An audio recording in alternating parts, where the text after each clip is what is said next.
Chat's ready to roll. We got about 20 minutes till the Knicks game's over. I guess they pushed back the start of the Lakers. So we'll check out some of the Knicks-Pistons game. Pistons have led most of the game. 98-98, 7:30 to go. Fourth quarter. Pistons with the ball. Nice little jumper, can't get it to go. They get the ball back out. Hardaway Jr. tries another one. In and out again. What up, Jet? Salute. They pushed the start of the Lakers game back by about 20 minutes. I apologize. So we're going to catch some of the end of the Knicks-Detroit game. Oh, man, what a play. Jalen Brunson just threw up a prayer as he got fouled, and it gets it to go. Knicks take their first lead in quite a while. 198-1. Jalen Brunson just threw up a friggin' prayer. Yeah, that was crazy. Clippers let that one get away from them. They should have never lost that game. They really blew that fucking game. I was kind of upset about it. They gave it away. Harden got in foul trouble. That really hurt him at the end. He couldn't be as aggressive. Ross Westbrook came up big. Kid from Providence College plays for the Clippers. He missed a couple big threes in overtime. Done. Brunson with the ball. Kicks it out. Nick's going to get a shot off. Step back three. Splash. Cash money. Wow. Payne just buried a three to put New York up 5. 6:35 to go. This is going to be an intense playoff this year. This has been a really good first day other than that Bucks game. Supposedly, Damian Lillard's supposed to be coming back. He's out with blood clots. Another guy out with blood clots. Go figure. I don't know how all these young, healthy men all over the league are getting blood clots. I have an idea, but I digress. 9 assists and didn't turn it over. He's been a backup for the Knicks all season long. Always brings a spirit and a spark. Spike Lee, get off the fucking court. I can't stand Spike Lee. Get off the court. Yeah, pretty much, Jet. Spike Lee, get out of the way. Let the guy do his job. You liberal fucking moron. It's the way they've raised that intensity, and the Detroit Pistons haven't figured it out. And that's after having been outscored 36-26 in the third. You have an abysmal quarter, but you're a veteran team. You know it's a long game, and you keep playing. They're cleaning it up. Hall of Famer Bernard King. Boy, did he have a playoff series against the Pistons back in the 80s. John Starks had his share. Last time these two teams played in the playoffs John years Starks ago was 92. The most points the Pistons scored in that series was 89. The game has changed. Towns on the steal. Ahead to Hart. Hart inside. Brunson. Wow, Detroit's going to blow this. Detroit led the whole game. 15 straight points, and the Knicks take a 7-point lead.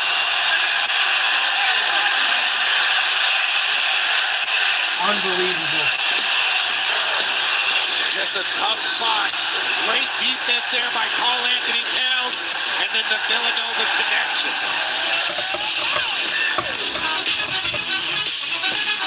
Give it to me, baby.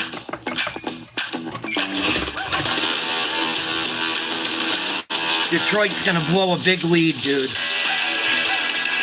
Not a huge lead, but they were up by almost double digits the whole game. 6 to 10 points. They're going to fucking have a meltdown now. Lakers should be getting started in about 15 minutes.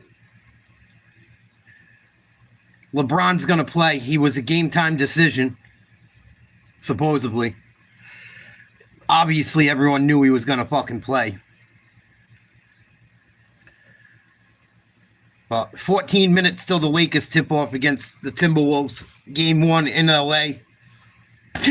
Excuse me. Well, pretty good first day of the NBA playoffs. A lot of close games.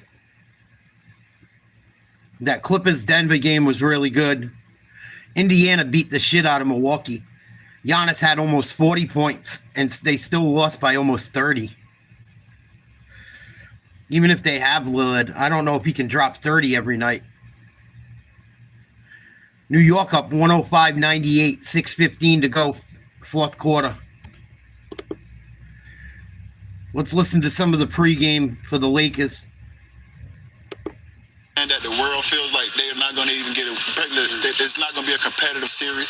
I believe Ant-Man's going to lead these guys. I believe he's going to learn from the film. He's not going to make the same mistakes. I believe DiVincenzo, I believe all those other guys will be very impactful tonight. You know what I love about it? You know, I'm blessed and privileged to be on the NBA set with 2 NBA champions. Little old me just reported on it. And I'm going to be the one that's right, and the champions are going to be wrong. Well, I'm going to join. The Lakers going to win the 9. I'm going to join you, Steve. They're going to win the 9. I'm going to join you in picking the Los Angeles Lakers. Win it. That's why y'all dressed alike? I do. That's why y'all dressed alike? That's what that was? Doing this even without matching, or even without intending to. I just think the Los Angeles Lakers, I didn't feel good about this. I really think this is a toss-up series, but I do think there is so much anticipation behind Luka Doncic's debut and LeBron James never having hosted a Game 1 in the purple and gold. He knows what it takes. UD, can you just take us inside? You've won championships with this man. What it looks like for him before he's gearing up for a postseason run. I have seen everything, but here's the first player I've seen that had what we call zero dark 30 mode, where Instagram is shut off, no phones. They say he's faking. Lakers are a 4.5 point favorite tonight.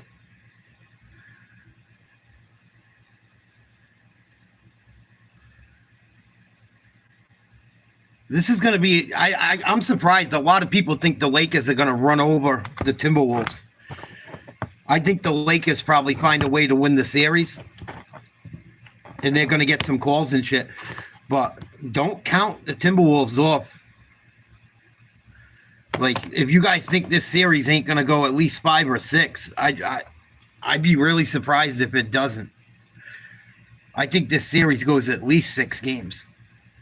I don't think the Lakers have an easy out at all. I really don't. It might be the Celtics fan in me, but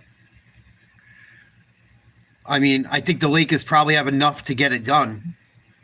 But I wouldn't just be like, we're going to blow out the fucking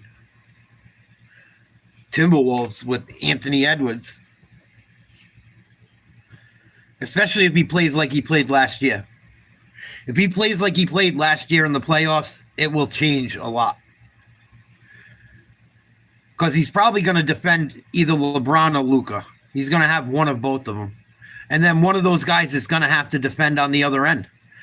Or they'll get matchups, or they'll do pick and rolls until they get the matchup they want. Both teams are going to do that. That's the way the NBA is now.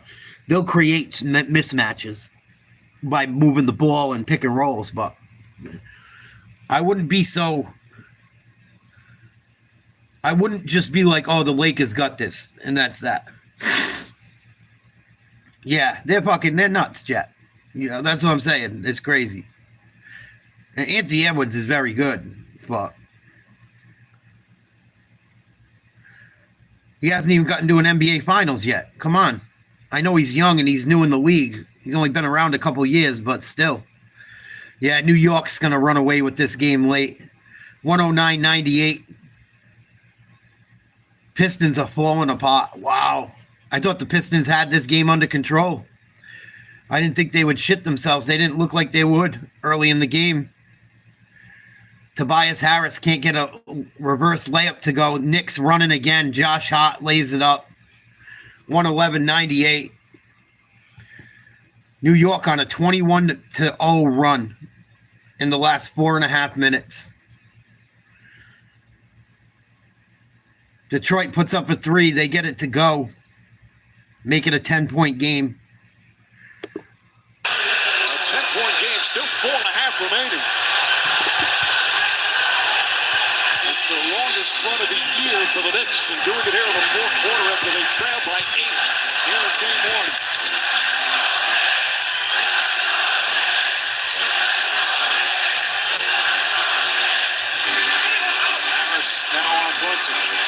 24. Brunson. Illegal defense, so 3-second call. One shot technical. Brunson goes to the line. Yep. That's the third one of those. Yeah, and it's like, Jet, what do you do? That's why last night we were going through some of the statistics and looking at some of the old videos. What do you do other than laugh? That's what I do now. People are nuts, man. People are nuts. They're either nuts or they're ignorant, or both. Luka Doncic averaging almost 31 points per game in his playoff career. Second in NBA history behind, I'm sure, Jordan. Knicks up by 11 after the free throw on the technical foul for the defensive 3 seconds. Reeves is averaging 25 assists. They've got Oh, too easy. Nice pass by Towns. Josh Hart with his fingerprints all over this one. Here's Cunningham, goes inside. Payne got a piece of it. Do they call a foul? Yes. Impossible to hear the whistle. Yes, a foul on Cameron Payne. The point guards did a lot of damage in that run you were talking about, Mike, but Karl Anthony Towns has rebounded with authority. Nice little dump-off pass here. what I like about that play is that he did Brunson off the ball. And then the same thing that the Detroit Pistons are trying to do. They're trying to hit it big and then get 2-on-1 on that offside with the non-shooter. Josh Hart cuts the same way that Thompson's been cutting. So Detroit should be aware of that. But that 2-on-1 on the backside is hard to guard. Cunningham hits both free throws. Cade Cunningham now 15 points, 12 assists, 6 rebounds. The lead is 11, just over 3.5 to play. Shooter back in, looking to harass Jalen Brunson. We're leading almost the entire game. Crazy. Brunson Just like the drives on Clippers. Shooter, backs in, turns, falling away. Brunson, no good. Harris the rebound. Harris hopping up the floor. Inside Cunningham. Turnover. And yet another turnover. 5 turnovers here in the fourth quarter for the Pistons as we approach 3 minutes remaining. Detroit with 18 turnovers in the game. Terrible. Terrible. Knicks with only 10. Karl Anthony Towns to the rack. Easy laying. Lead goes to 13. Cunningham loses the ball. Anunoby a steal. 3. No good. Rebound Detroit down 13. 2.5 to play. And a blocking foul on New York on Brunson. 2:34 to go. 11-point lead, New York. Timberwolves, Lakers coming on in a couple minutes.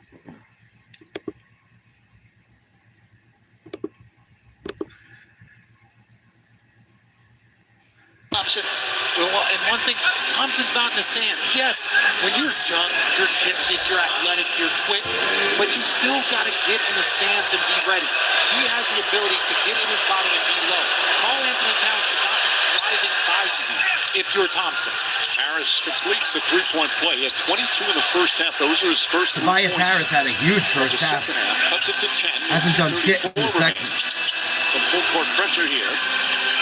Payne to Hart. Close to being an 8-second. Hart just gets it across the timeline. This is bad for Detroit, too, mentally. Towns goes right to Thompson. The one-hander bounces off the This rim. is bad. This is bad mentally for Detroit because they led the whole fucking game. Like, the Clippers loss today is going to kill them. Like, it's a bad loss. And you're on the road. You got a chance to steal game 1. You lead the entire fucking game and blow it late. It's not good for team morale. Pistons had played such a poised, hard-fought game through the first 3 quarters. Again, had an 8-point lead in the fourth. Hart sees some room, drives inside, shot won't go. Well defended. Oh, nice stop by Detroit. Here's Cunningham. Wow. Called with 1:58 remaining. Cunningham, Thompson, Detroit's in the bonus, too. Beasley, Durant. They're finding out about the playoffs here in this moment. It's not about the first 3 quarters. It's not about anything other than how you progress over the course of the game. And the Knicks have put on a master Lincoln's class. coming on First, in a couple second, minutes. Third, okay. Fourth quarter, we have another level. And Detroit has not matched that. Cunningham going to shoot 2 free throws for the Pistons. Had a 98-90 lead with just over 9 minutes remaining here in the fourth. Misses the free throw. Wow. They're shitting their pants. Pistons are shitting themselves. Cade Cunningham missing free throws. He's their best player. They were up 98-90 with 9 minutes to go. Now they're down 116-107 with 2 minutes left to play. Knicks are going to probably finish them off right here. 9-point game.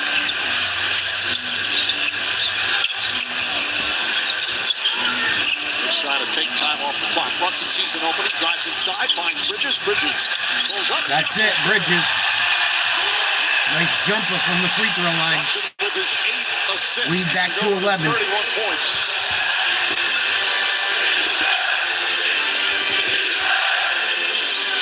Cunningham gets inside and throws it down. Cunningham thought he got pushed. 15 points for Cunningham. 9-point game. 1:30 to go. Knicks with the ball. Thompson trying to bump in. And a turnover. Good call. Looked like a lot of contact. Jalen Brunson upset. Thompson smothering him there defensively. Well, he's just beating him to the spot, Mike. Yeah, that's Brunson tried to take a dive. I don't see a Thanks, foul, son. but he could be frustrated, but he's beating him to a spot and staying in front.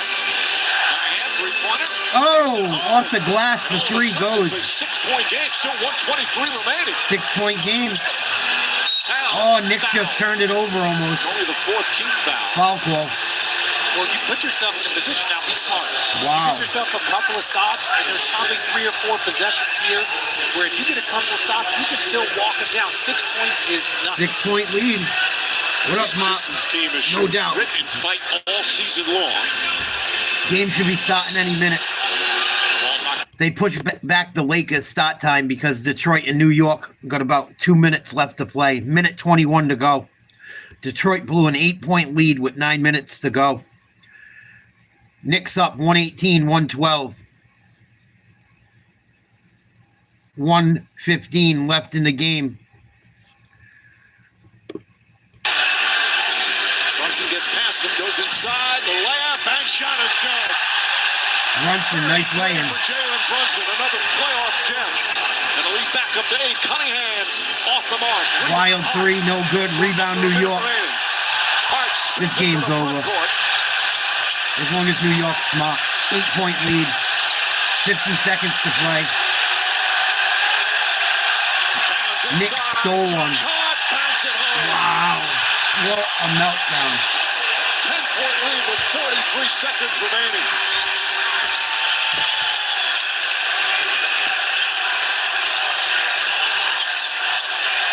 Jump shot won't go. Brunson to the rebound. That's going to do it. Mike, they didn't run anything the last couple of possessions. You tried to hit a home run if you were Cade, and then not a great shot if you top. Nick's going to pull out the W, overcome an 8-point deficit late. 23 seconds to go. We're going to check out LA. This game's getting ready to start. LA and the Timberwolves. Yeah, I can't stand JJ Redick. I'm not a LeBron guy either, but what up? What up? Thank you for the compliment. LeBron was a game time decision. Got to add to the dramatics, I guess. And I don't like JJ Redick for the things he said about Larry Bird and the way he blows this generation. LeBron getting ready to do the powder toss like he's a Mississippi pimp. Here we go. I hope Minnesota Timberwolves give them hell. I think a lot of people are overlooking Minnesota in this series. Hell no, Jet. Never. Never. We know that. He played with the flu. He played through everything. Conley, Edwards, McDaniels, Randall, and Gobert for the Timberwolves. Doncic, Reeves, Hachimura, James, and Jackson Hayes for the Lakers. Basketball of the season. And Julius Randle in particular seemed to find his rhythm, especially at the offensive end of the floor. Here we go. For Randle was not able to participate in the playoffs a season ago due to injury as a member of the Knicks, and we are underway. McDaniels will be trying to stick Doncic defensively. Good luck with that one, Daniel. Best defenders in the league, but he's given up a lot of size and strength to Luka Doncic. Interesting, Jay, they switched it on the first possession. Luka draws the foul and will go to the free throw line for a couple of shots. Defiantly shakes his head as he right away. makes Luka the getting to the line. Free throw line. One foul's going to go against Gobert. One thing you're not going to do against Luka Doncic I would probably go with the same. So Rudy Gobert switches out.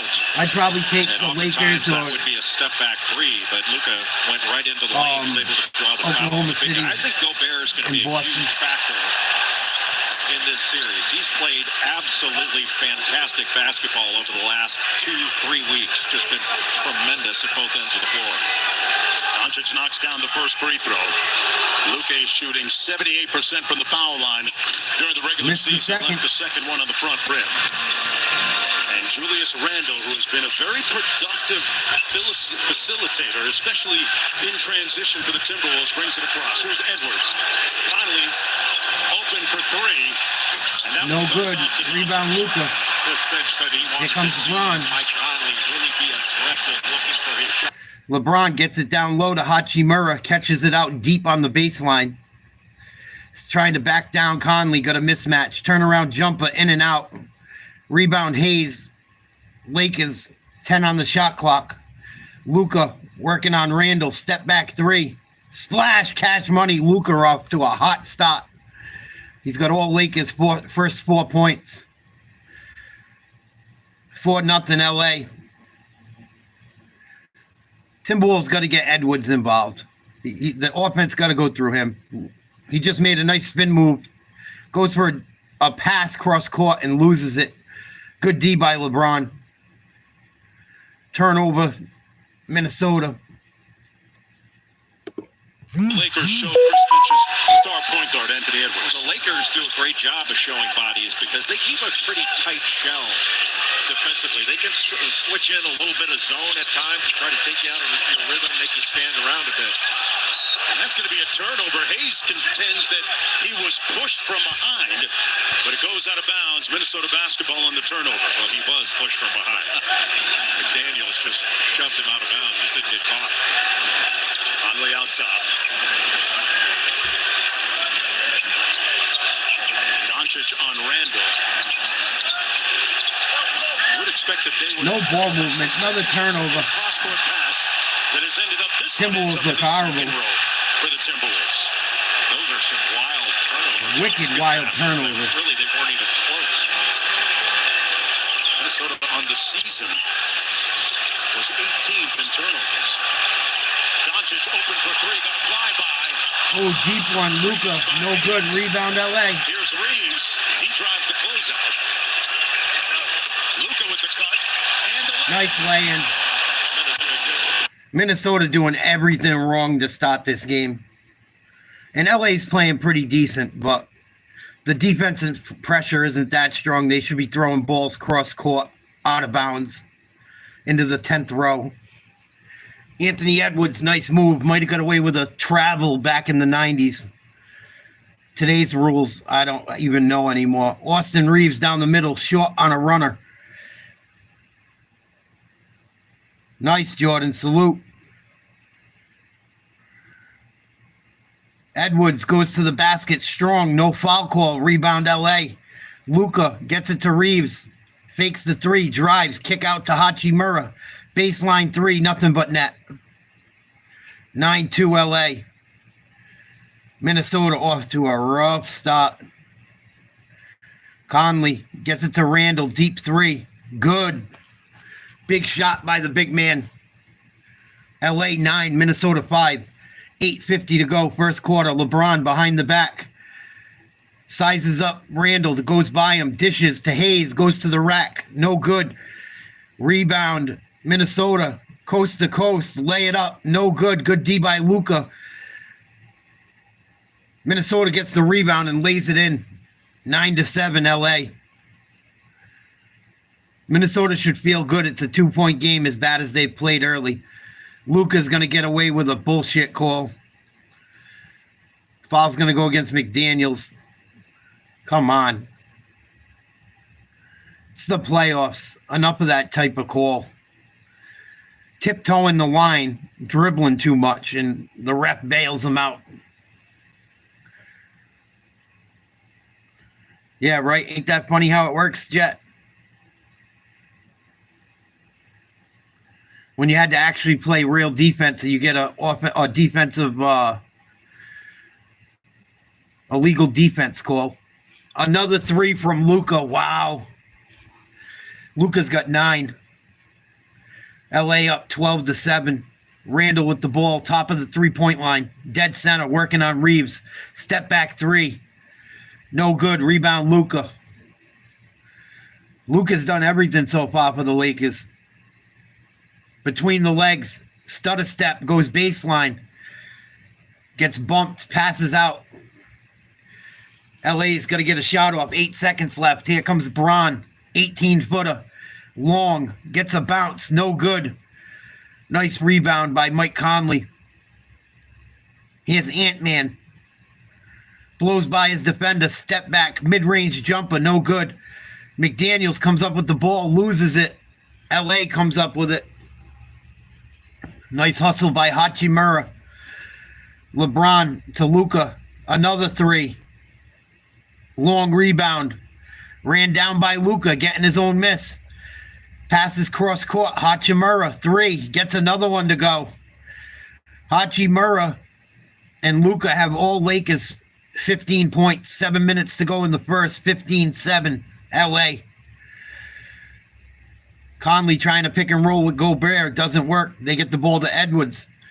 Edwards gets a screen from Randall. LeBron switches back to Randall. Over to Edwards.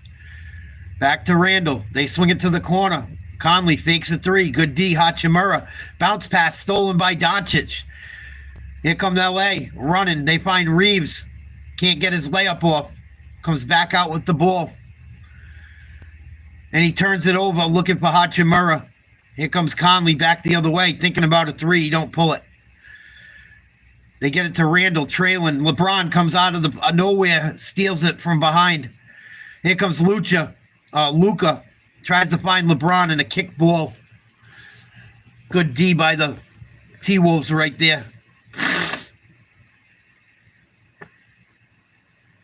Luka Doncic having a hot start. Hachimura as well. 15-7 Lakers timeout. Almost halfway through the first quarter.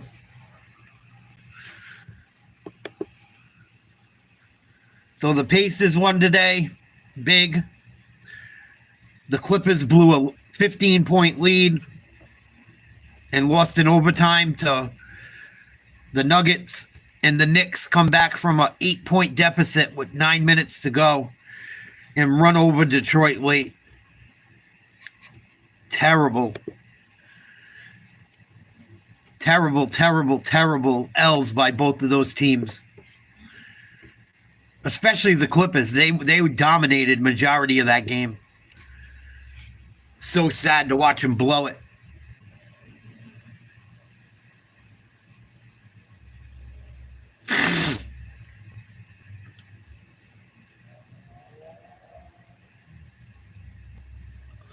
There's a new Final Destination coming out. Unreal. The commercial for it looks like a friggin' Mayhem commercial. Looks like a friggin'... The commercial for the movie looks like a commercial for friggin'... I think it's... I don't know if he does State Farm or whatever. Mayhem. Allstate. Nothing like Hollywood being original anymore. It's going to be like Mayhem, the entire movie. The 10th version of it.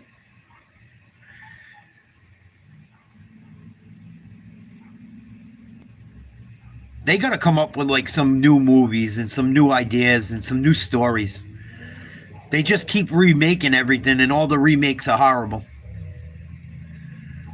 I haven't seen a remake I've liked in quite a while. Even that remake of Roadhouse, it was okay. It wasn't as good as fucking the original. None of them are ever as good, but the remake of Roadhouse I thought sucked too. I mean, it was okay. It was okay, but fucking Patrick Swayze was the bomb in Roadhouse, and the bad guys were good in it. Conor McGregor was all right, but like, I don't know. Jake Gyllenhaal, I can't believe, like, even when he was the boxer in that movie, which was a very good movie, it's hard for me to like watch Jake Gyllenhaal as a tough guy. Like, it's kind of not believable, even though it's Hollywood. It's like, I don't know. Maybe I'm being an old asshole, but yeah, they're making a new Final Destination. You talked about Final Destination yesterday too. It's so weird that today I see they're coming out with a new movie. Luka Doncic, second all time in playoff points per game behind Jordan. Off to another good start tonight. I think he's already got 9. Luka with the ball. Drives down the lane. Pull up jumper. Long rebound. DiVincenzo. Minnesota's having a horrible first quarter. Here goes Edwards. Kicks out Vincenzo. Misses the 3. Rebound Reeves. Lakers up 8. 5:40 to go in the first. Hachimura, another 3. Short rebound, Naz Reid. Lakers 4 for 7. Minnesota 1 for 4. Vincenzo gets it to Edwards. Good D by Hachimura. Edwards starts to dribble. Crossover between the legs. Made him fall. Goes in for a slam. Gets fouled. Nice move. He just broke Hachimura's legs. Nasty crossover. Put him on his behind. Wow. He gave him the old Olay. Holy smokes. What a move. Too bad it didn't count. Too bad it didn't come with points at the end. Smart foul by the Lakers. Yeah. Well, J.J. Redick is going to challenge the foul. And the call on the floor. Of course he is. Here's one more look at it. Edwards with the cross tween. Los Angeles has called a timeout to challenge. Foul on Vincent. Back after this. Might have been a good block. You can get a free $20 e-gift Timeout. card They're with going to your challenge first the food foul order on when you Edwards. shop all the brands for.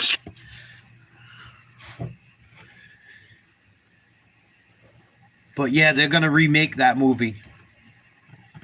They've already made so many of them. It's like, come on. It's a morbid-ass movie as it is. Like, I don't know. I don't really enjoy shit like that at this age. But if I was going to watch one of them, I'd watch one of the old ones. I never watched any of those movies like more than once. Because it's always the same shit.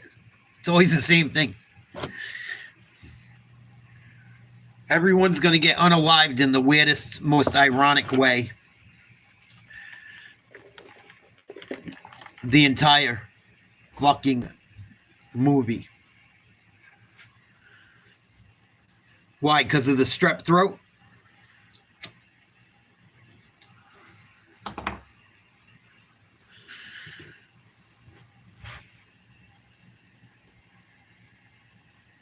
That shit's no fun. That's one of the worst fucking things you could get, man. Your throat gets so dry, it hurts. Oh, I feel for you. I hope you feel better soon. Yeah, and you're sick and it's 86 degrees out, yeah. It hit like almost 80 here. But with the wind, it was still chilly. Still chilly.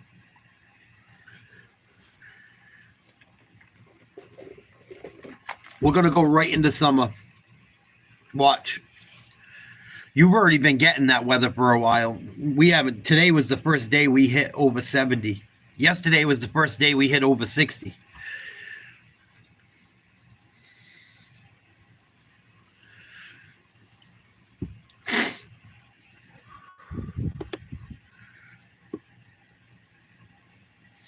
It seems like we go right into whatever nowadays.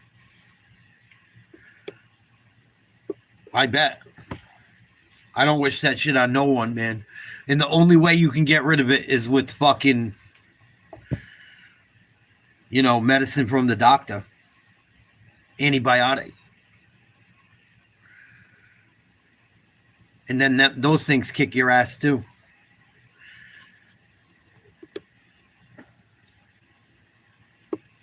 You know what used to help, Jet? If it's bothering you bad, try goggling with like warm salt water.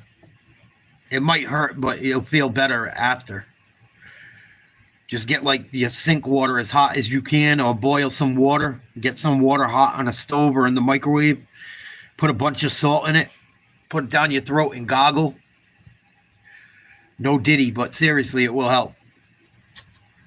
Yeah, do it as much as you can handle it. It will definitely like make you feel better for a little while. Sometimes it hurts, but it's because it's killing all that shit. Yeah, that's good. Edwards to the rim. No foul call. Hits the deck. LA on the run. Reeves pulls it out. 14 seconds on the shot clock. Deep three. No good. Rebound Gobert. LA up by 8. 4:45 to go in the first. Edwards off to a very slow start. LA's doing a pretty good job defensively. McDaniels hits a 3 for the Timberwolves. Cuts the lead to 5.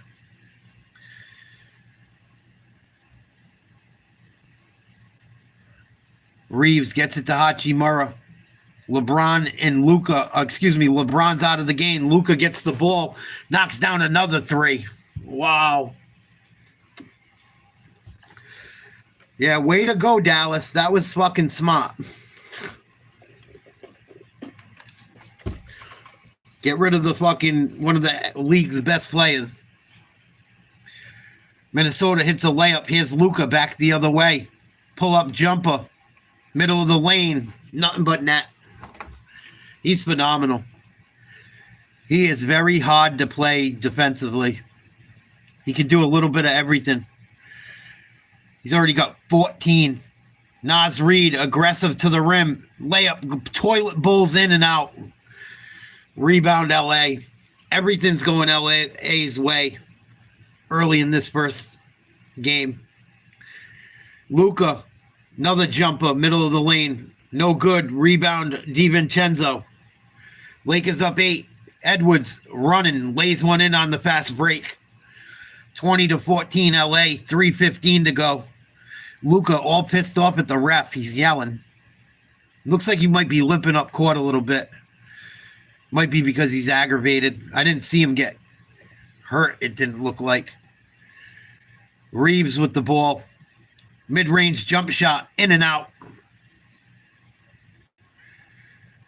Here comes the T-Wolves, down 6. Edwards uses a double screen. Drives to the right. Fakes the jumper. Takes a step. Throws up a floater up and in. See, that was a travel when I was younger. I guess you can change. Nowadays, you can change your pivot foot.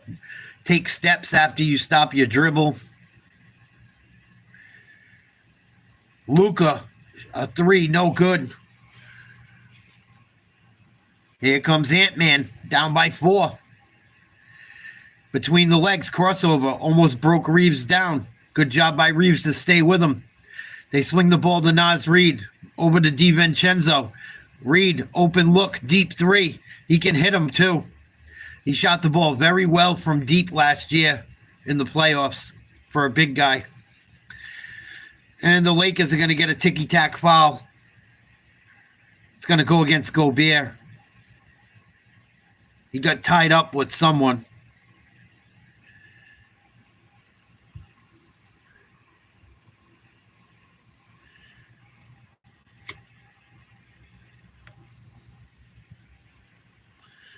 Gobert's got 2 fouls already.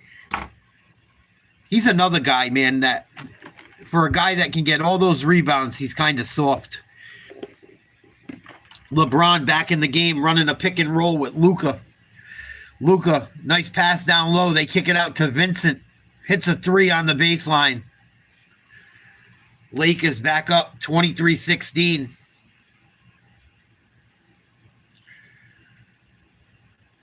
Seven-point lead. Minnesota's played horrible. They should feel halfway decent. And they knocked down a 3. Big shot by McDaniel. 23-19, 4-point lead LA. Minute 20 to go. First quarter. Luka gets Naz Reid. This is a mismatch. Tries to drive by him. Finds his man down low. Throws an alley-oop. Can't hit the layup. They kick it out. Open 3 for LA. Good. LA's knocking down on everything from outside just about. LA's played about as good of a first quarter as you can. Reed backs his man down. Little jump hook. Gets it to go. Got a friendly bounce. Here comes LeBron. Blows by his man. Throws a cross-court pass. Almost went out of bounds. Lakers keep the ball. Here's Luka. Picks up his dribble. Got to get rid of it. Gets it back. Drives by Naz Reid. Mid-range jumper. Contact. No good. He's going to shoot free throws.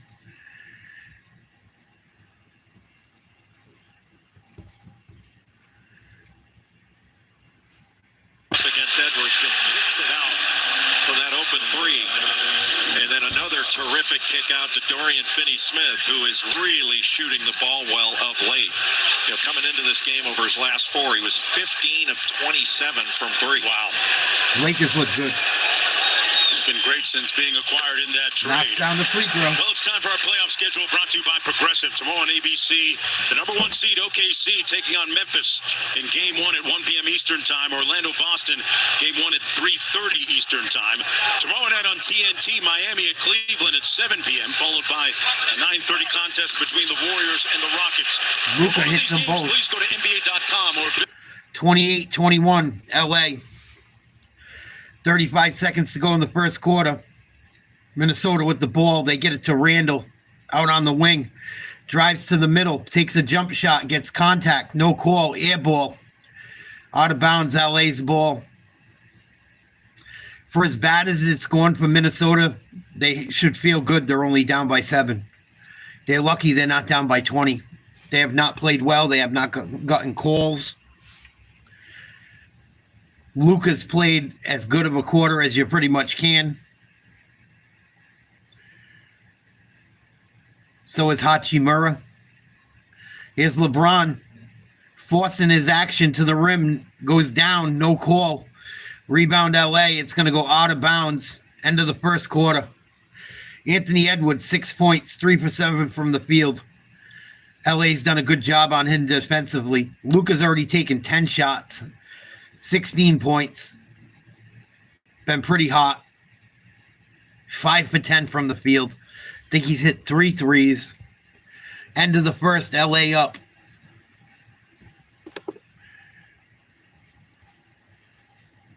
I think they're up by 7 right now. 6 or 7. 28-21. But they played good defense on Ant so far. Very good defense. Haven't been able to get him going.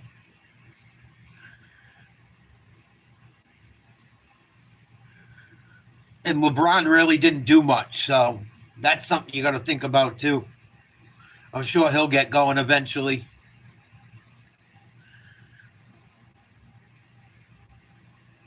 Luka's good. He's fucking good, man. You know? He's definitely a top 10 player, probably a top 5 when he's healthy. Luka's fucking good. Very good. I just wonder what happens if Luka can't have big games. I wonder how far the Lakers go. If Luka has, He usually, you don't got to worry about it. But I'm saying if they run into the Celtics and Jaylen Brown does a pretty good job with Luka. If Luka doesn't score 35 a night, and or LeBron doesn't, I wonder what happens with the Lake. Like if the points don't come from Luka and LeBron, I wonder where they come from. I know Reeves can score a bit. Hachimura can score a bit. But I just wonder, as they get against better and better competition, where the points come from. And I don't know much about their bench, to be honest. Luka played all 12 minutes that quarter, too. So, he missed a lot of time this year. He's probably well rested. I don't know how healthy he is, but had an outstanding first quarter. Absolutely outstanding first quarter for him. I keep it real, man. I ain't going to lie and tell you the kid ain't playing good when he is. Just because I'm a Celtics fan.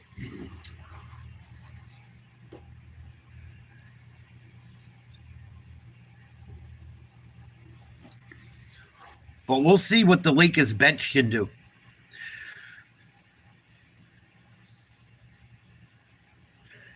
I haven't watched a ton of LA. Other than pretty much when they played Boston. I watched a couple games this year, but not many. But I wouldn't be surprised if it's a Lakers Celtics championship. I also wouldn't be surprised to see Golden State make a run. If they start, they looked good the other night. I know it was only against the Grizzlies, but they looked pretty damn good.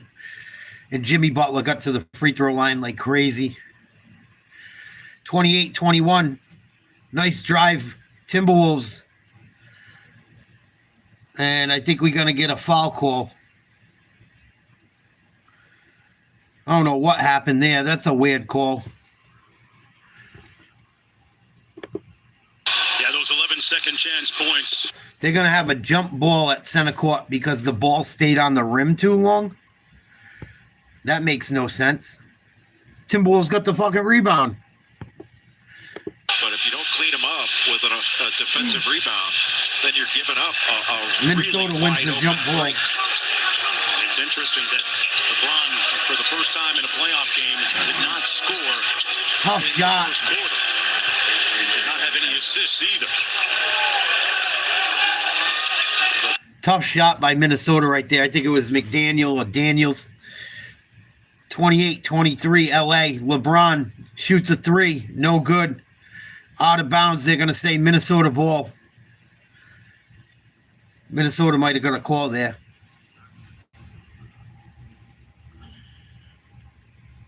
What up, Ace? 28-23. Minnesota kicks it out. Open three. Get it to go. Big shot. And the LA lead is down to 2. Luka finally getting a rest. LeBron in the game. Reeves with the ball. LeBron sets a screen. Reeves takes a shot. Gets a foul call. Come on. Shooting foul. Little screening action just flew right by Vanderbilt. And when Dorian Finney-Smith tried to help out, got caught in no man's land, Jaden McDaniels was wide open. He shot really well in last year's playoffs, 45% from 3. So now it's a non-shooting foul. LA down by 2 up by 2 with the ball. 28-26 LA. 10:50 to go second quarter. Nice baseline jumper by Austin Reeves. Puts LA up 4. 10:40 to go in the second. Naz Reid gets it to Randall. Randall works his way to the free throw line. Kicks it out. Dribble drive. Floater. Gets it to go again. Minnesota hanging around. That's what I'm saying. For as well as LA's played, Minnesota's has not played well at all, and they've hung around. Naz Reid, good defense. Turnover, L.A. Reid with the ball. They swing it. Fake a three. Dribble, penetration. Nice pass. Mishandled. Randall comes up with it. Deep three. Reid. Cash. Naz Reid, the center, can shoot the three. Big man from LSU had a big playoff last year. Played very well in March Madness a couple of years ago. Has become a very solid NBA player and puts Minnesota up 1. LeBron going to try a three. No good. Rebound Minnesota. 9:30 to go, second quarter. Randall puts up a three. No good. Rebound T-Wolves. Up and in for a lay-in. Good offensive rebounding. McDaniels having a big second quarter for the T-Wolves. Nice offensive rebound and a layup. And LA is going to call a timeout.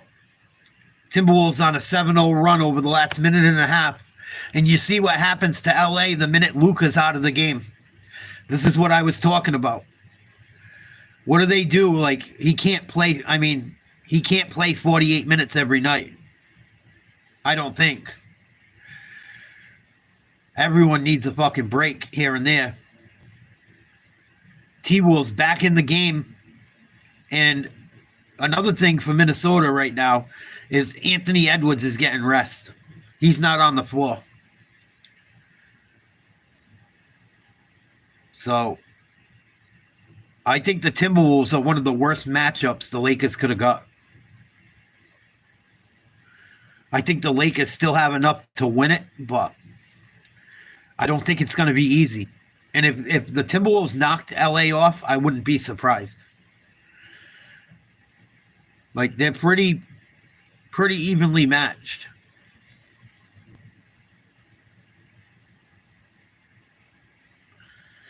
Pretty evenly matched.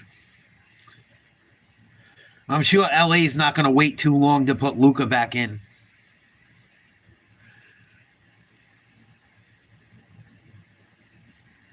You can see the difference right away. Celtics go through those problems sometimes too. That shit happens with Tatum a lot.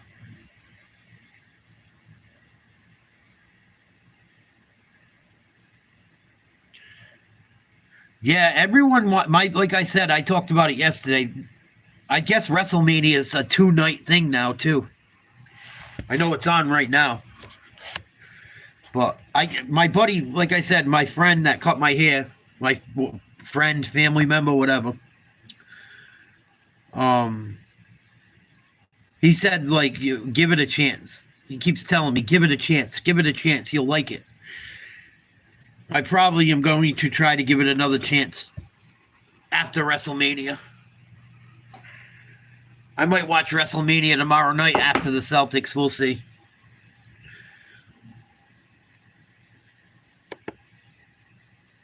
He said it's pretty cool, though. I guess Pat McAfee does the announcing for it. And he gets involved and wrestles a little bit, too. I just don't know about, like, the Logan Pauls are wrestling now, I think. Like, it's just like, come on. That's the stuff that bothers me. Like, not that, and it's not Logan Paul's fault, really. But, like, and I know he's athletic and he wrestled in high school and all that stuff, but, like, having him on there, like, takes the spot from someone that worked their whole life to really do it. That's kind of what bothers me about it.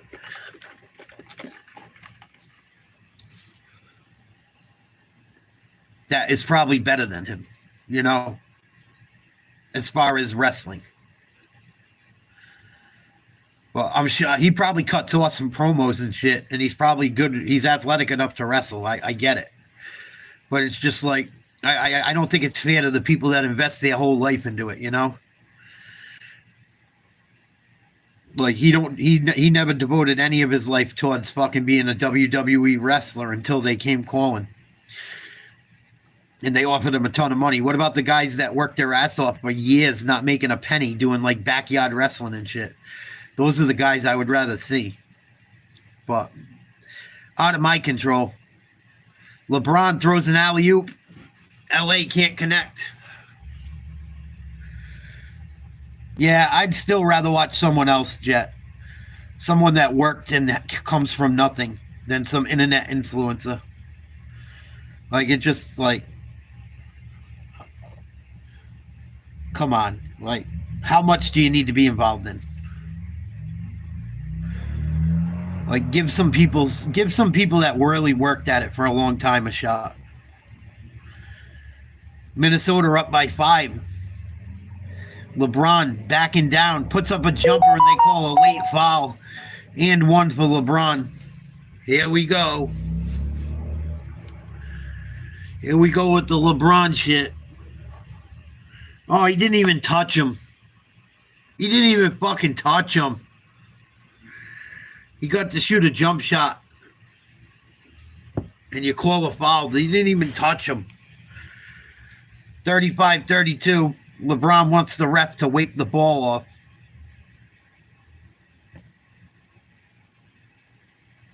Yeah, I don't care what they say, Jet. I think he's a douchebag. I hear you, but I just... Like, the dude's got so much fucking money, dude. Like, it's a grift to me. You know what I mean? Like, who's not on the roster because that guy is on the roster? You know what I'm saying? I'm sure someone that worked really hard lost the spot. It's like reverse DEI.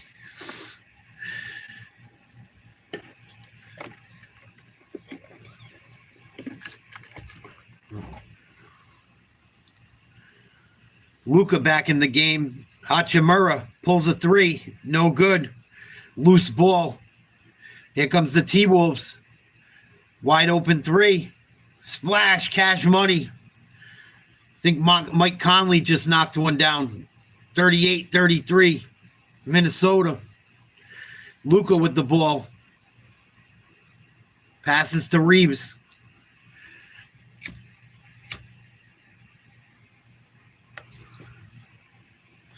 They get it down low. And there's going to be a foul on Randall. And you know what it is, Jet? Like, if there wasn't all that money in it for him, he wouldn't do it. You know? Only reason he's doing it is because it's not because he loves it, I'm sure. He loves the money end of it. If he loved it, he would have been doing it since he started YouTubing.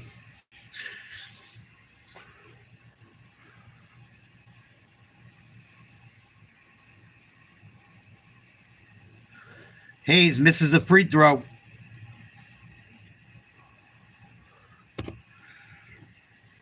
And the cream rises to the top.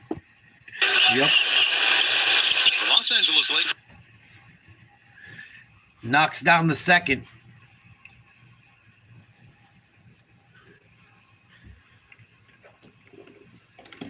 Lakers having some trouble with Luka out of the game. He's back in now. Minnesota up by 4. And there's going to be a foul called on LA. Or a defensive 3 seconds. For the Timberwolves. Chris Finch was telling us he loves when Mike Conley is aggressive, looking to score a little bit more than he usually does.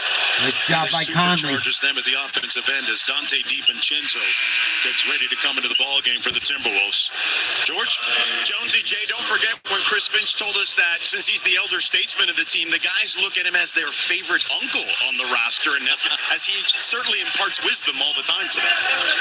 Yeah, he Conley likes the is money. always the quote-unquote adult in the room when it comes to the Timberwolves with a wealth of playoff experience. Alexander Walker catch and shoot 3 way off. Out of bounds. It'll be Laker basketball. It's easy to like it when you're getting millions and millions of dollars. But he goes through hell to do it. I know what you're saying.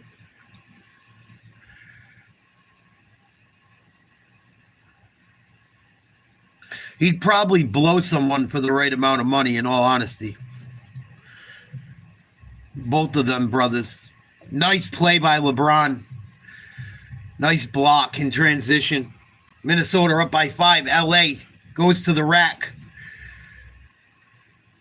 Ball goes out of bounds. They say Lakers ball. Oof. Fucking LeBron. That was close. That might have been a goaltend.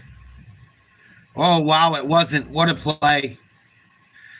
Phenomenal defensive play and effort by LeBron on that one. Got to it just before they put it off the glass.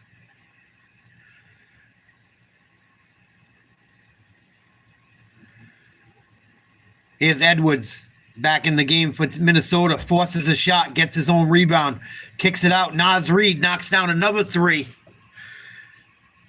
Naz Reid shooting the ball well from outside. 42-34 Minnesota. LeBron forcing his way to the bucket. No good. Nice block. DiVincenzo fakes a three, drives to the lane, lays one up and in. Minnesota up by 10. 5:45 to go in the first half. Yeah, they said she's the best wrestler ever. I saw something on YouTube saying she's the best wrestler that's ever done it. That's why I can't fucking be bothered, Jet. You know?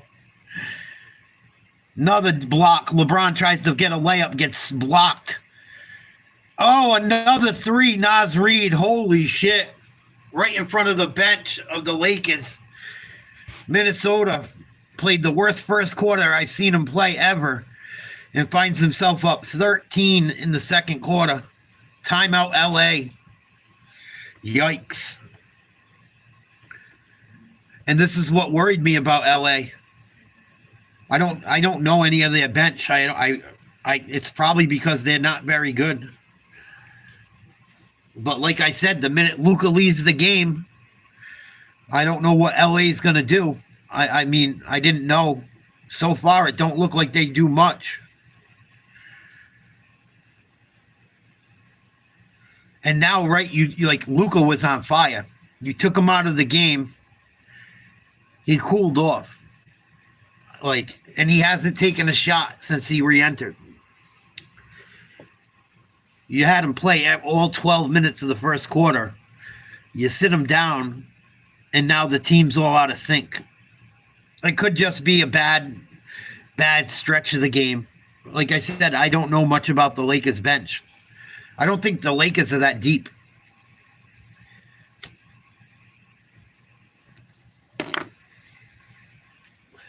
I don't think a lot of these teams are that deep.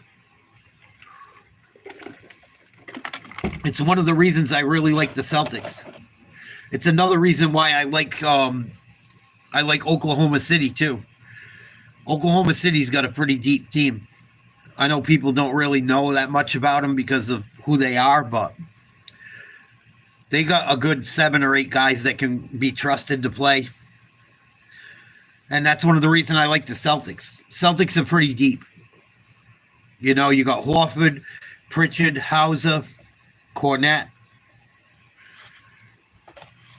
That's fucking a lot more depth than most teams have. Like, I don't know if the Lakers can go 9 players deep. And, you might not need, you got to use them guys when you can use them.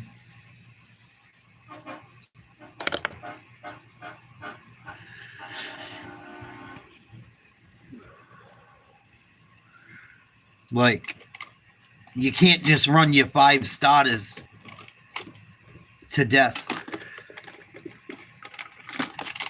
all playoffs long and expect to win a championship.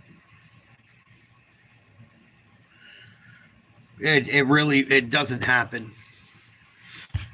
Especially and then you got LeBron. He's getting older. I know he's a beast. I'm not saying he's not in amazing shape. But he's getting a little bit older, man. He can't play 48 minutes. Luka has had injury problems. They're not going to play him 48 minutes. And then if you play him 48 minutes, how many games in a row could you do that? How many games in a row can these guys go playing 45 minutes, 48 minutes? You know what I mean? I think anything over 40 is tough for anyone. Game after game after game, and you already played 80-something games. Even if you sat out a bunch of them. All the travel and the wear and tear. Timberwolves, 26 points in the second quarter so far. Lakers with only 6. 13 points off the bench for Minnesota. Lakers get an open 3. Hachimura knocks it down. Really, him and Luka have done majority of the scoring. LA down by 10, 4:50 to go in the first half. Edwards back in the game for Minnesota. He got a break as well. Vincenzo fakes a 3, puts up 1, no good.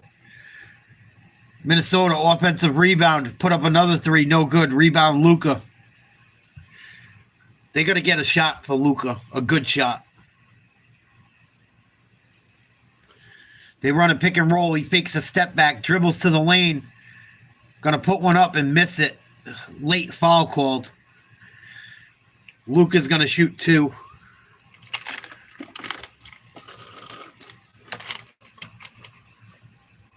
Yeah, but they took, and the guys that are on the bench are making more than the NBA stars back then. But they can't stand none of the old school guys that made it so they could make big money. To a 2-foot jump stop, and his deceleration is so difficult to deal with because you're going at a pace like he's going to keep going, and then he just slows down or stops. Incredible skill. Luka hits the first. Was traded to Los Angeles 77 days ago. You already know from the Mavericks in exchange for Anthony Davis. And I can say this in speaking with some of the Lakers staff, that he has impressed the entire staff and his teammates with his ethos, his work ethic so far in getting in his pregame shooting routine. Luka knocks them both down. 47-39 Minnesota, 4:20 to go. Second quarter. DiVincenzo, pick and roll with Naz Reid. Loose ball, Minnesota comes up with it. They get it to Reid on the baseline. Trying to back down Austin Reeves. Reeves doing a good job defending. Might have tapped him and as a foul call. Good call. Reeves admitted to it. Luka's complaining. Your teammates telling him, yeah, I fouled him, and you're still complaining. Unfucking real. Naz Reid having a big second quarter. I told you guys last night, watch out for Naz Reid. Told you. Missed the free throw. Naz Reid is a fucking solid player. He would start on a lot of teams. If Minnesota didn't have Gobert and Randall, he'd be a starter. He probably should start. But he's he's a spark plug off the bench for him. It's crazy. They traded away Karl Anthony Towns and they didn't really get any worse. Reed hits the second free throw. 9-point lead. Here's Luka. Nice ball handling. Step back 3. No good. Tip up and missed. Rebound DiVincenzo. Milwaukee back the other way. LA gets back on D quick. Good job. Edwards, top of the key. Between the legs. Passes it to Randall. Reed, another 3 from the baseline. Splash, cash money. Naz Reid, another 3. He's on fire. 17 points already for Naz Reid. LeBron, nice pump fake for a layup. Minnesota up 10, 3:15 to go in the second quarter. Anthony Edwards cuts to the hoop, and he's going to get fouled. That would have been a highlight. He should have just banged on him. He's being too cute. Fucking Anthony Edwards has had a rough night, but they're making the smart play and hitting the open man, and they're knocking down shots. Naz Reid is a fucking beast. He did this during the playoffs last year. Big 3 after big 3 after big 3. He's like a 7-footer. He's got to be 6'10", 6'11" if he's not 7 foot. Edwards knocks down the free throw to put Minnesota up 52-41. 3:09 to go in the first half. Edwards rattles the second one home.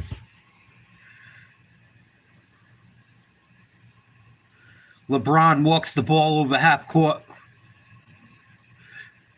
Guarded by Randall, they switch. Now he's got Reed on him. Between the legs each way, stutter step, crossover, top of the key. Knocks down an 18-footer. Tough shot. Good shot by LeBron. Lakers cut the lead to 10. Randall goes to the hoop, kicks it out. Vincenzo, 3. Long rebound. Loose ball. Good hustle by the Timberwolves. Timberwolves are beating the Lakers to every loose ball. Luka playing really good D. And he's going to get called for a foul. He's lucky he didn't get called for one earlier. Being a little too aggressive. He wants them to review the play. Oh, he grabbed him twice. He might have got the ball, but he already grabbed him. Roped him with an arm. Reaching around. Edwards guarded by Doncic. Doncic gets blown by. He kicks it out to the corner. Randall knocks down a 3 in LeBron's face. Wow. The Minnesota Big Men are shooting the lights out. 56-43 Minnesota. Staples Center is like a fucking funeral right now. A lot of time left to play in this game, but man, Lakers got to get something going with 2 minutes left in the half. Doncic gets it to Hachimura. Over to LeBron. He throws it away. Turnover. Reeves and him weren't on the same wavelength. LeBron threw a super hard pass from 5 feet away right by him. Wow. Very, very un-LeBron-like. Here's Edwards with Luka on him again. Step back 3. No good. Rebound Reeves. 1:30 to go first half. Gets the ball to Luka. Good D by McDaniels. Luka trying to back him down. Gets him into the paint. Turnaround jumper. Ticky-tack foul called. Can't get it to go, and he'll shoot free throws. Luka gets so many. Some of these guys in the league get so many calls. My goodness. Don't forget, coming up on the key at halftime, Malika Andrews, Stephen A. Smith, Kendrick Perkins, Udonis Haslam, and Shams in the studio talking about the Lakers and the Timberwolves, and in particular, some of the nuances with LeBron's first half struggles, especially at the offensive end. J. Redick was telling us earlier that he has noticed LeBron's ramp up towards game 1. Luka knocks them both down. 56-45, Minnesota. 1:15 to play in the first half. DiVincenzo with the ball. Gets it to Edwards on the wing. He's got a mismatch. Looking for a cutter. No one available. They double team Randall as he gets the ball, and they call an offensive foul. LA getting a few calls there. Reeves might have flopped on that one. Good double by Doncic. Yeah, he took a dive. Good defense by the Lakers, though.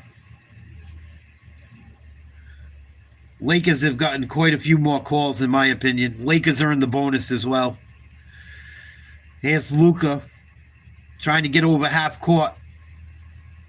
Minute to go in the first half. Lakers down 11. Luka pick and roll. Gets it back. Kicks it to Reeves. Deep 3. No good. LeBron tips it out. Randall can't handle it. LeBron comes up with the rebound. 10 seconds on the shot clock. Gets it down low. Cuts to the hoop. Lays one up and in, and they call a foul. LeBron hit the ground hard. That's the thing about the Lakers, too. They're going to get so many foul calls between LeBron and Luka. I didn't see any contact on that one either. Let's watch the replay. No one even touched him. Career high 78% this season. Completes the three-point play to get the Lakers. 8-point game. Lakers creeping back in. James with 10 points all in the second quarter. 40 seconds to go in the first half. DiVincenzo gives it up to McDaniel. They get it to Naz Reid in the post. Hits his cutter. LeBron steals the ball. No foul call. Here come the Lakers in transition. Put up a three. No good. Rebound DiVincenzo. And if Minnesota's smart, they'll hold for the last shot. 10 seconds to go. First half. DiVincenzo gets it to Edwards. Guarded by Reeves. They send two guys at him. He passes it to McDaniel. And LA is going to give up a foul. 4.6 to play in the half.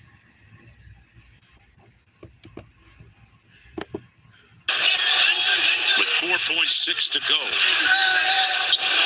I really want to watch Anthony Edwards coming in as the inbounder. Yep.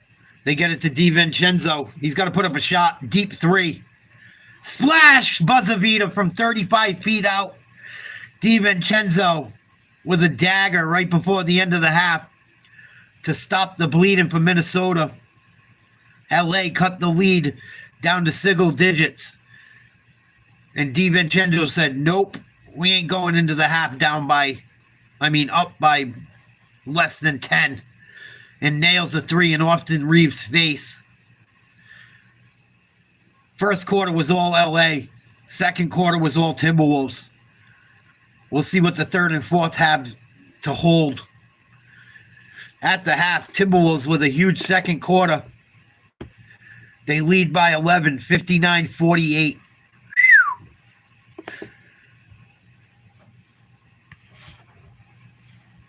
LA is going to have to keep Luka in this game and LeBron as much as they can, I think. The minute Luka came out, that lead crumbled. Absolutely crumbled.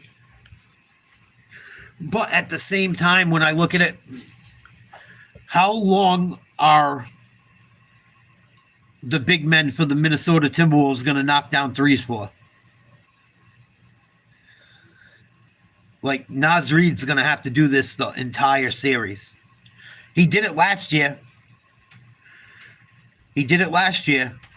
Almost made it to the finals. Fell just short. Can the Timberwolves do what they did last year? And Anthony Edwards didn't have a great first half. And the Timberwolves are still up by 11. Kind of scary if you're the Lakers. I know it's only the first half of the first game, but some things you might have to worry about. Julius Randle had 6. Jaden McDaniels, 14 points. Naz Reid, 17 points. Vincenzo, 5. Anthony Edwards, 8. Rudy Gobert hasn't even scored. Minnesota's best players haven't done shit. And they're up by 11. LeBron has 10. Hachimura has 9. Luka's got 20. Austin Reeves has been cold. He's only 1 for 6. LeBron's 4 for 10. Luka 5 for 11. No production really off the bench for the Lakers. 6 points. 3 points from Finney Smith. 3 points from Gabe Vincent. Other than that, absolutely nada. Nothing. That was one of my worries for LA. What are they going to do when LeBron and Luka are going to come off the floor? Let's check out the halftime show. Stand up. It's about damn time for if you're the road team, you got 2 games to win 1. Relax. I'm just saying. Was that 21-0 run? 21-0 run. Was that 21-0? Say it loud again. Next show, a 40-point. Halftime show coming up in 60 seconds. New York, stand up. How's that even possible? $6 lunch never tasted so good. IHOP's Breakfast Faves combo is now just $6. Featuring IHOP's world-famous buttermilk pancakes, crispy hickory smoked bacon, and 2 eggs cooked to order your way. All for just $6. Part of the new $6 House Faves menu. Enjoy the intense flavor of Lavazza Dolce Vita. Is this Las Vegas? Venice. I'm confused.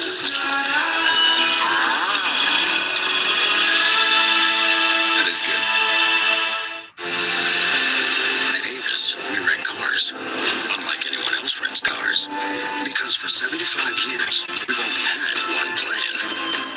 To make sure you keep yours. This combo meal's got combinations. Make this thing your own creation. Entree, drink, and choice of size. Oh, and it's free to swap fries. Have it your way. Welcome to the Kia halftime. Let's take a look at our halftime highlights brought to you by Kia. UD, it is the Minnesota Timberwolves here who find themselves up at the break. They did a good job attacking here and getting to the corner three.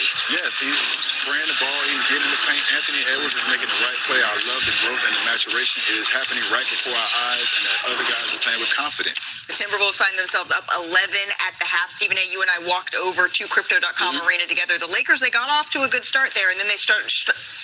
I'm struggling to find my words. They're struggling to find their offense. Well, I mean, LeBron is basically just said, Luka, I'll watch you do what you do, and then it'll be my turn. That ain't going to work against a Minnesota defense that's this skilled, this size, this gifted. And this is what they've been. They've been all over LeBron James, obviously so.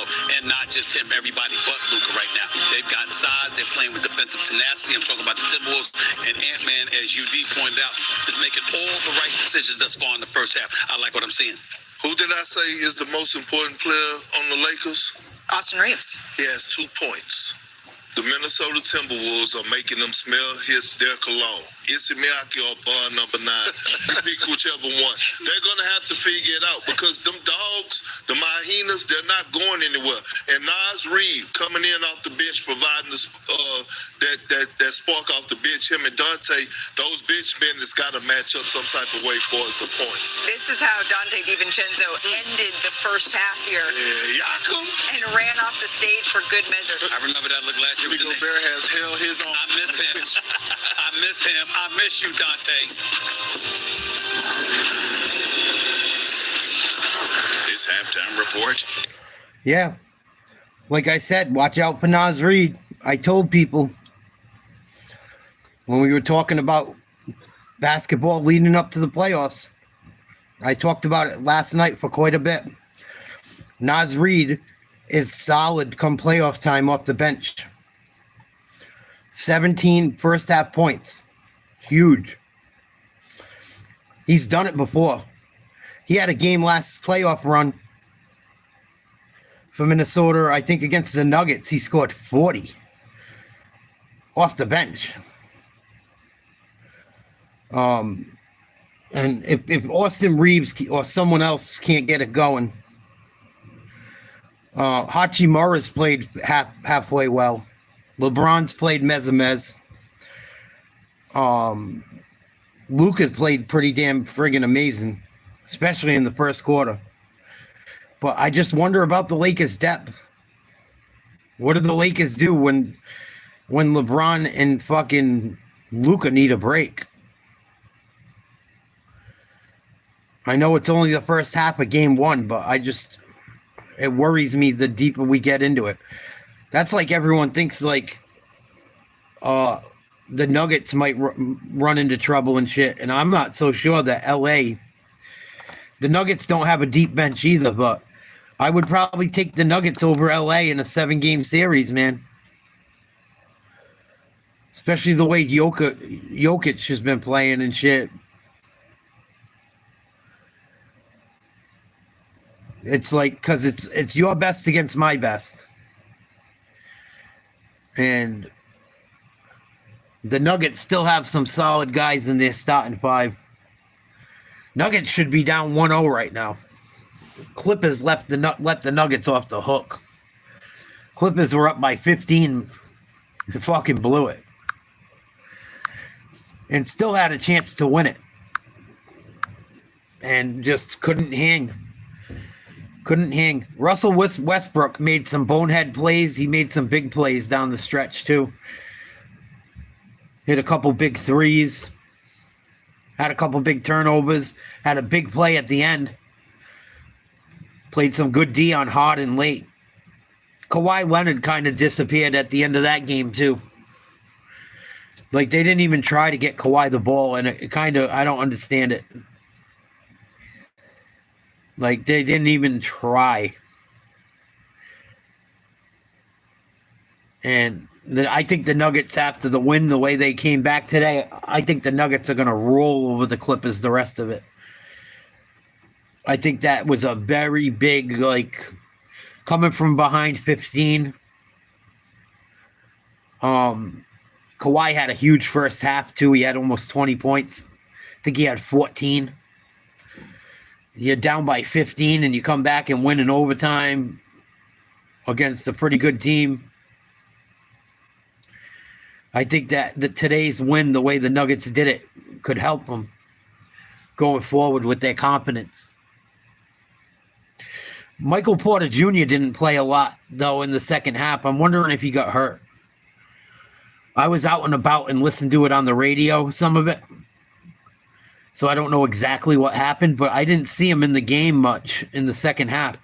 I don't know if he got in foul trouble or what. I don't know if he got injured. But he's a big part of the Nuggets potentially winning another ring. I don't know how much they can do without him. He only had 3 points, played 26 minutes. I don't know if he had a bad game. I'm going to look and see if he got hurt or something. But it was weird not to see him in very much.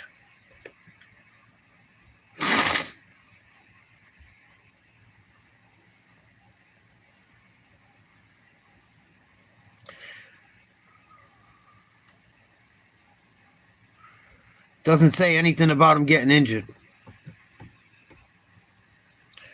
Knicks, big come from behind win today.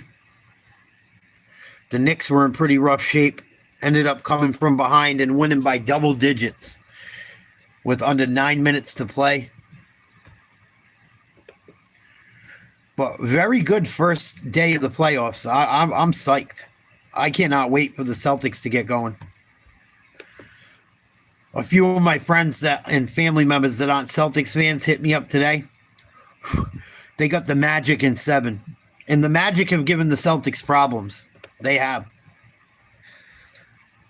But I don't think the Celtics are going to, I mean, I hope they don't. I don't think the Celtics are going to have too many problems with the Magic.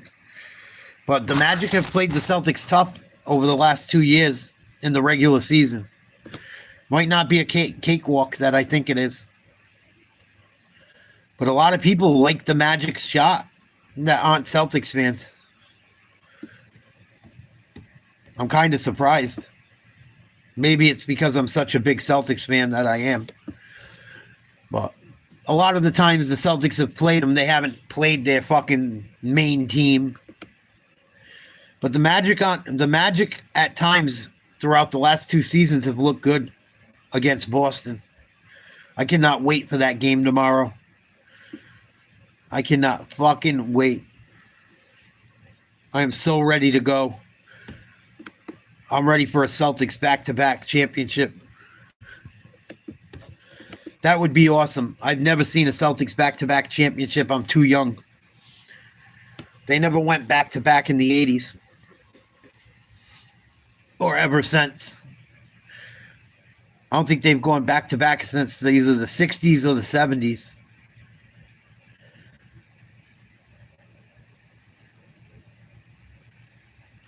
Minnesota are up 11 at the half.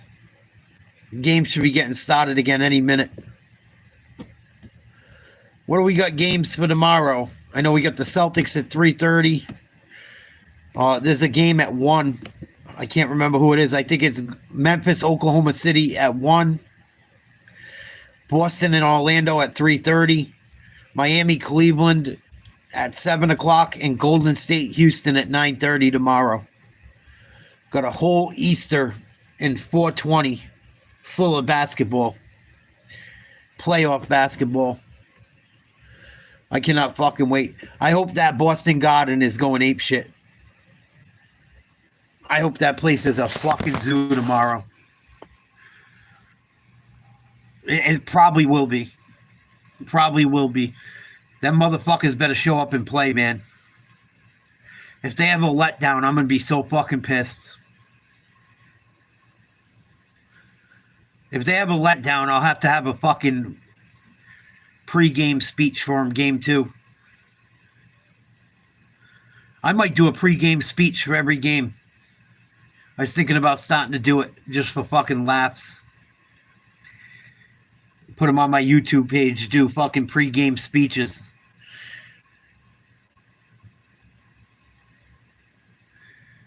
Get in there, you bum, because Mickey loves you. Lake is struggling. Austin Reeves really having a tough first half. They got him mic'd up. He sounds miserable on the mic. 59-48, Timberwolves over the Lakers. Start of the third. Here we go. Please like, share, subscribe if you haven't. Happy Easter.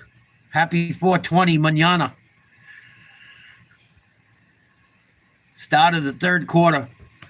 LA got off to a hot start, and it's been all Minnesota since. Naz Reid, 17. McDaniels, 14. Doncic with 20. James with 10.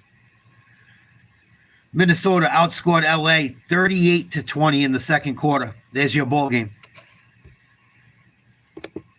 Huge part of their success, knocking down threes. Minnesota made 11 threes in that first half, 11 of 22. That was half their field goals and half their field goal attempts. And they really did a great job of taking Los Angeles out of any transition. 10-0 in fast break points for Minnesota. And they outscored the Lakers 20-10 in the paint and really shut off the offensive glass in that second quarter, where they outscored LA by 18. Edwards sprays it out to McDaniels. The corner three is beautiful. Oh, another three, McDaniels. McDaniels continues to add to his total. 62-48 Minnesota. Like Joey Diaz says, I want to see the devil. Luka with the ball on the low post, throws up an alley. LeBron barely comes down with it. Good D by Randall. Turnaround jump shot. Didn't even hit the rim, off the backboard. Slapped out of bounds by Hayes. Horrible possession to start the second half. 62-48 Minnesota. Here's Anthony Edwards with the ball, working on Reeves. Gobert sets a screen, rolls. Conley with the ball. Back to Edwards, drives to the hoop. Goes up strong, high glass, no good. Gets his own rebound, kicks it out. Randall nails a three. Wow. Minnesota shooting the lights out. 65-48. Timberwolves' largest lead of the night. Luka puts up a three, no good, wants a foul call, ain't going to get it. Plays the Olay defense. Timberwolves off and running. Easy layup. Minnesota up by 19. 10-20 to go. Third quarter. Reeves gets a pick from LeBron. Puts up a three, no good. Rebound Gobert. Conley with the ball. Gets it to Edwards. Deep three. Oh, nothing but not Anthony Edwards. Everything's going Minnesota's way. Timeout LA. Boy, I couldn't be a happier Celtics fan right now. I better shut up. 70-48 T-Wolves. Timeout Lakers. Wow, I didn't expect this. I told you guys the T-Wolves are going to give them. The T-Wolves are going to challenge them. T-Wolves are going to challenge them. I'm not saying the Lakers get knocked off, but it's not going to be easy for the Lakers. They're not just going to fucking walk in to these games and Minnesota's going to roll over. It's not going to happen. I'll be shocked if it does. I'm shocked Minnesota's up this much, especially how bad they played in the first quarter. Luka Doncic had 16 in the first quarter. 16 in the first quarter, and now they're down by they're down by 20. 22, I think.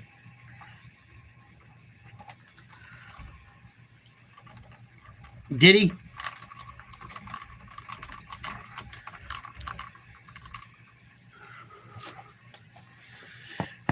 I would love to see Stone Cold beat the shit out of fucking Jake Paul or the other Paul, Logan. That would be fun to watch. I would pay to see that shit. I wouldn't mind seeing them get hit by a stunner.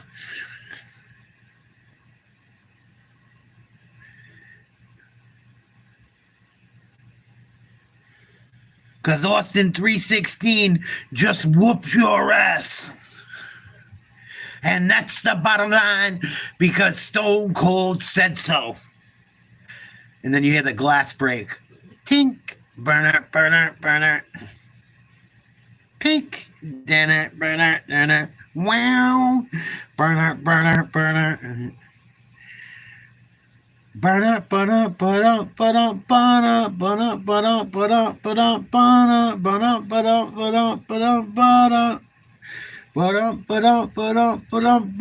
burner, burner, burner.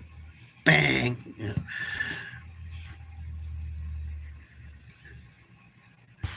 You know what I miss too? He can't go anymore. They won't let him. He has like a problem where if he hurts his neck, it could kill him or paralyze him. Remember, you know what I like too? That like, even though it was towards the end when I stopped watching wrestling so much, Jet, when they used to go, what?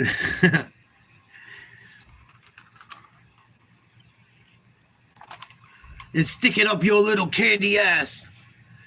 I'm going to march into Philadelphia, Rock, and I'm going to walk right down Jabroni Lane and Know Your Role Boulevard, and I'm going to whip your candy ass. And that's the bottom line.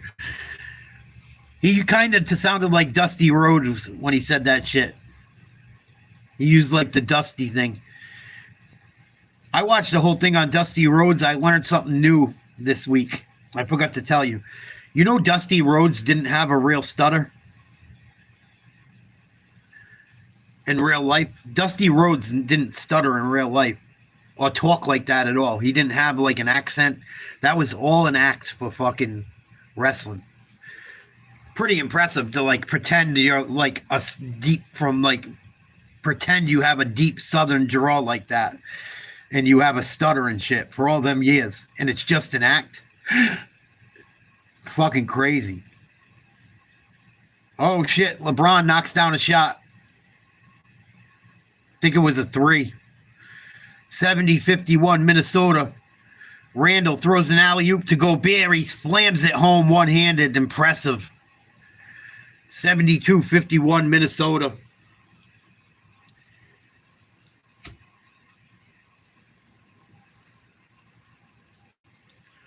Luka. Step back jumper from the elbow. No good. Rebound Ant-Man. Lakers got to hustle back on D. Pick and roll action. Ant-Man's got a mismatch. Good D by Hachimura still. Delays. Goes to the rim. Good D. Blocked by LeBron. LeBron's got numbers. Takes it coast to coast. Kicks out to Reeves. Lakers need it. They got it. Big 3. Yeah, my buddy told me yesterday, too, that if you get Peacock, they got every fucking old thing you could ever imagine. Everything. And Netflix. I didn't know Netflix... I didn't know until recently that Raw's on Netflix now. It's not even on regular TV anymore. What a play. Julius Randle gets his own rebound, puts it up and in. I think he got fouled.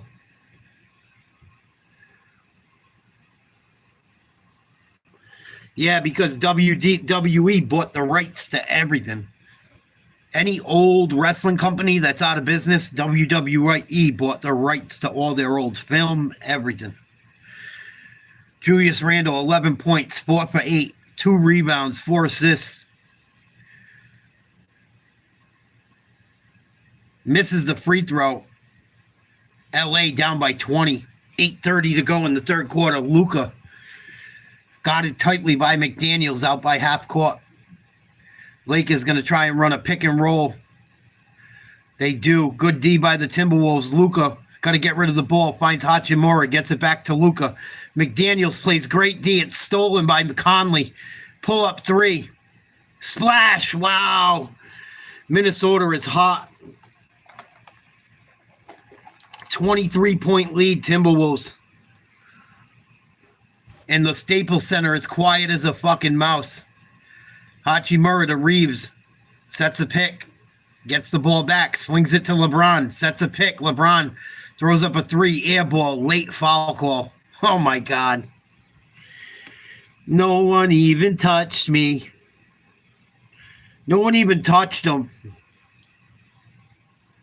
That's why I don't like LeBron. He gets so many fucking ticky-tack calls. And right, they didn't blow the whistle until after the shot, and then they say it's not a shooting foul. Come on. Luka backing down McDaniels. Good D, loses the ball, crying for a foul call. No contact at all. Ant-Man back the other way, hands it off to McDaniels. Back to Ant-Man. Over to Randall on the wing. Got a mismatch with Reeves on him. Starts backing him down to the elbow. Forces a pass down low, stolen by Doncic. Gets it out to Reeves, and there's going to be a foul away from the ball. Luka and Randall ran into each other. His right upper leg. Foul's going to go against Randall, his third. Randall blew a tire. He lost a shoe in the collision. Those were 2 big bodies that hit head on. Felt that tremor courtside. He really could feel it. I mean, you could hear it.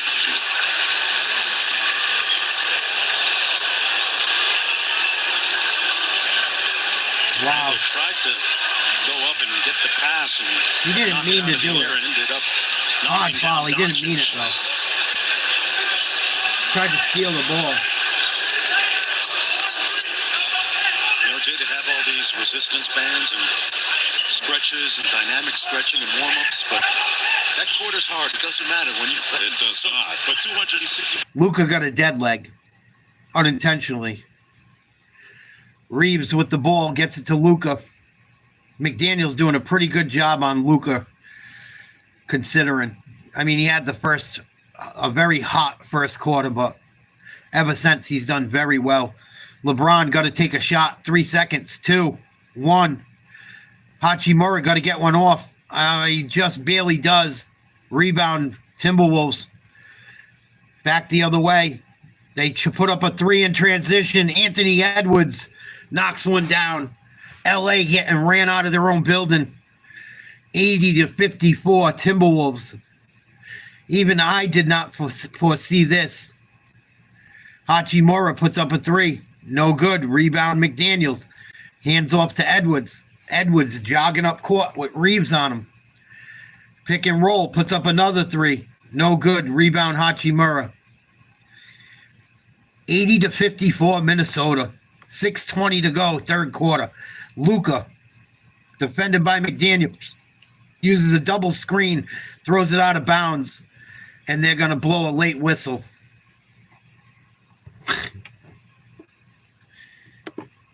Tries to get this steal, gambles for it. That just leaves Anthony Edwards wide open for that step-in 3. They got a little bit of late pressure, Rui Hachimura, but he was already lasered in on it. Anthony Edwards told me that in all the shooting competitions he did this summer was... Yeah, don't even pay him no mind. You know what I would say? Yeah, I'm sure he would have scored 100 points in a game. I would have said... Yeah, I'm sure LeBron would have scored 100 points in the game back when they didn't call as many fouls, and it was the most defensive era of basketball ever. Yeah, I'm sure he would have fucking broke all the records when back then when people weren't scoring 100 points a game. Come on. Back when defense was allowed. It's like they don't know the history of the game, dude. So you're talking to someone that don't even know what they're talking about. It's some young kid that all he's heard from the media is how great LeBron is. LeBron's great. LeBron's one of the best players ever. But he's not MJ. I'm sorry. Lakers give up another offensive rebound, but LeBron with a timely steal. Lakers got to do something in this game. They are in big trouble.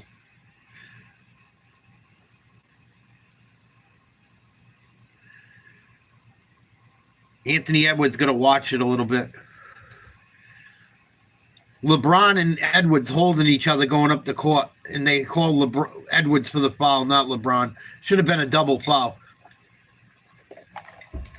Oh, yeah, LeBron's one of the best ever. I'm not that ignorant, but he's not better than fucking MJ, dude. Luka with a turnover. Here come the T-Wolves back the other way. Edwards, another three. Splash, cash money. Anthony Edwards talking major shit to the Lakers fans that were all up in his face a minute ago. I fucking love it. 85-58. Anthony Edwards with 17 points, 6 assists. 4:45 to go, third quarter. Reeves working on Gobert. Step back three. Gets it to go. Cuts the Minnesota lead to 24. Force the drive. Time out on the floor. We'll be right back after this. Thanks, Ty. I've placed information vital to the survival of the rebellion into the SAR-2 unit. Rebellions are built on hope. You want to fight? They're going to ruin they're going to ruin Star Wars even more. New series coming out.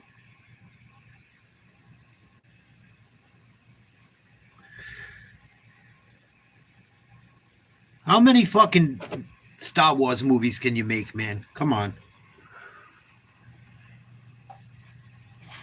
Nothing is sacred anymore. I only know the first 6 Star Wars movies, 6 or 7. After that, I couldn't fucking keep up with it.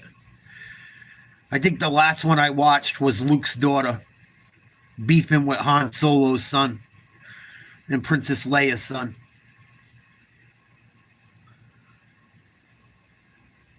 Oh, it's ridiculous, Jet. Ridiculous.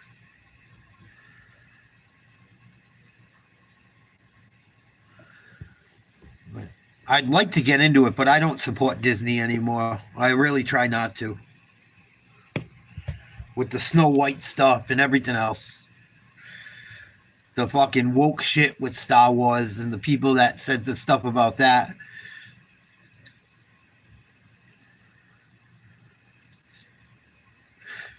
That's the only way you can stop them. Is not to watch them.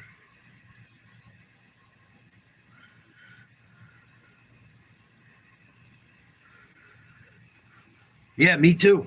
Yeah, me too. But when you turn Ariel black and fucking, come on. Like, it's not even okay to have white characters anymore. Captain America says in an interview, I don't even care if Captain America's black. Whatever. I mean, even though he was a white dude, whatever. You want to make him black, whatever. The guy says Captain America doesn't represent America. I have a problem with it. Major problem with it. We live in upside down universe now. Everything, like I said, I've said it ad nauseum. Everything wrong is right. Everything right is wrong. It's just the world we live in now, unfortunately. It's not the world I live in. It's the world that's promoted to everyone that lives in that. I don't live in that world. I live in fucking reality.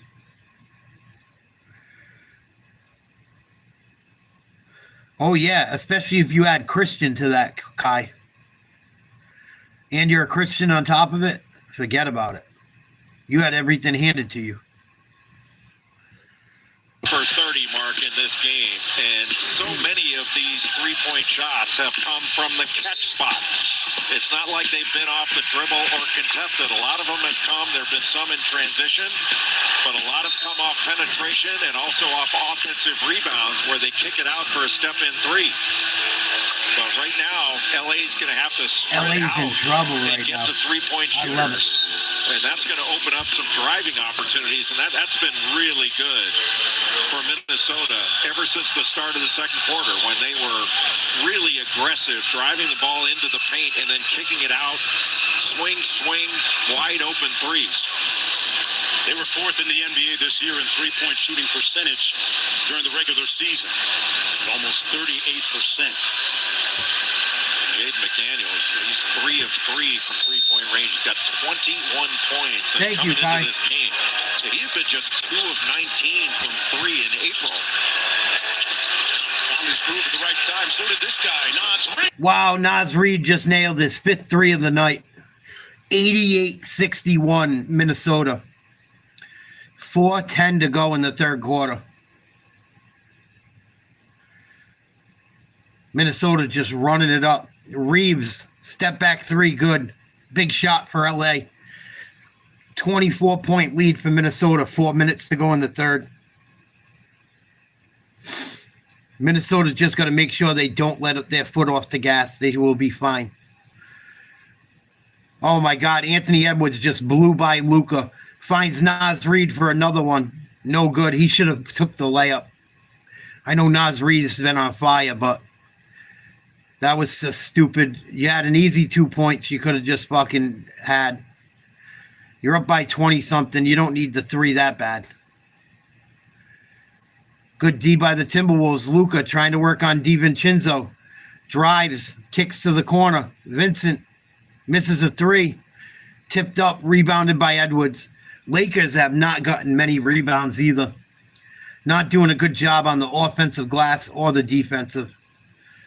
Edwards uses a screen. He's got Luka on him. Luka can't keep up. All the way to the rim. Misses a layup. No foul one. Reeves going to get a late foul call on a layup. Oh, boy. Anthony Edwards is limping. This could be bad. And he's going right to the locker room. Uh-oh.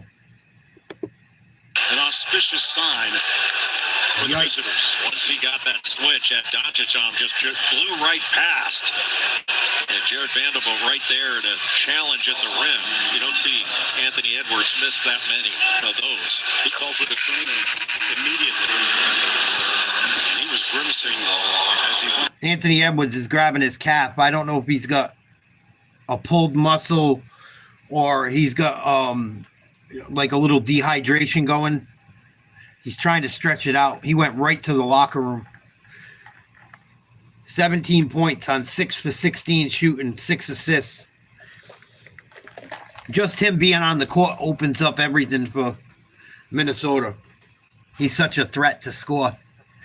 Austin Reeves hits a couple free throws, cuts the lead to 22. Conley gets it to Randall, top of the three-point line. Vincent guards him. Randall goes by him, kicks it out, pump fake three. Minnesota going to get a shot off, and they're going to call Randall for a travel.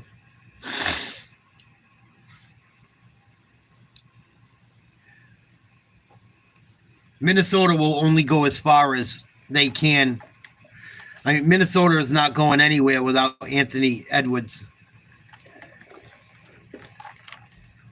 I'm hanging in there, Kai. I'll talk to you about what I've been up to at the next commercial. I don't want to cut into the game, but give me a minute. We'll shoot the shit.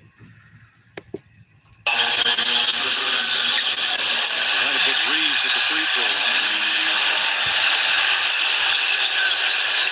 If your glass is half full, guy, you're saying at least Chris Finch is up and able at this time of the year. Last year in the playoffs, he spent it on a cart. Lakers just got a free throw for a technical foul. Reeves knocked it down. I don't know what the tech was for. I think it went against the Minnesota coach. Luka drives by DiVincenzo to the rim, lays one up and in. Lead down to 19. 2 minutes, 15 seconds to go in the third quarter. DiVincenzo with the ball. They run a give and go, stolen by the Lakers. Randall wasn't quick enough to turn. LeBron back the other way, takes about 5 steps and lays it up and in. And Timberwolves are going to call a timeout. Lakers on a 10-0 run. 88-71, Minnesota. 2:03 to play in the third quarter. We got a scrap, too. I don't know what's going on. Lead has been whittled down to 17 with 2:03 to go in the third. This game ain't over yet. With 19 hotel brands and Makes you wonder, right? Anthony Edwards leaves the game. Lakers start to come back a little bit. I mean, I don't know. It just makes you wonder. You see this shit too many times. Makes you wonder. It could be genuine. I'm not saying that, but it just makes me wonder. I've been good, Kai. What up, Alan? I've been good, man. Went and got a haircut.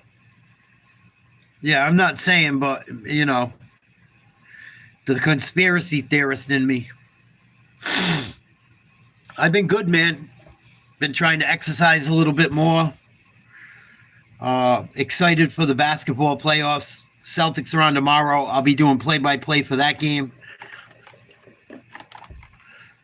I'm in a pretty good place, man. I'm starting to come out of my funk.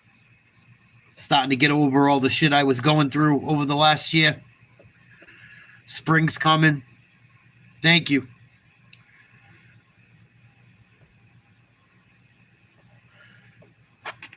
Thanks, Alan. LeBron, nice layup. I didn't take too many steps. I was wrong. It looked like he took too many. He covered a lot of ground. LeBron with 15 points, 4 rebounds, 2 blocks. 6 for 13 from the field.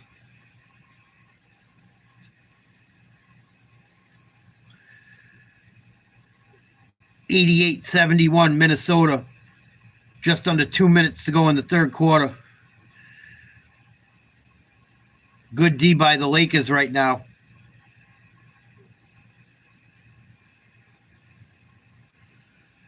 Conley got to get a shot off. Puts one up. There's a foul call.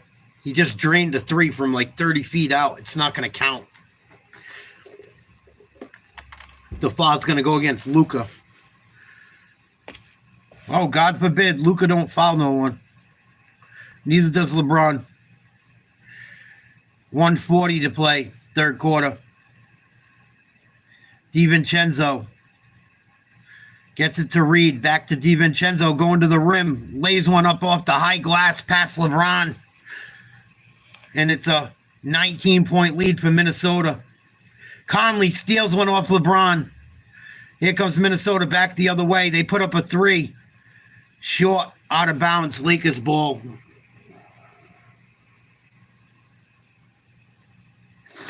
Nice play by DiVincenzo.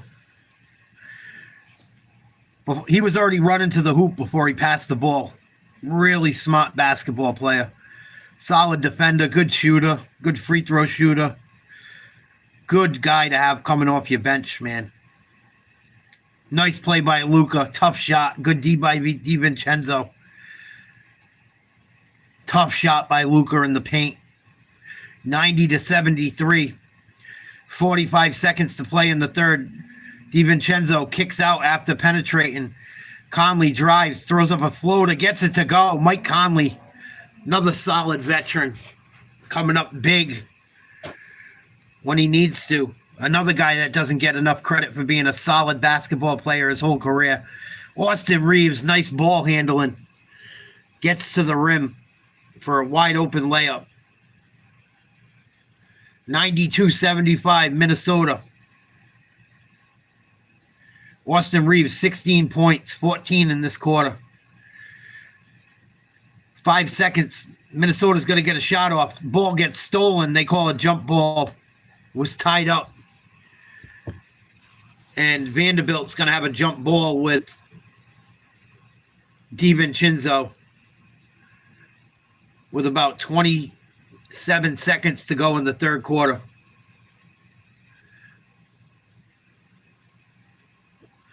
Lakers have cut the 24-point deficit down to 17. 15.8 seconds to play in the third quarter.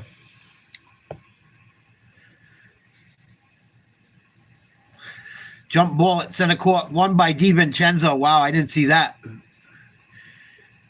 Minnesota got to get a shot off. DiVincenzo throws up a prayer, no good. And there's a foul down low on Luka. Good hustle by McDaniels. McDaniels been a thorn in their side. Oh no, it wasn't McDaniels. Excuse me, it was Alexander Walker. They're both wearing a headband and are about the same height. I apologize for the mix-up. Good hustle by Alexander Walker and Julius Randle. And he will shoot free throws. Knocks down the first. Anthony Edwards still not back in the game since he left. I don't know if he's back on the sideline or not. Refs have called it pretty fair, in my opinion. Been pretty even. The Lakers have got some of the calls you expect. LeBron just pushed someone under the basket for no reason. Should be a foul call. That should have been a foul. You can't put your hands on people just because you're down by 20. Ref steps in and tells them to stop it. Luka puts up a three from half court. Oh my God, he got it to go glass. Luka just drained one from half court. I don't know if he got rid of it in time. 94-78. End of the third. Minnesota up. See if this basket counts. Holy shit, what a shot. Nobody pressed up. Oh, it counts. And Doncic took advantage of it. Luka put up a three from fucking the half-court line. Lazy defense by the Timberwolves. And he weasels 3 points. Great shot. Great shot by Luka. Fucking half-court shot. Time running out. Down big. Way to keep your head in the game. End of three. Minnesota up big. Not as big as they were, though. Minnesota's got to be careful not to fall asleep down the stretch. A lot of teams have fallen asleep down the stretch tonight. The Clippers, 15-point lead, losing overtime to Denver. Detroit up by double digits, 6 to 10 points almost the entire game. 8-point lead with under 8 minutes to go in that game. Blow it. End up losing by 11. Will the Lakers battle back like Denver and New York did and overcome this lead? We shall see. 12 minutes left to play. Fourth quarter getting ready to start after the commercial break.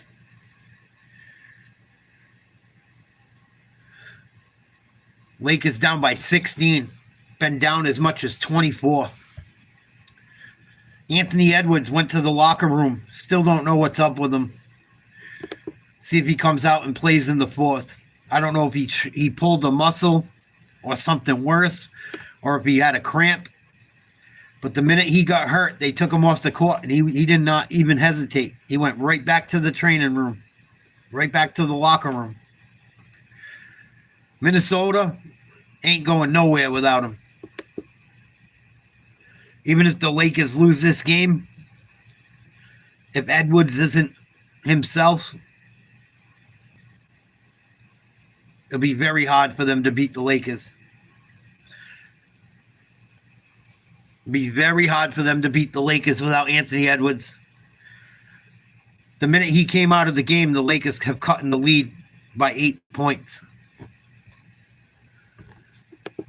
I'm Malika Andrews. Let's take a look at this assist to the game brought to you by State Farm. The Knicks hosting the Pistons in Game 1 here of their first-round series. Karl Anthony Towns finds Josh Hart, who lays it in over Cade Cunningham here. It was a valiant effort by the young Pistons, but the Knicks pulled away on a 21-0 run, and Karl Anthony Towns' vision.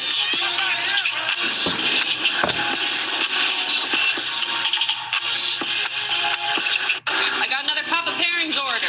I need 3 medium pepperoni, 2 orders wings, spread sticks, cheese sticks, brownies. They called the right.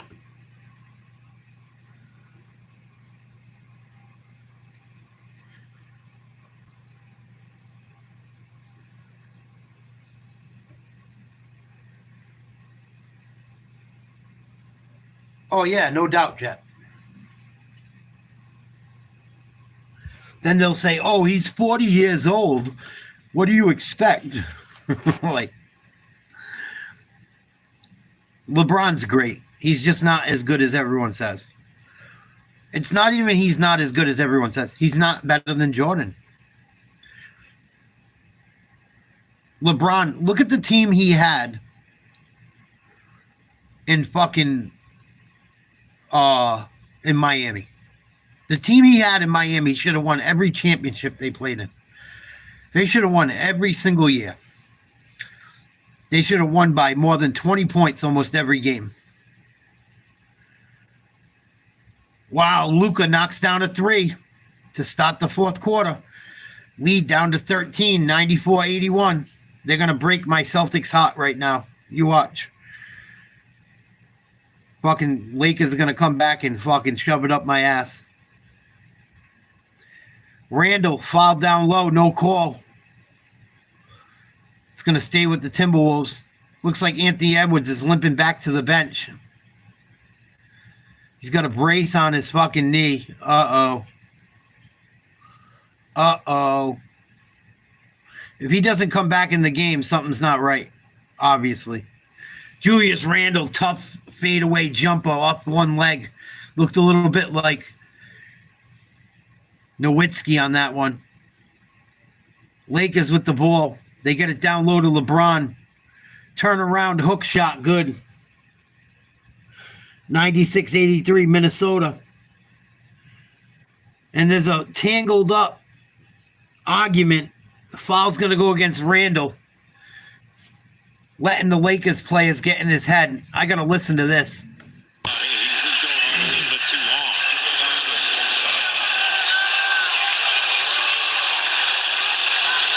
Oh, they just teched up Randall. Official. Now it looks like Anthony Edwards is at the scores table, and we'll check back. Luka knocks down the free throw. So able to go. Had a wrap on that right half area. 12-point game. Minnesota up. 10:57 to go. Anthony Edwards back in the game now. It just makes me wonder. Lakers on a 20-8 run since Edwards left. Edwards working on Luka. Passes it to Randall. Back to Edwards. Luka tries to get up on him. Edwards goes to the hoop strong. Turnaround jump shot. Gets it to go. Nothing but net. Looked a little bit like Jordan on that one. 98-84. Edwards with 19. Stops the bleeding. First play back in the game. And Timberwolves are going to get called for a ticky-tack foul down low. Lakers will inbound.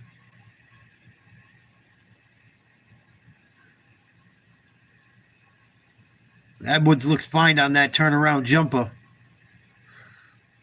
Backpedaling. Lakers get an easy layup. Luka. Timberwolves got to be careful, man. They can't fall asleep here. They're starting to fucking fall into like the little stupid games some of the Lakers are playing. Doncic got 37 points, 5 rebounds. Edwards with the ball. Luka trying to defend. Edwards crosses him over. Spin move. Step back. Passes it out. Open 3. Randall. Splash. Cash money. Julius Randle. Big 3. 101-86. Minnesota. 9:50 to play in the fourth. LeBron thinks about taking a deep 3. Passes. Dribble penetration. Nice layup. No good. Good D. Both guys down on the floor. Minnesota back the other way. Conley misses a floater. Luka with the rebound. Lakers with numbers. Vincent puts up a three. No good. Tipped up and in. And Naz Reid is still down on the ground holding his face. Think he got hit with a bad elbow possession ago. He's not getting up off the ground. He's just holding his face. And it looked like they hit heads with one another. I'm going to take a timeout and come right back. That's what I'm saying. Jordan left in the prime of his career to go play baseball. Or either that or because he owed money to the mob and his father passed away. Whatever happened, happened. I don't know. But Jordan left the NBA for 3 years and when he was at his best, Jordan probably would have won another 3. Probably would have won another 3.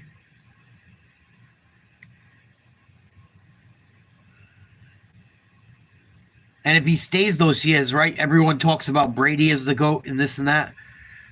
He's got Brady by fucking 2. I think Brady won 7.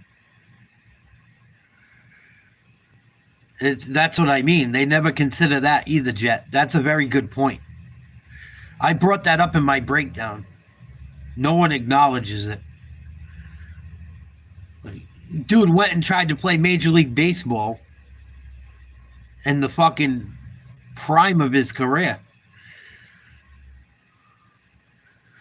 I would have liked to see Jordan play the Rockets. That would have been fun. That would have been a test. Those Rocket teams were good. But I think Jordan still takes them out. Right? Jordan might have won 9 in a row. He won 3, disappeared, and then won another 3. The only year he lost after he won his first championship, the only year he lost in the playoffs after he became an NBA champion was the season he played like fucking, I think he played like 40 games when he wore 45 and came back. The Magic beat them in the playoffs. But Jordan barely played. Like, he was just getting his legs back. And he still went to the Eastern Conference Finals, I think. If it wasn't the Eastern Conference Finals, it was the semis. And that he lost to Shaq and Penny. But if Jordan is playing all year long and healthy, I doubt that shit happens. Yeah, he played baseball for a while. I got the Beckett of him. I just showed guys the other day. It's funny you bring it up, Kai. I have so much old memorabilia. I'll show you it. I got it.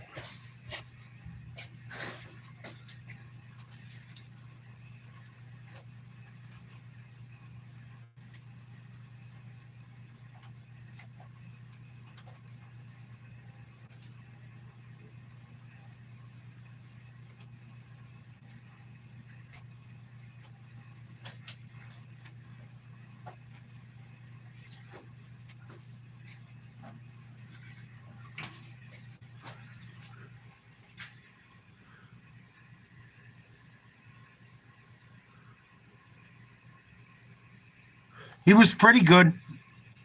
He played AAA. He played some games with Chicago. But yeah, it's Jordan playing baseball.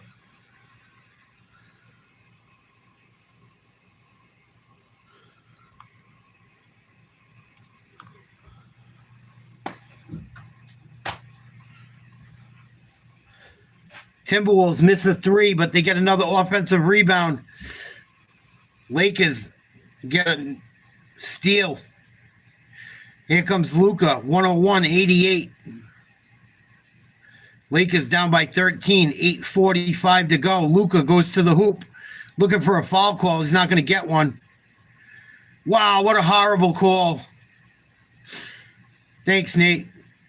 I thought that was out of bounds on the Lakers. There could have been a foul. Looks like Luka got hit. Probably a makeup call. Wow. Lakers got to get a shot off. Luka wants the ball. 4, 3. 2, step back jumper, short, rebound Edwards. Slow it down, Ant. 8:30 to play. Lakers down by 13. Edwards working on Doncic. Looking for a step back. Gets him in the air. Passes. Gets the ball back. Fakes a 3. No, he takes a 3. Deep 3. Good. Ant-Man knocks one down from 28 feet out. 104-88 Minnesota. Edwards, big time. LeBron misses a 3. Rebound Timberwolves. They get it to Edwards right away. He's got a mismatch with Vincent on him. They switch and bring LeBron. Edwards waves his hand like, come on. Goes by LeBron, loses the ball. It's going to get tied up. And I think Minnesota called a timeout just in time. Heads up play by the Minnesota player on the sideline to call a timeout. What a pretty fucking shot. Luka, hand in his face from 28 feet out. Ant-Man nails it and puts 3 fingers up in Luka's face. I love it. Timberwolves hanging tough. 104-88 T-Wolves. 16-point lead with 7:50 left in the fourth. Lakers aren't done, though. This game ain't over yet. Now, he was a halfway decent baseball player. I'm sure they gave him some beneficial treatment. I think he only batted about 200. He struggled. But he went and started playing baseball at like 30 years old. When he was younger, supposedly he was like a very good baseball player. There's a lot of basketball players back in the day that were very good baseball players. Football players too. Bo Jackson, Dion. Danny Ainge was a phenomenal baseball player. Look up that. The Celtics drafted Danny Ainge, and the Blue Jays, I think there was a strike in baseball in the 80s. There was a strike in baseball in the early 80s. And Danny Ainge played for the Blue Jays, and the Blue Jays made a fucking stink. They're like, we don't care if you drafted him to play basketball. We have him signed under contract to play baseball. And the Celtics in the NBA found like a loophole because it was during a strike. But Danny Ainge didn't want to play basketball. He had no interest in it, which is crazy. He was already starting for the Blue Jays in the majors. And the Celtics were like, baseball was in a strike. And he said, fuck it, I'll go play. Why not, right? You're getting paid from both of them. And fucking, he gave up baseball to become an NBA player. But supposedly Danny Ainge was fucking unbelievable ball player. Baseball-wise. Better than Dion, better than Bo. Better, like he supposedly, I looked it up. They said Danny Ainge could have been like a Paul Molitor. Paul Molitor was fucking great. 3,000 hit club. I think Molitor won a ring late in his career. I'm pretty sure. I don't know if he won one with the Brewers. I think he won one with the Twins. I think he played for the Twins when Kirby Puckett and them might have been on the same team. I could be wrong. But Paul Molitor was fucking good. Look him up. And that was like Danny Ainge's like equivalent. Like when you look into like who they thought he might be like, Paul Molitor was who they compared him to. Not too shabby. You know who else played baseball that played pro baseball too? That gave it up to become a wrestler? I don't know if people know this. Macho Man Randy Savage was a great baseball player. Look into it. He was good. He probably could have stayed. He could have been a pro, or, he could have he could have at least stayed in AAA and went back and forth. But out of high school, Randy Savage was a big fucking prospect in baseball. Huge prospect. Long before the steroids and all that shit. He was in good shape, but he wasn't as jacked as he was as a wrestler. but super good athlete, like ridiculous athlete from what I read. Yeah, Macho Man was a stud baseball player. Stud. I think he might have played for the Expos, or he got drafted by someone. I can't remember who. I'd have to look it up again. Oh, LeBron, big dunk, nasty. Two-hand slam. Cuts the Minnesota lead to 14. No one in the lane.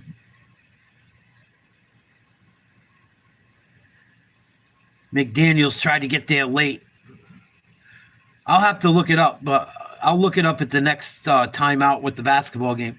I don't know who he played for exactly or drafted by, but he was a top he was like a, he was good enough to get fucking drafted. He couldn't have been that bad. Tough shot, McDaniels. Wow. Minnesota back up 16. McDaniels got 23. Edwards got 22. Edwards hasn't even had that good of a game. He had a much better second half than a first half, and he's missed a lot of time with that freaky injury or that leg cramp. DiVincenzo going to check back in. Tomorrow, 1 o'clock, Oklahoma City versus the Grizzlies in Oklahoma City. Tomorrow, 3:30, Magic in Boston to play the Celtics. You know we're covering that one.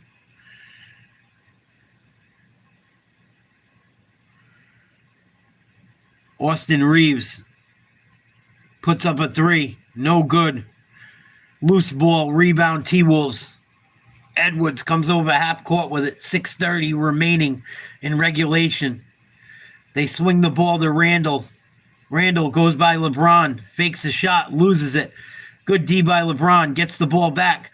Pump fakes. Blocked again. No foul call. And then they call an offensive foul on Randall. Late.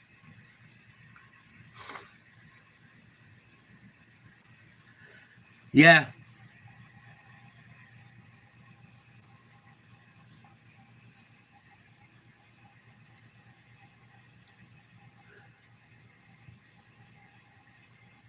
Randy was kind of a weird dude, man. And he loved his wife. I mean, he loved Miss Elizabeth, but he was kind of strange. I've looked into Randy Savage quite a bit.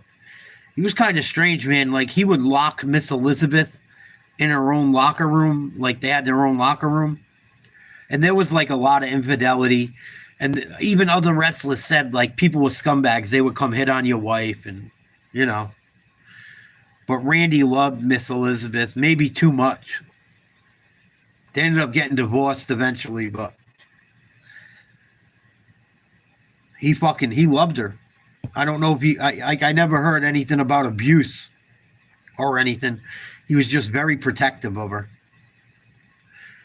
Like, people talked to her like she was a lady. Like, you know, he didn't go for none of that foul shit with his woman.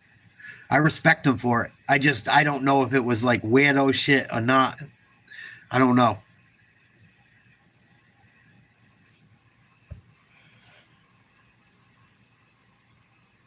I never heard that yet.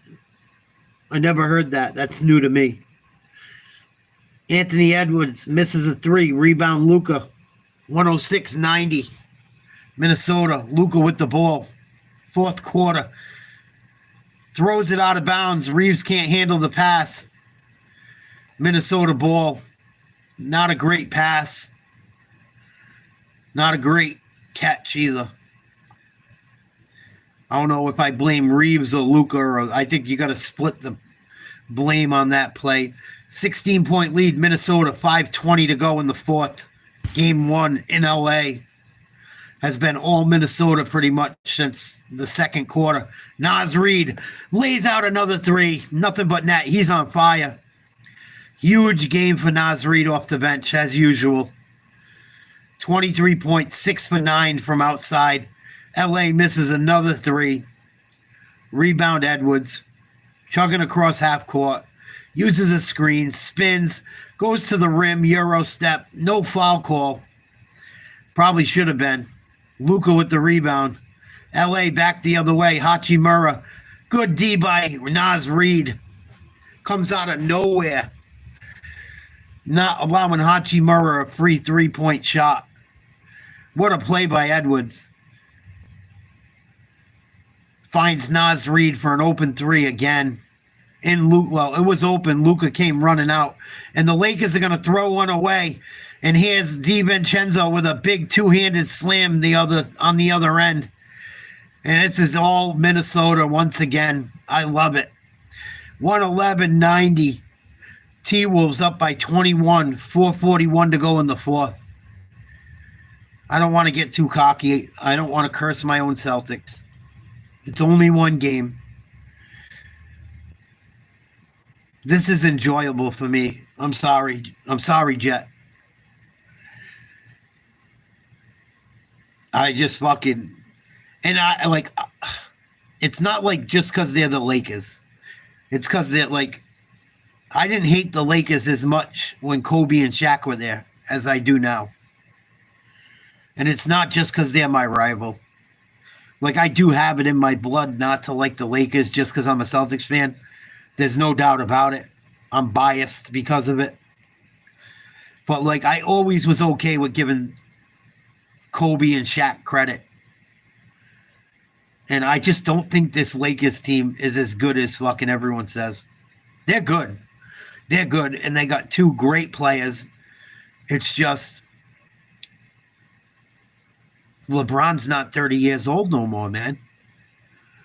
And fucking Luka can't do it all himself. And even if them two were young at their best, they still can't do it all alone. No one has done it all alone. Jordan didn't do it all alone. Like, I'm so sick of the LA hype train. And, like, where's LA without Luka right now? Are they even in the fucking playoffs? I don't think so. Luka has like 30 fucking something. Luka's got almost 40 and they're down by 21. LeBron's over 20 points or close to it. Like, those guys have scored like 60 points and they're still down by almost 25. Edwards, deep three. No good. Rebound, Reeves. Here's Doncic. Alley-oop. Gets it to go. He threw such an accurate alley-oop. It went in the rim. And I think LeBron hit the rim. So the basket's not going to count. Unlucky. I think it's going to be called offensive goaltending because he touched the... Yup. LeBron tapped it in off the cylinder. Unlucky. Unlucky play. 3:45 to go. Randall backing down Reeves. They double him. Good D by LeBron. He throws a cross-court pass, saved by McDaniels. Nice Euro step, puts up a floater, nothing but net. Wow. He just broke Gabe Vincent down big time. Fake Gabe Vincent right out of his shorts. I told people that the Timberwolves were going to give LA problems. LeBron puts up a three. Looking for a foul call, no call. Pointing at the ref. He touched my hand. He touched my hand. Then why'd you fall on your butt? No call. 113-90, Minnesota. And they're going to foul Ant Edwards. Foul's going to go against Vincent. Luka and LeBron are having meltdowns. This is what I worry about. They got two emotional superstars. LeBron might have got hit on that. It was close. I don't know if he got the ball and then the hand. It's hard to tell on the replay. I could see why LeBron's a little upset. They're going to put LeBron on the bench, Reeves on the bench, Vincent on the bench. 23-point lead for Minnesota. 3:02 to play. Then for the visitors, shooting the three ball. Torrential rate, 21 of 40. So many of those threes, Mark, were catch and shoot threes. They're sort of shooting from the catch spot. It's not like Anthony Edwards was shooting a bunch of step backs. DiVincenzo, a rare or miss. Alex Len fouled on the rebound by Clark. Well, it's time for our playoff schedule brought to you by Amazon. Tomorrow on ABC, Memphis OKC Game 1, followed by Orlando versus Boston. It starts at 1 o'clock. Boston game at 3:30. Tomorrow night on TNT. Miami Cleveland at 7 p.m. Eastern Time, followed by Warriors Rockets at 9:30. For more on these games, please go to NBA.com or visit the NBA app. Well, the reigning champs ready to get back to work against Orlando, a team with great size and length on that front line. When you look at Paolo Banchero, you look at Franz Wagner, and you look at Wendell Carter. Well, they're outstanding defensively. The problem with Orlando is they haven't been able to score. I got an ashtray, bro. Yeah. They really struggle. You think I'm a moron? To the floor a lot of times. Don't answer that. It's the foul line jump shot. Chris Finch calls timeout with 2:05 to go. I got an ashtray. Back after this. AT&T is the new guarantee because not everything in life is guaranteed. I'm dumb. I'm not that dumb. Fuck it. Who knows? Maybe I should burn the motherfucker down. Grab a nice insurance check.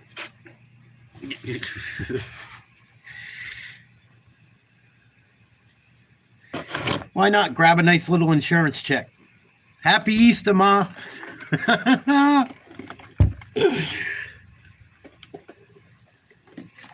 Happy Easter, Mom. Top of the world, Ma. Fuck it.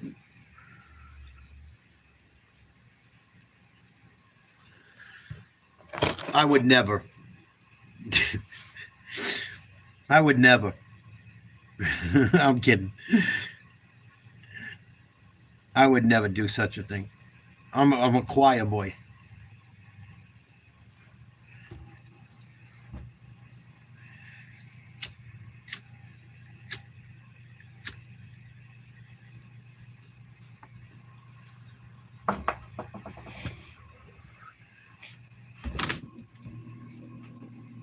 Friggin' Timberwolves shooting the lights out, man. I thought the Timberwolves would put up a fight. I didn't think they would beat the shit out of them.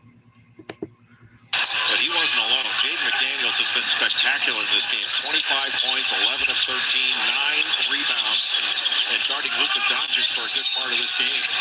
And his 25 points, Jay, ties a playoff career high for McDaniels. A guy that got off to a slow start this season for the Timberwolves, especially at the defensive end. That's what kind of surprised me, too. Like, the Timberwolves played a horrible first quarter. At the end of the first quarter, I was like, man, Timberwolves are in trouble. Jaden McDaniels, 25 points, 11 for 13, 9 rebounds, 2 assists. I don't know how. And then you look at it, right? Like, can he do it again and again and again? Does he have to? They're up 115-92. Even if he scored 20, they're in good fucking shape. I just don't know what the Lakers do if Austin Reeves, LeBron, Luka, and LeBron, Luka, Austin Reeves, Hachimura, if they don't score 100 points combined, I don't know how they win a fucking game. I don't.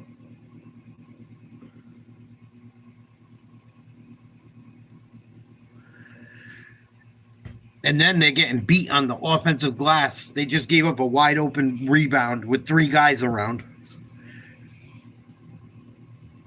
T-Wolves got their bums in, just doing whatever they want. Grabbing offensive rebounds, slamming it down their throat.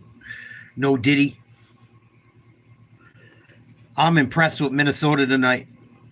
Very impressed with Minnesota. What's up, Alan? Especially because Minnesota had a horrible, absolutely horrible first quarter. And they hung in there. Like, everything went the Lakers' way in the first quarter. They got off to a great start. The Staples Center's jumping. They're all in the game. Luka's on fire. And you lose by fucking 20 still. You know? And then you got to go on the road. You don't think Minnesota's going to play better at home? This is a remarkable basketball game. That's it. Minnesota takes game one. They say that a series. Minnesota ran over LA tonight. 117-95 is your final. Anthony Edwards didn't even have a great game either. He played well. He played well enough.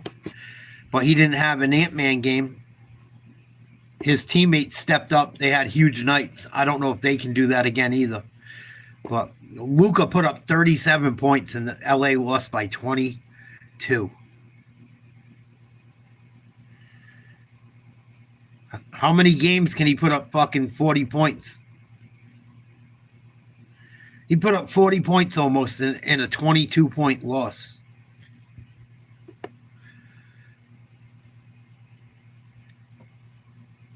If I was a Lakers fan, I'd be a little concerned. I'd be a little concerned. I don't know if I'm jumping to conclusions, but Luka scores 37 and you lose by 22 at home.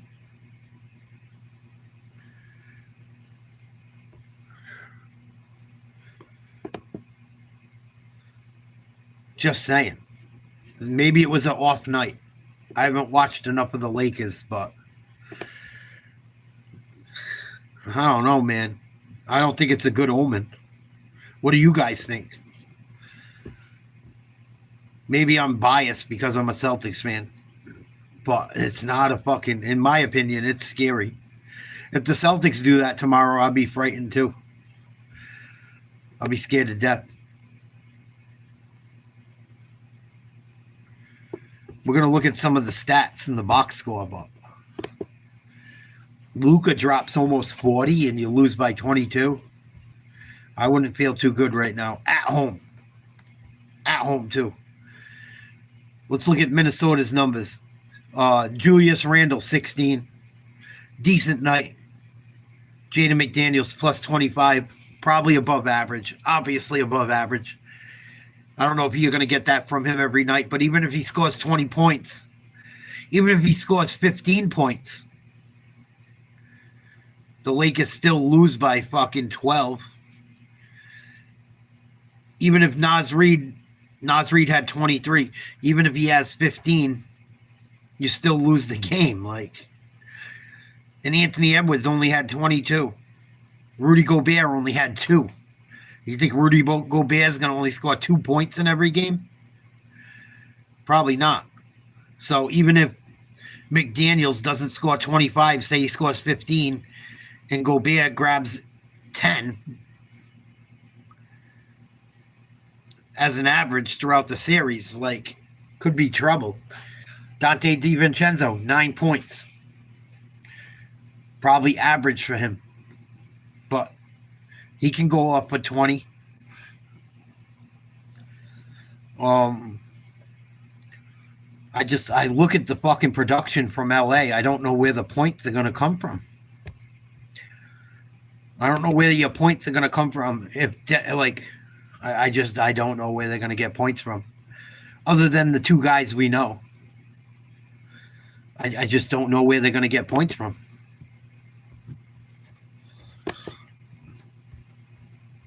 We'll look at the Lakers now.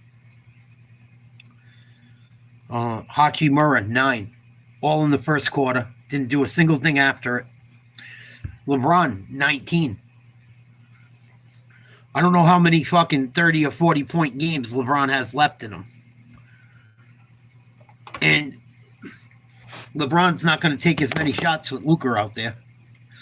They're going to defer to Luka, which he's I think Luka's a better player at this point in his career. He's much younger. He's got a better jump shot. He's better than LeBron right now. At least scoring. I know people will call me crazy, but I mean, LeBron shot 8 for 18. Not a bad. He shot over 50. He shot almost 50%. 1 of 5 from 3. Even if he hits all of them threes, they still lose by double digits.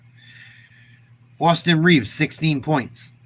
Even if Austin Reeves scores 26, they still lose. Look at the bench. Dorian Finney-Smith, 3. Gabe Vincent, 3. Jared Vanderbilt, 2. And you look further down on the bench, that none of those guys are going to play other than Dalton Connect. They're going to have to stop playing Dalton Connect because he's a good outside shooter. He was 1 for 3 tonight, but 2 for 4 from the field, 1 for 3 from 3. But they put Dalton Connect in, he becomes a vulnerability on the defensive end. That's why he's not getting minutes, because he's a great shooter, but they know if they put him in on defense, he's a slow white guy. And he's around the same height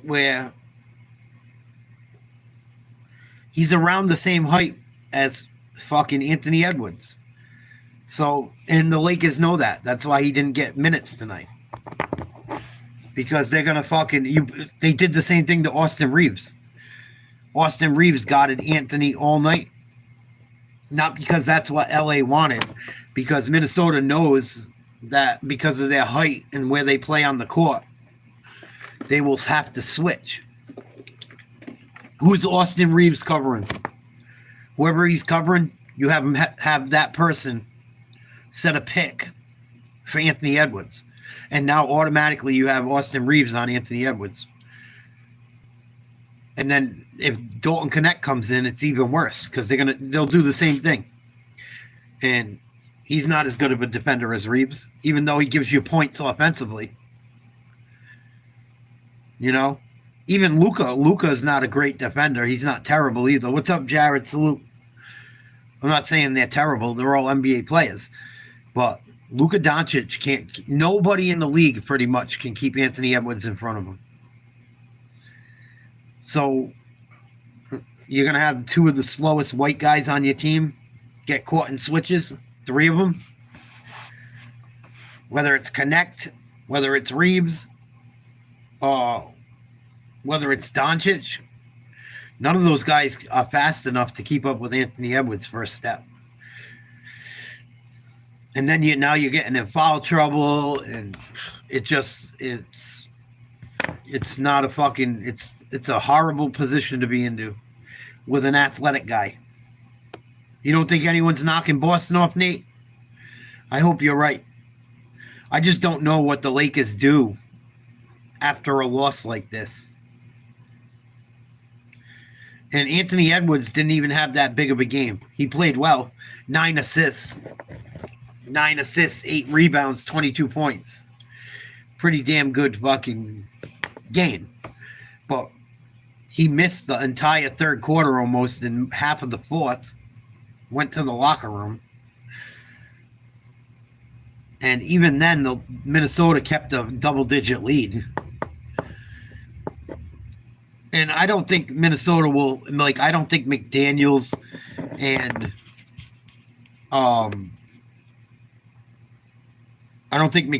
and Naz Reid will score 23 and 25 every single night. But I also think Anthony Edwards is good for more than 22. Julius Randle probably picks up the slack if them guys don't score. Rudy Gobert only had 2 points. Took 2 shots. I don't know where the fucking points come from for LA or how they get stops either. And I don't even think, even though I can't stand JJ Redick for the shit he talks and how much he sucks LeBron off, I don't even think it's his fault. He didn't make the roster. I mean, LeBron made the roster. Even if the Lakers had fucking Anthony Davis, they might have been better off tonight. And I said that when the trade happened. Luka's good and all, but you're going to give up a lot of size. You're going to give up size. And then they had to trade players as well. Like, and you're losing defense.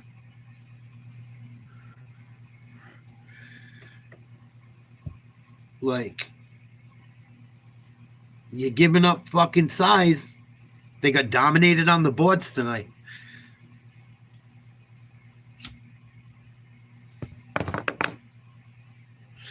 Right? How do you rely on Hayes? I mean, I don't know much about Hayes, but I know he's like a lob guy. Like, he can't produce his own shot. You got to get to the hoop and throw alley-oops to him. And even if, like, that's the thing about Minnesota as well. They have 3 guys that are close to 7 foot. Randall, Gobert, and Naz Reid are all big guys. And I'm sure they got more height as well. Are the Wolves better off without Townsend? Townsend. Oh, Karl Anthony Towns, you must mean. Sorry. Sorry, Jared. Are the Wolves better off without Towns, you mean? They got Dante DiVincenzo. Good fucking solid player all around. He can light it up, man. He could go off for 20. Good shooter. Smart basketball player. High IQ. Villanova guy. Knows how to play situational basketball. Fundamental basketball. Knows where he should be on the court. I think they're probably better off without Towns. I don't think Towns is a little soft sometimes. And Randall's tough. Randall don't fuck around. Randall was in a few scraps tonight. Karl Anthony Towns a special player though. But they got Randall and DiVincenzo. So you got 2 guys for 1. And I think they got a draft pick too. And they had Naz Reid. And they got Rudy Gobert already. So it's like they gave up Towns, who's a 7-footer, but they got a guy that's 6'11". That's pretty fucking solid. I've seen Julius Randle play in person when he played for the Knicks. If he gets fucking hot, he can put up 40. I watched the fucking Celtics blow 3 20-point leads. Not this year, last year. Me and my ex-girl went to the game. Double overtime. Fucking Knicks came back. Julius Randle dropped 40 or 42, and we lost in double overtime. Up by 20 3 times in that game. And Julius Randle went off. Or was it the year we won it all? If it wasn't the year we won it all, it was the year before. We might have still had Robert Williams, not Porzingis. But Randall's an explosive scorer. No doubt about it. Yeah, I don't know. That's like, supposedly Redick got the job because LeBron wanted him. Word on the streets. From what I read about it, Jet. And Nate, I think you asked about if I cover baseball. Sometimes I do. I tried to cover it I covered it last year before the Yankees totally fucking. I knew LA was just too fucking good. I don't think anyone's beaten LA in a 7-game series. And I don't know, baseball's tough. I do play-by-play for it sometimes, but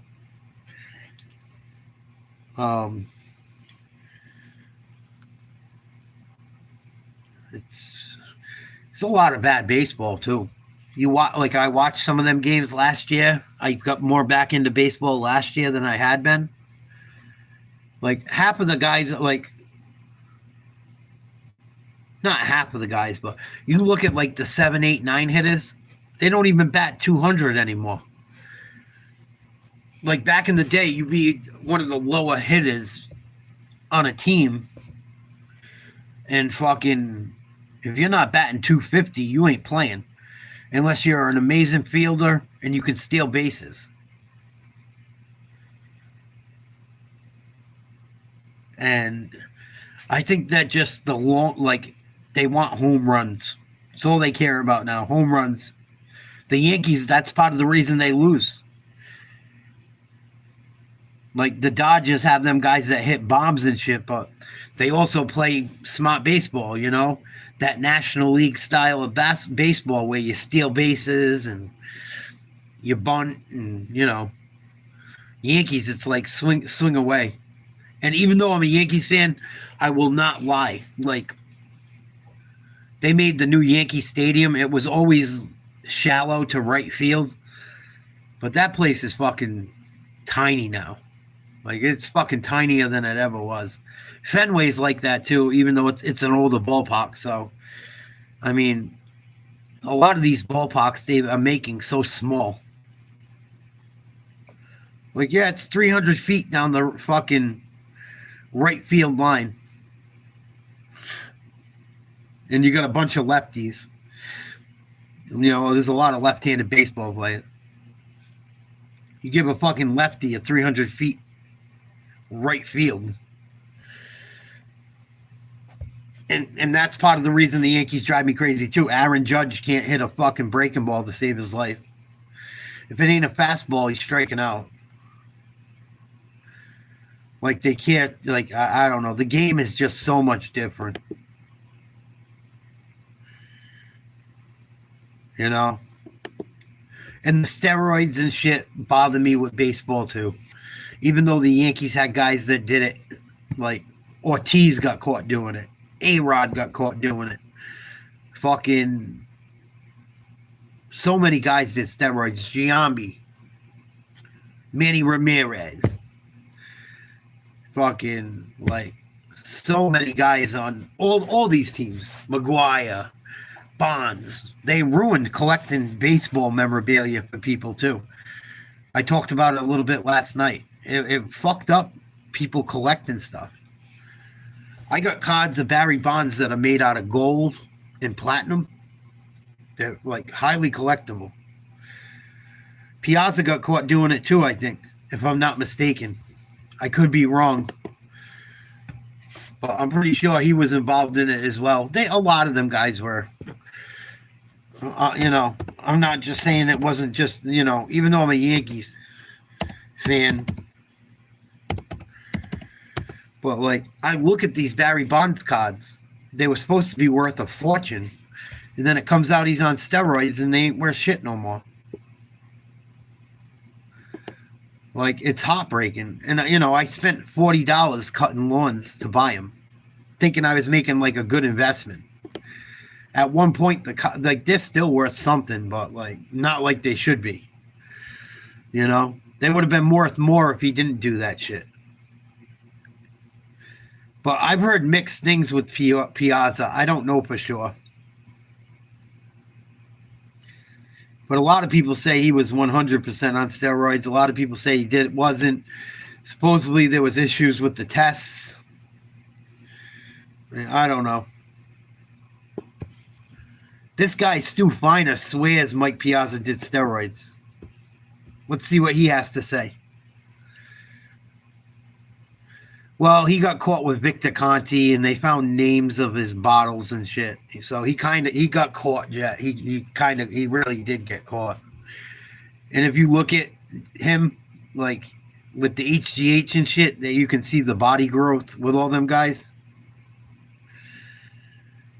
Like his fucking forehead was way bigger when he was older, and like that's supposedly a sign.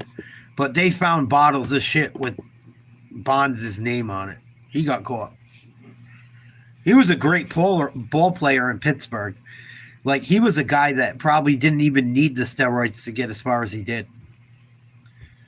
Turned on balls so quick. A violent swing. Well, let's see what Stu Feiner says. He says 100% Mike Piazza did steroids. I don't know. Yeah, but not like he was after, dude. Not like he was after. You don't get older and hit more home runs, Jet. The guy got older and got better. And it just doesn't happen. It doesn't happen. You don't start hitting more home runs as you get older. No way. No fucking way. I've never seen a player do it besides the guys that were on roids. Mark McGuire's another guy. He didn't need fucking steroids. Guy hit 40-something home runs as a young guy in L.A. He was in good shape, but he was lanky. He wasn't jacked like he was. And the problem with it is, but he didn't put up bigger stats, Jet. He didn't put up bigger stats. His stat lines weren't nearly as good. And throwing a fucking football is a little different than hitting home runs, bro. It's a little different. Tom Brady really, besides when he had Randy Moss, never threw a ball over fucking 40 yards his entire career. Like, all his yardage was fucking little dink and dunks. You know? Like, hitting bombs fucking, and like, it's just, at that age and shit, nah. Your reflexes get slower.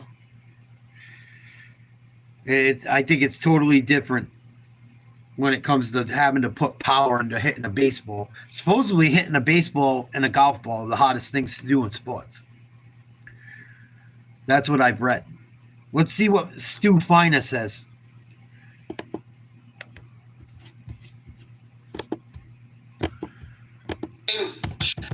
Pretty much have only one beef with the voting for the Hall of Fame. And that would have been, I would have put in Kurt Schilling. But I guess they held against Kurt that he robbed from a state $100 million. I guess they didn't think that's funny. And I guess the people voting punished him like all the steroid people, none of them getting in. Like nobody getting in. That's funny. Kurt Schilling did get away with robbing $100 million. He robbed $100 million from the state of Rhode Island. He was a great pitcher. Broke my heart as a Yankees fan. But he robbed $100 million from the state of Rhode Island. How he's not in jail, he's lucky. He started a video game company, and the state of Rhode Island gave him $100 million to get the thing going. It's probably when video games became woke and all fucked up, if you look at the time. Matter of fact, I'm going to look into it myself. Rhode Island gave him $100 million to start a video game production company. It was like a loan. Dude, he robbed Rhode Island blind. Robbed them blind. I'll look into it after this. Kurt Schilling's a piece of dog shit, dude. Destroyed the state of Rhode Island. $100 million. Because the Rhode Island School of Design is in fucking Rhode Island. It's a big... That's where Seth MacFarlane went to school. The guy that created Family Guy and shit. A lot of that shit comes out of Rhode Island. Anything to do with this Rhode Island School of Design, anything to do with fucking anything technical that you watch or making movies, or it's the School of Design. They, design anything from furniture to fucking buildings to producing anything like that. And yeah, he fucking got away with stealing $100 million. The company went bankrupt in a fucking year. In a year. They're still fucking looking into it to this day. People were Kurt Schilling had to run for his life. People in Rhode Island want to fucking... Kurt Schilling can't come to Rhode Island. Someone will beat the fuck out of him. Major corruption. Major. And that's why he's not in the Hall of Fame. That's probably the biggest reason why. From a state, and that's why I'm glad Stu Finer brought that up. This guy knows what he's talking about. For him to bring that up, the only reason I know it is I live in the area. Not many people even know that shit. But I'll show you about it. Oh, yeah. Typical liberal fucking... Yeah, let's start a video game company to make us rich. A big production studio. Like it's ever going to work. All that shit's done online with CGI and shit nowadays. Stupid. And that would have been, I would have put in Kurt Schilling. But I guess they held against Kurt that he robbed from a state $100 million. I guess they didn't think that's funny, and I guess the people voting punished him like all the steroid people, none of them getting in, like nobody getting in, probably rightfully so. And this obviously solidifies that for a fact, a definitive fact, Mike Piazza did take steroids, because on rumors, he would have got into the Hall of Fame. They know, the people in the know. Like I'm in the know for sports gambling, you come to me for the know. In the know, obviously, definitively, he took steroids. His records are tainted. That's why he did not get into the Hall of Fame. But obviously, Schilling should be there. Best money pitcher I've ever seen in my life. As good as Beckett, as good as Randy Johnson, as good as anybody Schilling should have been in. Schilling was good. Obviously, Piazza obviously should be in, but obviously steroids tainted him. Very, very strong statements all the way around. No one getting in to the Baseball Hall of Fame. There you go. But yeah, Kurt Schilling's lucky he's breathing the shit he pulled.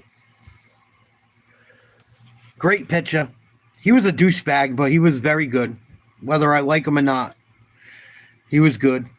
The bloody sock shit. Fucking, he played through injuries. He was tough. But what he did to the state of Rhode Island is horrible. Apprehensible. And he acts like it's nothing. Like, and then he tried to backpedal, like he actually gave a fuck, and you know how that goes.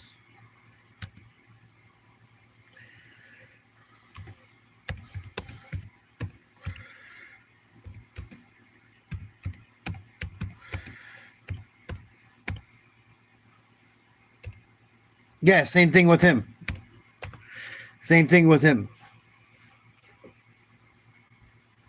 But yeah, he started this big fucking thing, dude, and I'll try and find some video on it right now to show you.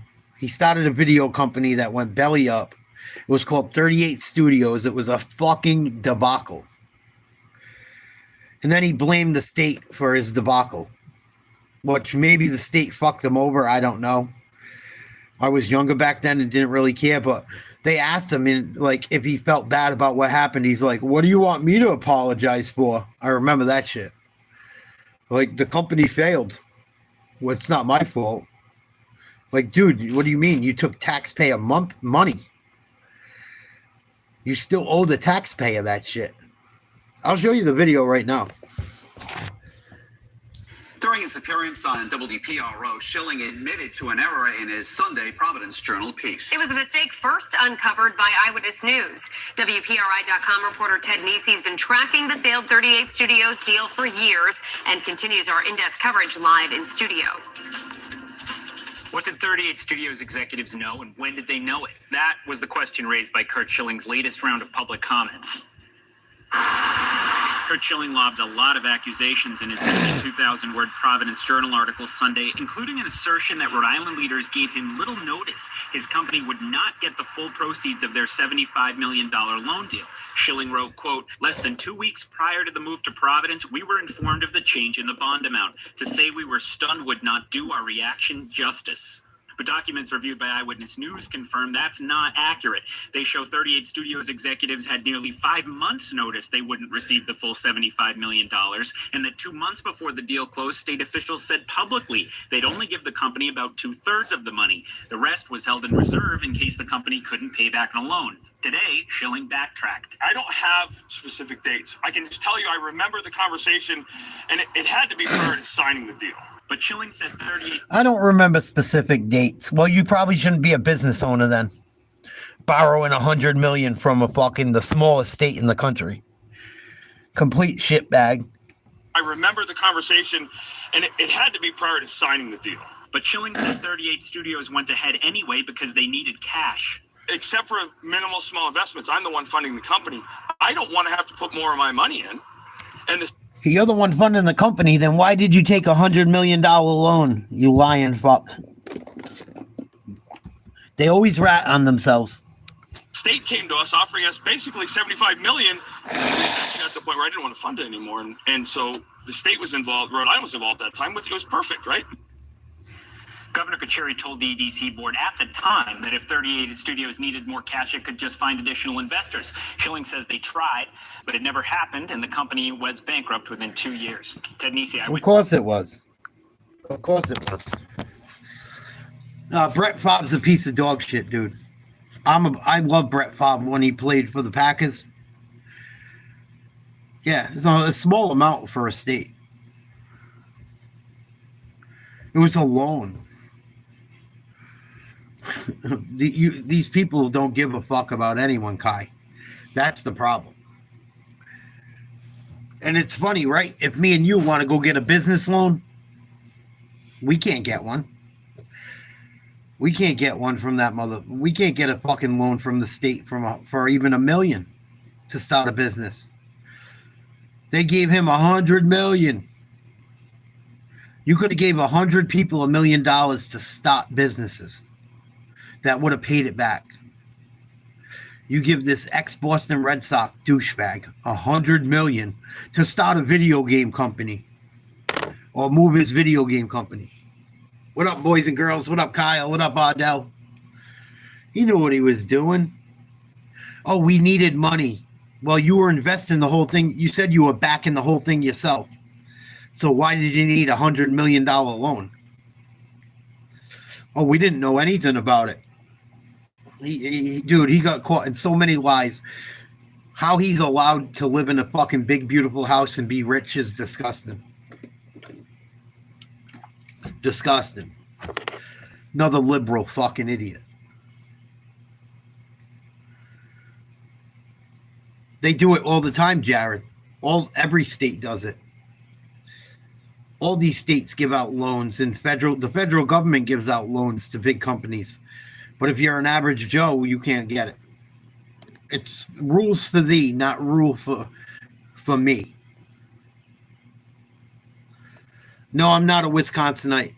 But Brett Favre's a piece of dog shit, too. He might have got thrown under the bus a little bit with that shit, but I don't have much faith in Brett Favre. The shit I've read about him. He went after that chick, dude, the beautiful. She was hot. That doesn't make it right. She was gorgeous. His wife had fucking breast cancer, and he's fucking sending dick pics to the New York Jets sideline reporter. She was a babe, but it doesn't make it right. It's fucking gross, dude. Your wife's got breast cancer. You've been with her for how many years? You got kids with her. She went through all your bullshit with you strung out on pain pills, and you're fucking sending dick pics to the fucking sideline reporter. He's a fucking piece of dog shit. And it's funny, right? Because like Aaron Rodgers, he hasn't got caught for that. But like you watch how Aaron Rodgers about his contracts and like how his career's turned out. I don't think he's as much of a dirtbag as Favre. I'm not saying that. But it's funny, like he saw how Favre manipulated getting contracts from teams. And it's funny, right? Favre ends up in fucking New York. So does fucking Rodgers. And now, after a fucking shitty stint in New York, he's going to try and go somewhere else, just like Favre. I don't remember if Favre went to New York first or the Vikings. But it's funny, like, they're going down the same path. With the same fucking teams.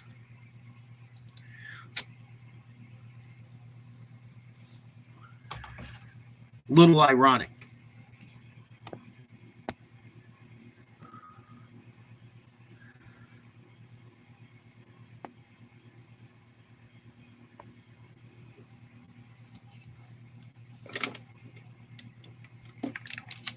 Yeah. Yeah, they only give the money to people, you know, and then like how do you establish credit? How does the regular guy do it? To like get to that point where you like, you know, I mean, it's just and like that's what pisses me off because like systemically it is fucked up. But it's not just because of, like, there is systematic fucking problems, but all people go through it. They make it sound like it's a racial problem. It's not. It's a fucking, if you're in the club or you're not.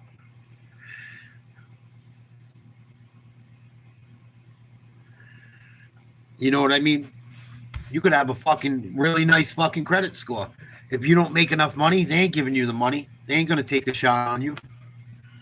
You could pay every bill on time your entire life. They ain't going to give you a fucking $100 million loan. I'm not saying they should. But why is it okay to do it for a guy that has a video game company and take it out of taxpayers? You could have gave 100 people $1 million loan to start a business. That would have probably gave it back and more. And this fucking guy you give 100 million to, that's worth 100 million, and he fucks everyone over.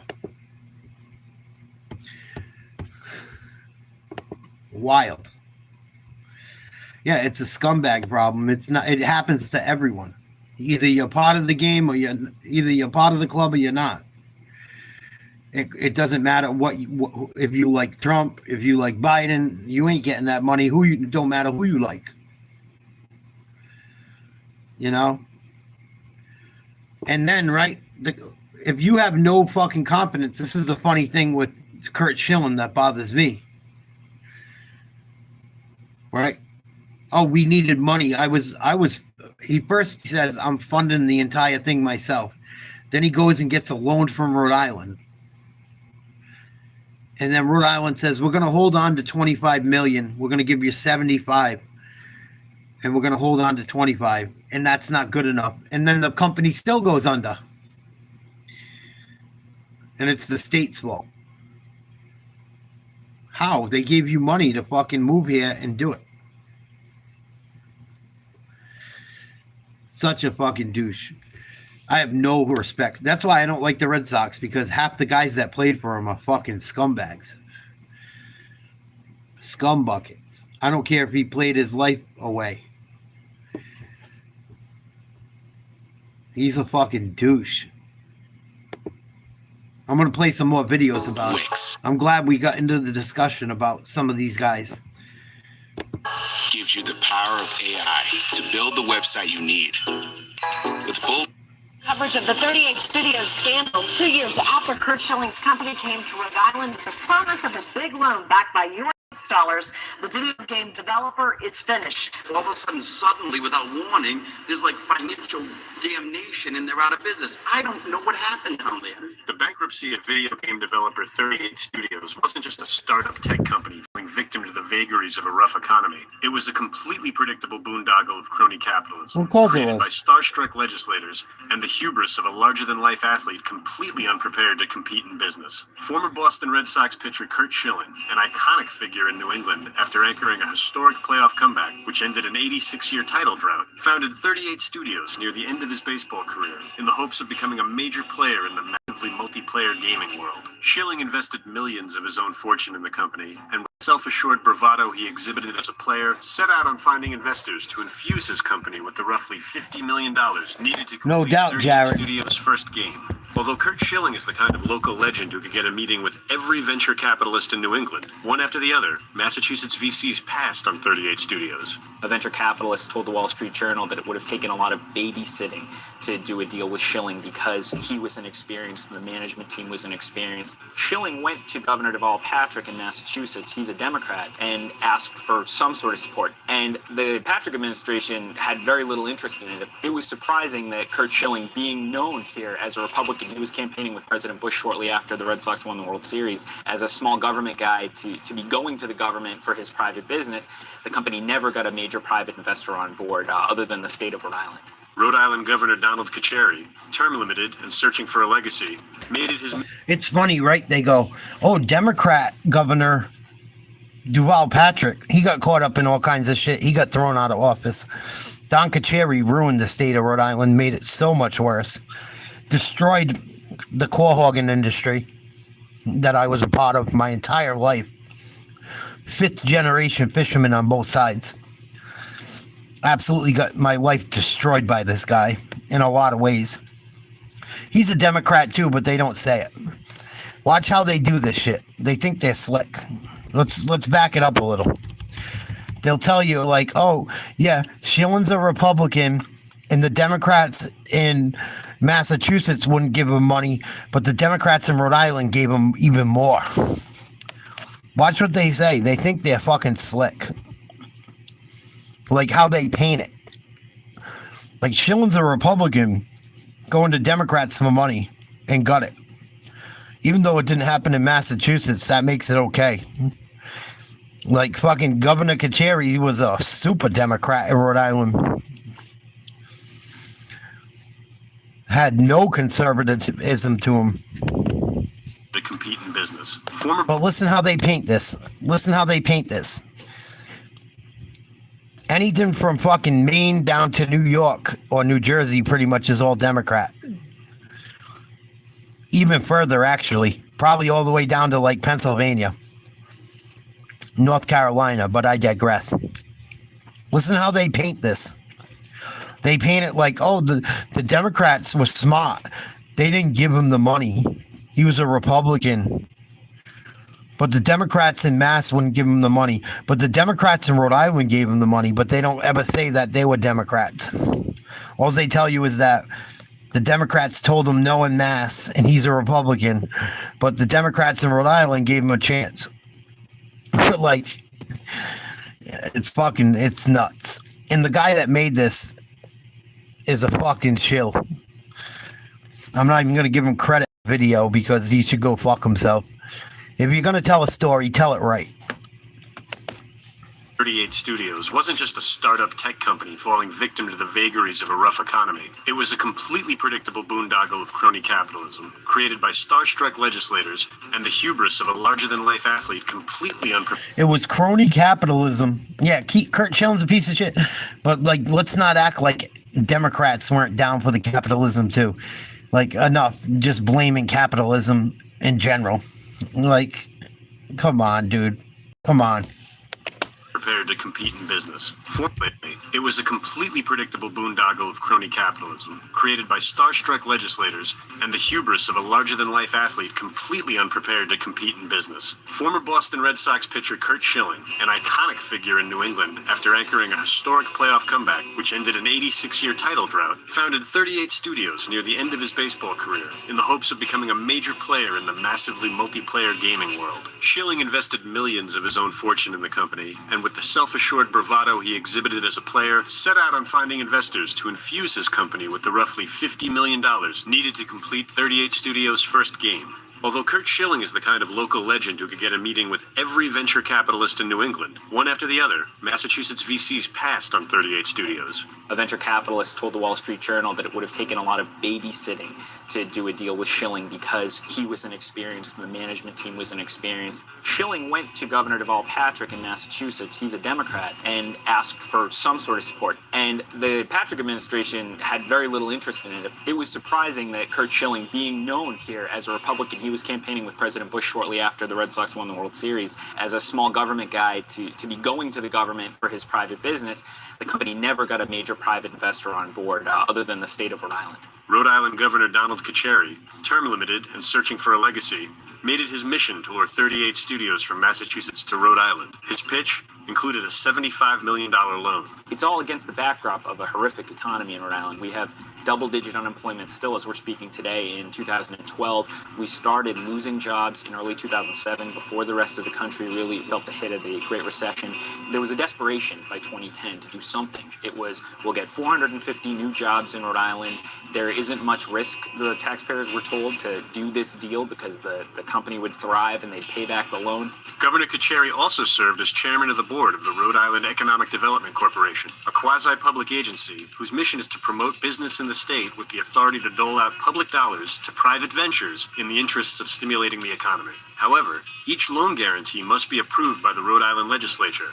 Only one lawmaker voted against the loan, Representative Bob Watson. It was a program that was too fast, too loose, and frankly, a scandal waiting to happen. There were a lot of red flags as it relates to 38 Studios. Few people, if any, took note of the fact that Curt Schilling had no background, no experience. Few people, if any, took note of the fact that this was a speculative market, very risky. There is that cynicism in me anytime I see vast amounts of public taxpayer money being put to use for private ventures. And certainly politicians are more often than not very poor when it comes to making business decisions.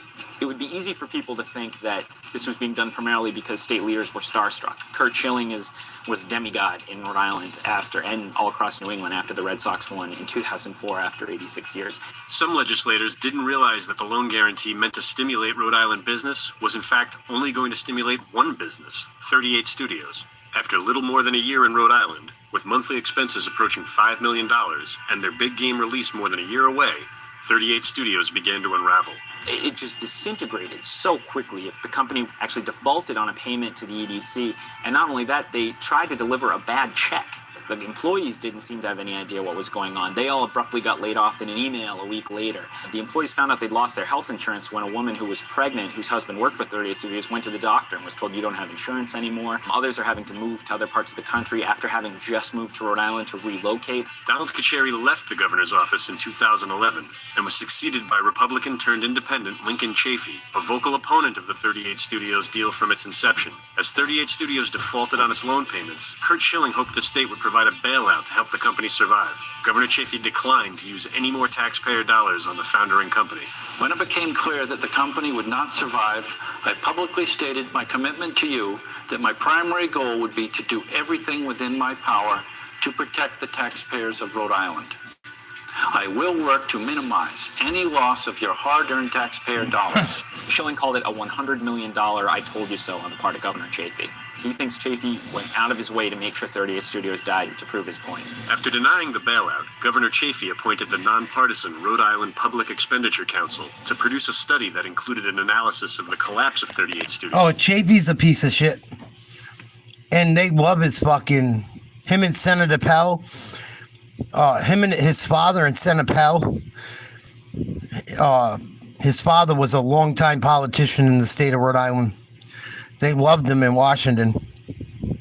But him and Senator Pell, Chafee and Pell, were fucking like the biggest politicians on the East Coast for years.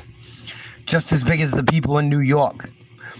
Everyone knows about the Pell Grant when you go to college. The government gives you a little bit of money, not much, but something, try and help you. But Lincoln Chafee rode the coattails of his father all the way into fucking the highest points of politics nationally you can. Excuse me, outside of becoming outside becoming like president or, being big, high up. But he was a sleazeball. This is a sleazeball story all the way around. And the way the guy presented it, the way Reason TV presented this story, they make it sound like it's just just Republicans because it's just Curt Schilling. Like the state of Rhode Island mismanaged this shit too. It was irresponsible to give that much money to him. Totally. The blame pie's got to go all the way around. And this guy's a Democrat. He ran as an independent. He was not a fucking independent. That was a load of shit. And why the EDC, the government entity that gave the loan, completely failed to monitor the taxpayers' investment. At the time, there was not really a process in place. Guidelines and principles had not been established by the Economic Development Corporation. The monitoring, as we found afterwards, was either non-existent or did not come up to the board of directors of EDC, nor to the governor over the year and a half time period before they were bankrupt. They didn't necessarily have the staff or the wherewithal to be closely monitoring whether this company was operating correctly, whether things were on track. But well, then you're stupid. In some of the stupid. documents we've obtained here at WPRI that they were spending $4 or $5 million a month in the final months before the company collapsed. It would seem like that should have raised a red flag if anyone was looking. Curt Schilling, who claims to have invested $50 million of his own fortune in the company, now says that he is broke and may have to sell some of the prized memorabilia from his baseball career. 38 Studios assets are being liquidated, and the already economically depressed state of Rhode Island, thanks to the interest on the 38 Studios loan, is now on the hook for more than $100 million. In November 2012, the state of Rhode Island filed suit against Schilling and several former EDC members, alleging fraud, racketeering, and conspiracy. Schilling says the lawsuit is political, claiming that Governor Chafee did not do enough to help the company succeed. It has launched a conversation in Rhode Island that might not have been happening otherwise about the fundamentals. Are we getting the basics right on being a good state for business? Rhode Island is perennially last in rankings of business friendliness. It might make the place more gun shy about doing one-off special deals for individual companies where that company is picked by a certain group of people in state government to get some kind of deal. I think you're always going to hear now, is this another 38 Studios? We're hearing it already, and I'm sure we'll be hearing it for a lot of years. Nuts. I'm sure everyone's hands were dipping in. Them guys were all dipping in. The politicians were in on it too. I'm sure. But you're in an economically depressed state. They're already telling you. So how do you generate business? How do you generate business, right? Well, you don't give all that money to one fucking entity, right? If you're trying to grow an economy that's not doing well, do you give $100 million to one guy for a video game studio? Or do you give $1 million to 100 people that could actually fucking get some money generated? Like, it's fucking nuts. Nuts. I could go on about this story all day long. Fucking nuts, dude. It was a money grab. It was a money grab. Where the fuck did $100 million go in a video game company? It can't cost that much money to make a video game. Come on. And this was over 12 years ago. This was fucking back when things were even cheaper than they are now. You're not going to fucking tell me it costs that much money to build a video game back then. Nope. It's probably why video games suck now. And they don't fucking work. I watch one of our subscribers with they stream themselves playing video games. They got so far in the game doesn't even fucking work half the time. And it's an awesome fucking game. And the way they do it is cool. Like, he's doing a good job with his channel, and it's fun to watch and hang out. But, like, he got so far in the game, the whole fucking thing lags. And it's a game where, like, zombies try to take over your house. And it's supposed to, like, as you go on in the game, it's supposed to get harder, crazier, more zombies, more action. He's got to turn down all the settings on the game. And even when he does, it barely fucking works. Like, it gets all bogged down because he got so far. Why would you make a game when you make it to a certain fucking point, it's unplayable? Like, why even let the game go that far? Make it so the game's playable, and if that's as crazy as it gets, at least we know that's as far as we can go. Don't make it so people can hit a certain level. They hit the level and it's not playable. It kind of stinks. And then you got to, even when you mess with the game and turn it down to like an easier level, the fucking thing don't work. The zombies don't even know where to go. They're just sitting out there because the fucking game can't handle. I don't know why you make a product that can't handle what you put into it. It's not right. It's like false advertising. I don't know if that's the right way to call it, but, like, you go to play the game and complete challenges and it don't fucking work.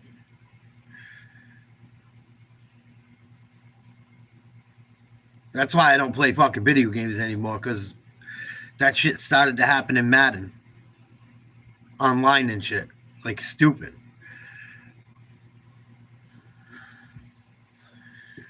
Like, oh, got too far in the game. Probably nowadays, Kai. Probably. I don't know the quality of it. Who the fuck knows? I know these guys make all different mods for games. And they look just as good, if not better, than the game they're playing. So, quite possibly they could. Shedeur Sanders and Travis Hunter's jerseys get retired at Colorado. What a fucking joke. I could see maybe Travis Hunter getting his jersey retired because he played offense and defense. But what the fuck? He's not even in the NFL yet. And then you got Shedeur Sanders. He was good. But what the fuck? Cordell Stewart didn't even get his jersey retired yet, I don't think. Brian Westbrook, I don't think got his jersey retired. Guys that were very good in the NFL and amazing at Colorado. And you give these two guys a fucking jersey retirement right away? And Dion's like, what do you want from me? I don't know what to tell you. I didn't coach those guys. I coached these guys. Like, he could have got them other guys retired too. I don't know. I think it's way premature. The future is here now. I I don't really like committing to things. I'm scared. I think it's too soon to retire either of their jerseys. I don't even think Shedeur should be retired. Not yet. Maybe if he has an awesome NFL career. His career was all right at Colorado. Last year they were 9-4. The season before they were 4-8. And then they lost a bowl game this year.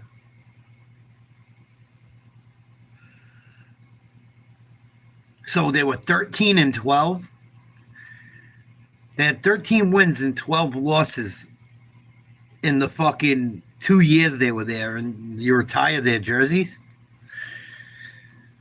I don't know, man. I don't think it's right. All right, that's the future, but let's talk about the past. What are you so excited about with your son? And that's why mediocrity is accepted nowadays as greatness. I could see Travis Hunter because he played cornerback and wide receiver. He played two positions. He played a ton of snaps. I could say, okay, maybe Travis. But come on. Give it a fucking break.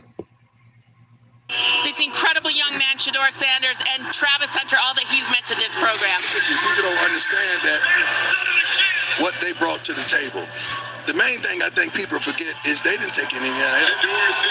They just did it on the street because they're good kids. They really took it off the field, not from the school. So these guys are selfless. I mean, what they brought to this program and how they magnified us and put us on the light, it's unbelievable. We wouldn't be where we are without those two young men and several others. Okay, you go enjoy that ceremony right now, Coach. Thank you. I'm proud of you.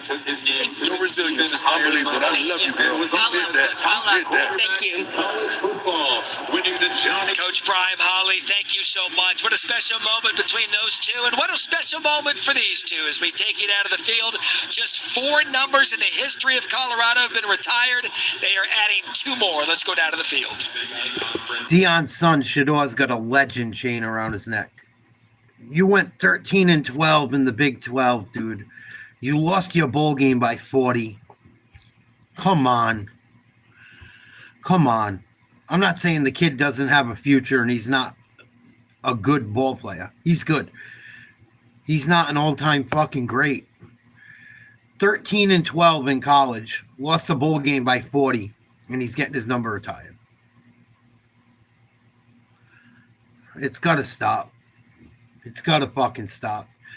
Just like LeBron. Oh, LeBron's fucking amazing. The Timberwolves played well tonight. Don't get me wrong. They didn't play that well where they should have beat the Lakers by fucking almost 30. I don't care if fucking he's 40 years old or not. The shit got to stop. Celebrating fucking mediocrity. Honors. At CU, he completed 651 of 907 passes for 7,364 yards and 64 That'd be like if they retired Tom Brady's jersey in college.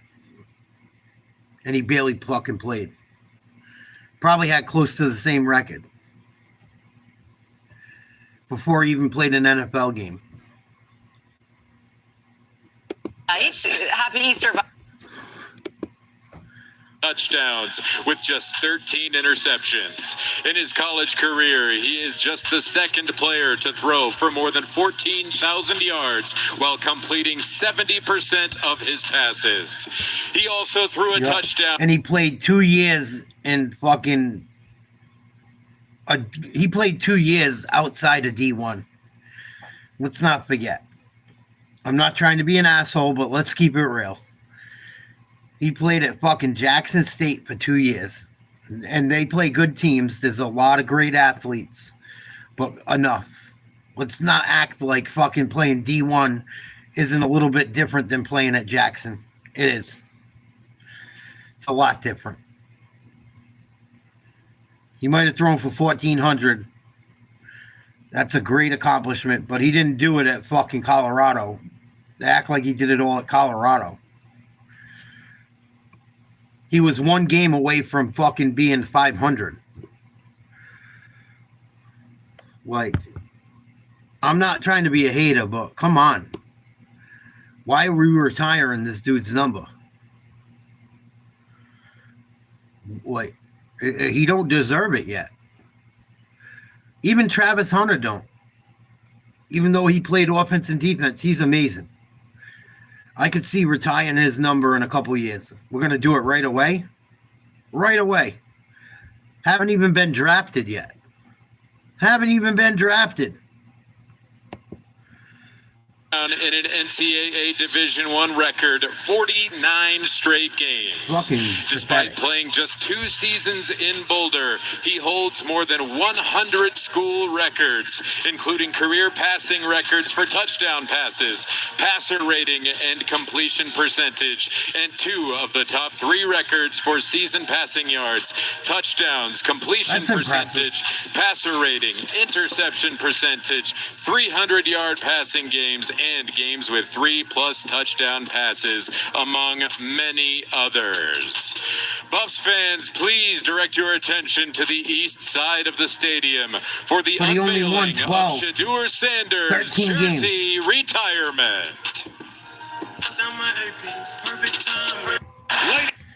Shedeur Sanders! I think it's corny. I don't agree with it.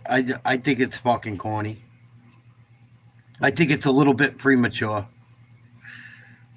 It's not like he took him to the fucking playoffs. Until Travis. I don't agree with it. Likely a top 10 pick in the upcoming draft. He was accuracy. Offensive lineman struggled, sacked nearly 100 times. And just to leave this team with an offensive lineman struggled. He played there 2 years. 2 years. Last year, he had 4,000 yards passing, 37 touchdowns, 10 interceptions, 74% completion percentage. Very good. Very good. Very good. But come on. Give it a fucking break. They lost a fucking 40-point. They lost by 40 points to BYU in a fucking bowl game.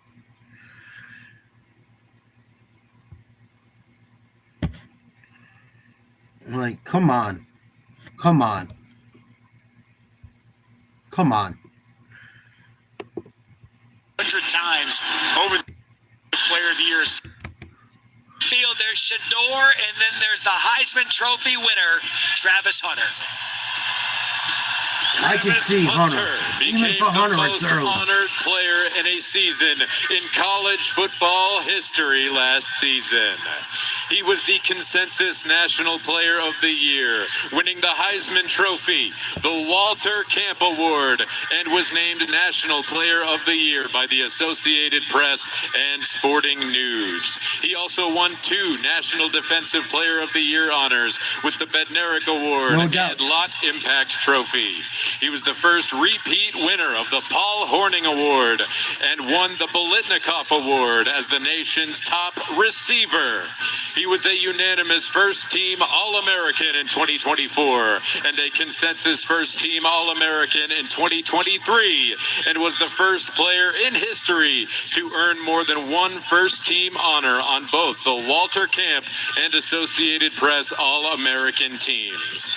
Travis also got it done in the classroom as a two-time first-team academic All-American, and this past season was the academic All-American of the Year for all of Division I football. Nice. In his Heisman Trophy winning season, he had... I'm sure he took the hottest classes available. Just saying. 15 touchdowns on offense and set a CU record with 8 100-yard receiving games. He also had 36 tackles, 4 interceptions, and 11 pass breakups. He played 86.8% of CU's offensive snaps and 82.9% of CU's defensive snaps. The best two-way player since the start of the two-platoon system. He finished his career with 153 receptions for 1,989 yards and 20 touchdowns on offense, 67 tackles, 7 interceptions, 16 pass breakups, and a forced fumble on defense. He led the nation twice in total snaps and played an amazing 2,625 snaps in his 2 seasons in Boulder. Buffs fans, please direct your attention to the east side of the stadium for the unveiling of Travis Hunter's jersey retirement. Like, I could see Travis Hunter getting his shit retired, but, like, give it a little time. These dudes haven't even been drafted yet. Like, come on. Enough's enough. I find it funny, too. You don't see Travis Hunter's girlfriend around in anything anymore. He got smart. Good for him. Keep her out of the fucking camera. Did he say that? He's a moron. What up, pro? What's up, Mark? Timberwolves won big. Timberwolves won by just under 30. 20-something. They led by as much as 24 points. I think they won by 20-something.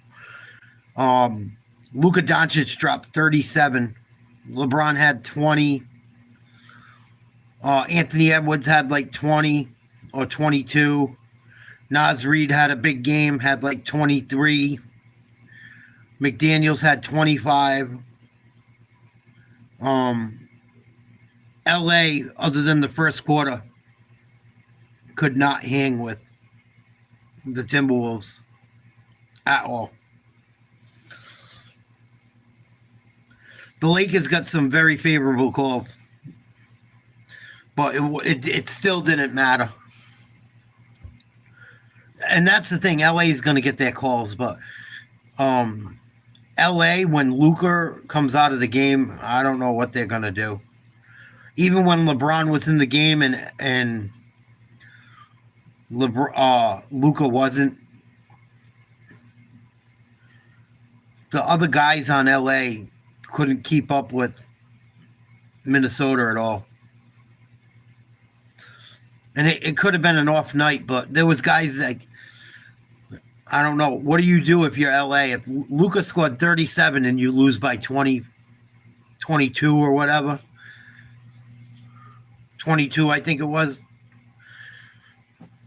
Yeah, 117.95. What do you do?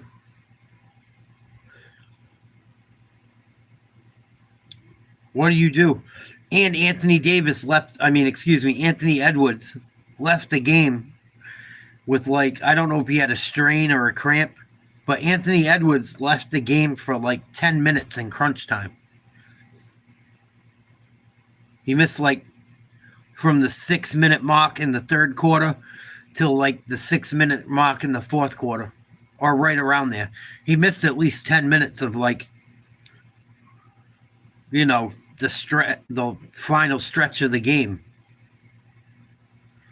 Luka scores 37 and fucking the Lakers still lose by 22. And I already did the breakdown. I already did the breakdown. I don't know where LA is going to get points from. And if you look at, like, even though Nas Reed and McDaniels were in the 20-point area, 25 and 23, Rudy Gobert only had 2 points. Edwards only had low 20s. Usually he's good for 30 or 40 on a playoff game. He did have 9 assists. He passed the ball very well. He didn't even play a lot of minutes tonight. I don't even think he played. He might have played 30 minutes if he was lucky. So, like, I don't know what LA does going forward. Well, I mean, how can you blame? I mean, Redick's a douchebag either way, but I don't know how you blame him, Jet. Like, what else does he do? Not put Luka on the bench? Like, you're just going to play LeBron and Luka the whole game?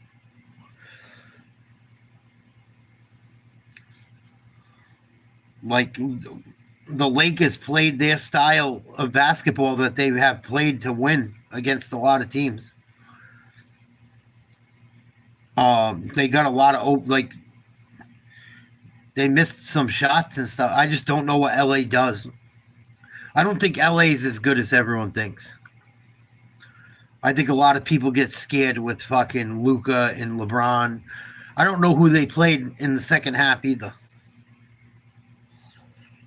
I don't know where LA is going to get points from when you look at their roster. And Dante DiVincenzo only had 9. He didn't even go off either. But solid night.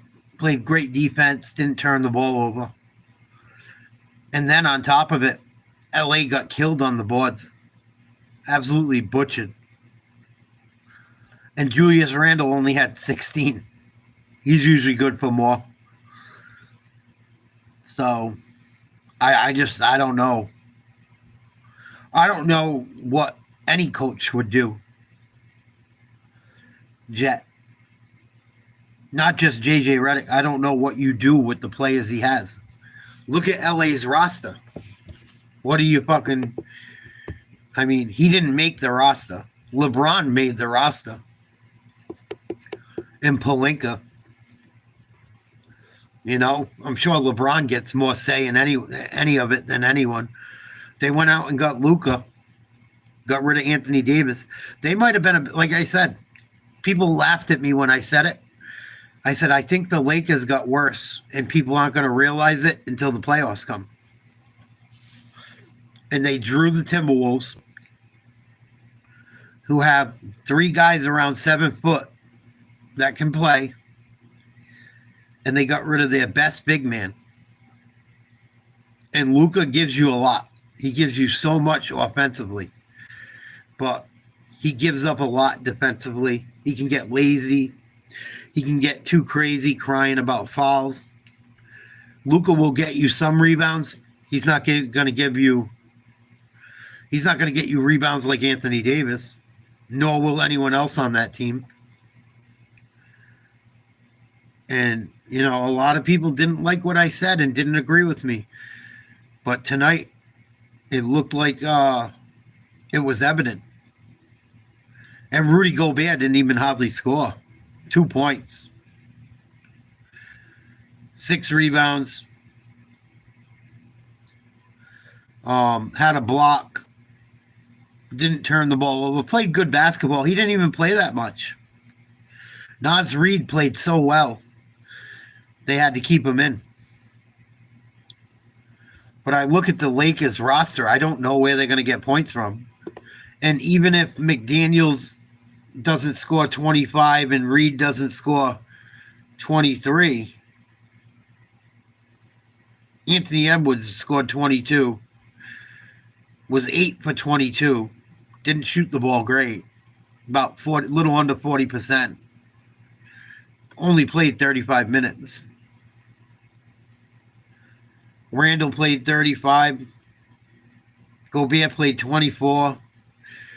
McDaniels played 33. Like, no one played that much. Everyone's under 40 minutes. You know? Look at the Lakers. Luka had to play 40 minutes tonight. Had a good game. 37 points for nothing. 8 rebounds, 2 steals, an assist, 5 turnovers. LeBron, 4 turnovers. They act like these guys are so, like, they're very good. But they like, fucking, they I watched Luka do that shit against the Celtics last year. He doesn't take care of the ball all the time. Same thing with LeBron. LeBron coughs the ball up sometimes. LeBron played 36 minutes tonight.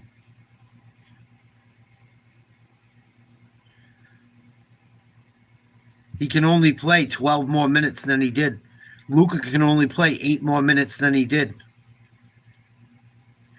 When Luka was in the game, they were negative 12. When LeBron was in the game, they were negative 22. Austin Reeves in the game, negative 25. Look at their bench.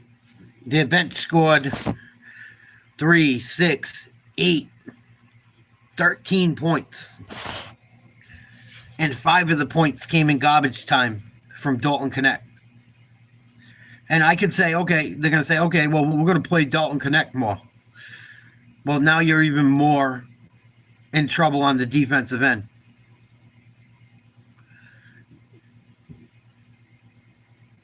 You're in more trouble on the defensive end now than you ever were. So whatever you gain from him offensively, you could suffer on the other end. I just think this is very, very bad news for the Lakers. And they had the best first quarter they possibly could have. They had a double-digit lead in the first quarter. They were ready to run away with it. Happy 420. Happy Easter. I am so psyched for the Celtics today. I cannot fucking wait. I'm going to go to bed soon. Because I am not missing that shit tomorrow. I hope the Celtics show up today. I said tomorrow. I should have said today. If the Celtics pull a Lakers, I'm going to be so fucking sick. I'll puke. I'll fucking puke if the Celtics pull the shit the Lakers pulled tonight.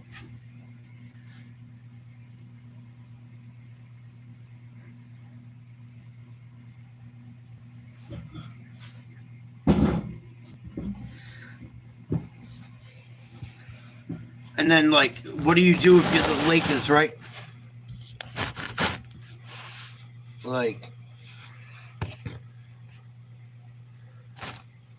Every round they're going to get more beat up and more tired.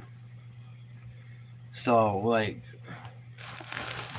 don't know. Even if the Lakers come back in the series, I don't know what the fuck they're going to have in the tank as things progress. You know? I don't really know. I had a feeling this was the Lakers. What I saw tonight. And people have been so radical talking sports that I've been watching what I say a little bit more. But I had a feeling this could be coming.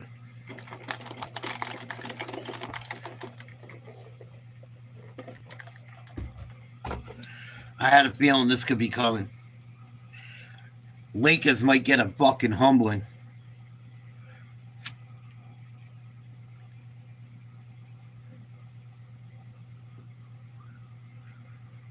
I didn't think they were as fucking bad as they played tonight. Maybe maybe they just shit the bed tonight. I don't know, but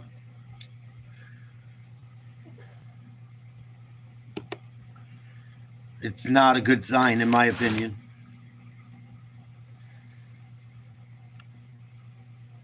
At all. At all.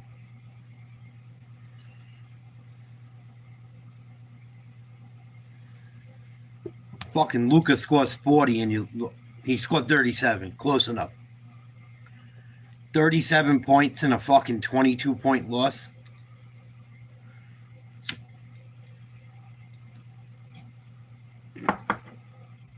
And I look at the roster, and like I said, I don't like JJ Redick. I don't think it matters who he puts in that game. I don't think it fucking matters. How many timeouts can you call? You waste them all? Maybe. Maybe a few more timeouts would have stopped things. I think he burnt up almost all of his timeouts anyway.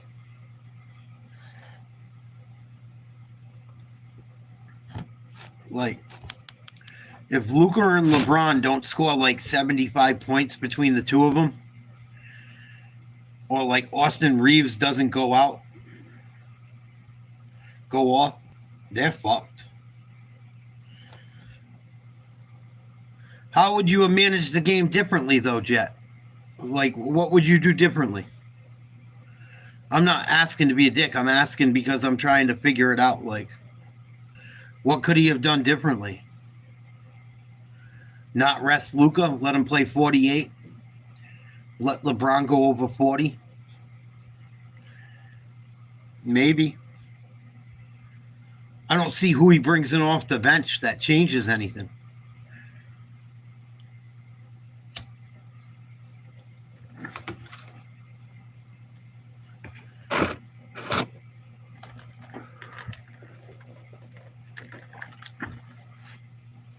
What would you do differently?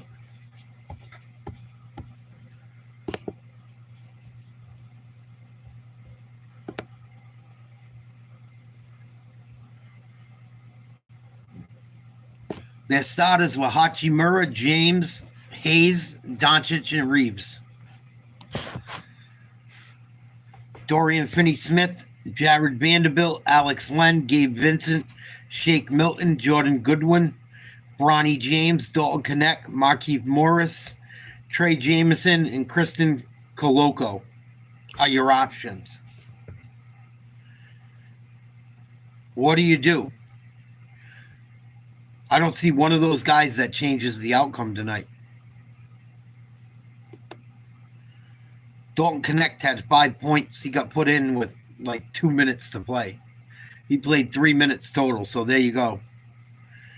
Maybe you put him in, but then you're more vulnerable on the defensive end. You might knock down some more threes, but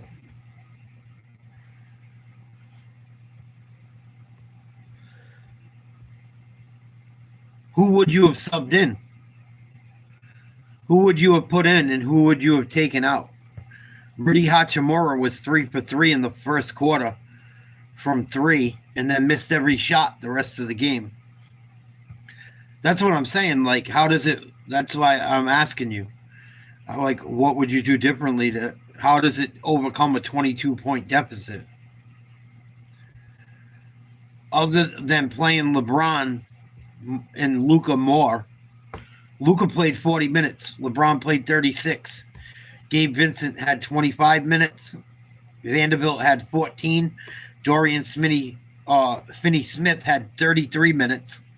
And he had the best, even though he only scored 3 points. He had 3 rebounds, 2 assists, and he had the best plus-minus on the team, except for the guys that played 2 or 3 minutes at the end in garbage time.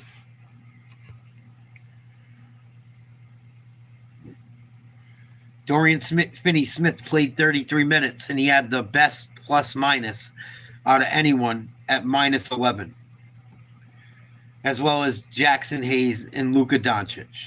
They were both negative 11 and negative 12.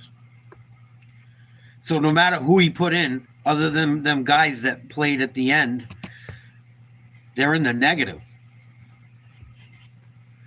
And I hate JJ Redick. I can't stand him. I think he's pompous. I think he's a woke idiot. And I don't think he's as good as a ball player as he think he was. But I can't just blame him on it. I can't just blame JJ Redick on this one. I don't think LA's got the pieces.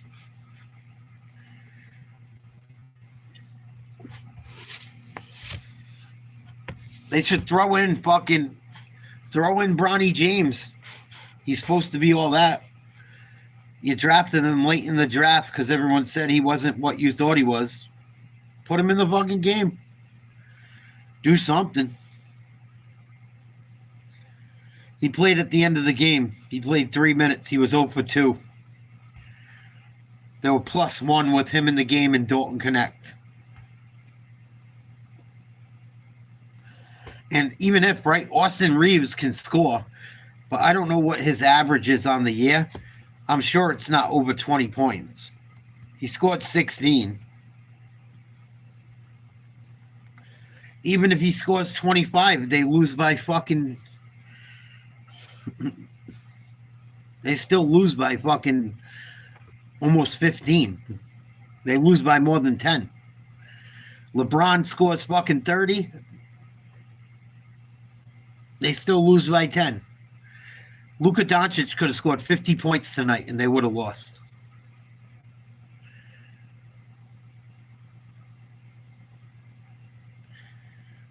Luka could have scored 50.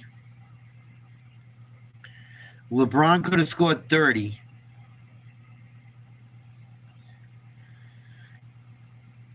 Let me do the math. That's 13.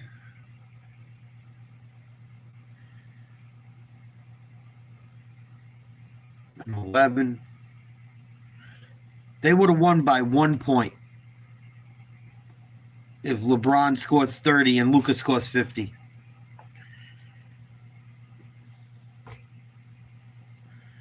How many nights is that going to happen?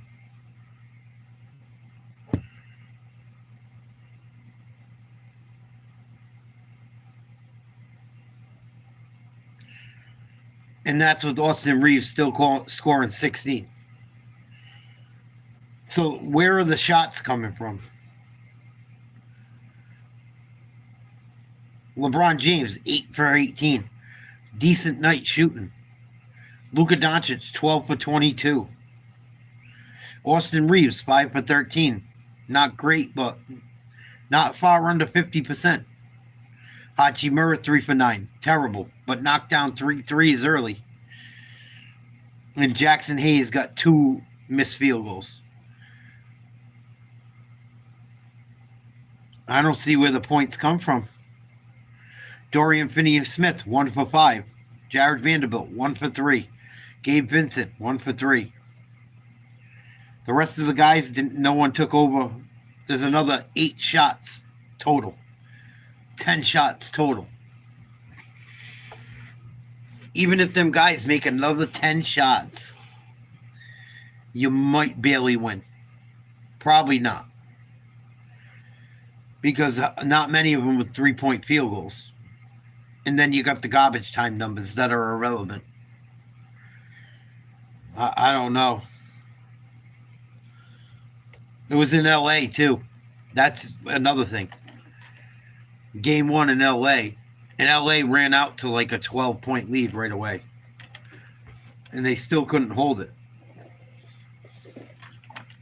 It wasn't bad game management yet. I'm sorry. I can't get on with it.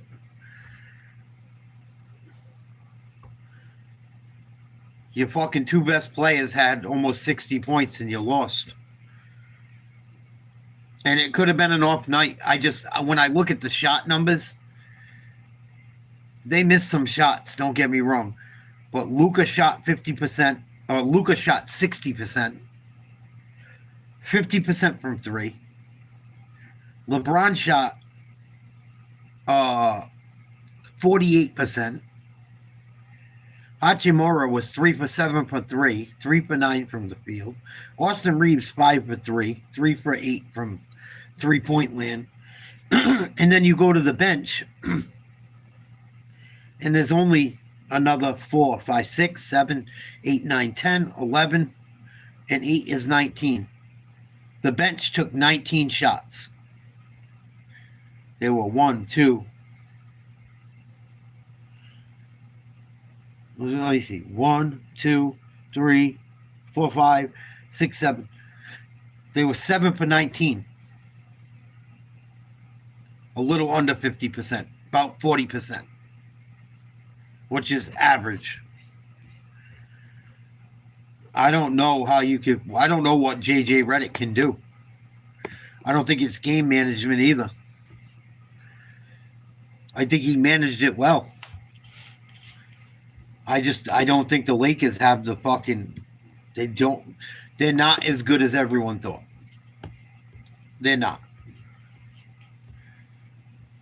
And Luka played 40 minutes. LeBron played just under 40. I just don't know how they might get out of the series. I'm not saying it's over, but I don't see how they can't do that against the Celtics. No fucking way. They can't do that against Cleveland. They can't do that against any of the top teams in the West. They probably can't even do that against the Grizzlies. And maybe it was just a bad game. But when I count the shots, and then you look at it, right? They got abused on the glass. No rebounding. Defensive intensity, non-existent. Luka's not the greatest defender anyway. LeBron played solid D. And you lost the game where Luka went off and Anthony Edwards was kind of average. Like Anthony Edwards was a facilitator. What did he play for minutes? Let's check out Anthony Edwards' minutes.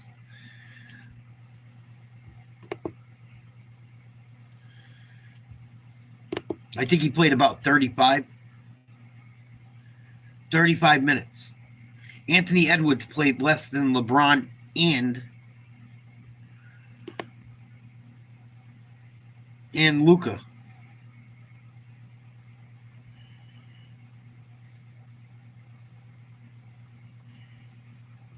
Yeah, I don't think he could have done. I gotta agree to disagree.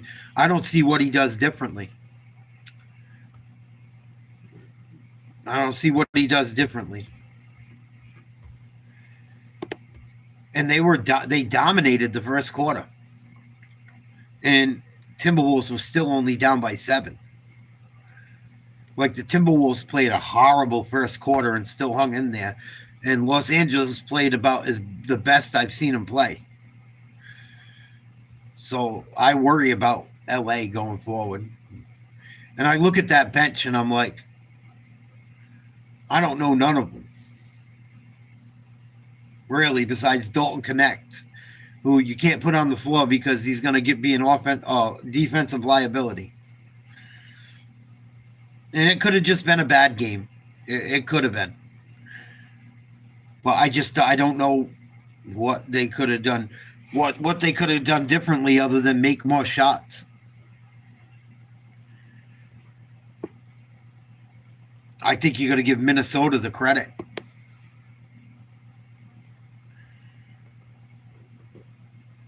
And I can't put the loss on fucking.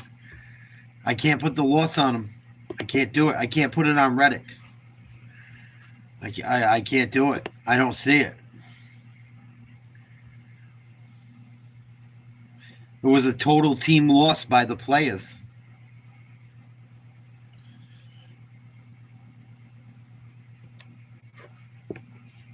I mean, how many more timeouts can you call? They were down by as much as 24, 20, 25, something like that. I know at least 24. Like,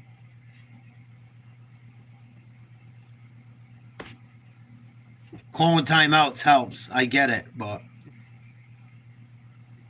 I want to see if I can find out if they left any timeouts on the, he didn't use any. But I don't know what he does fucking differently. He can only play the guys he has.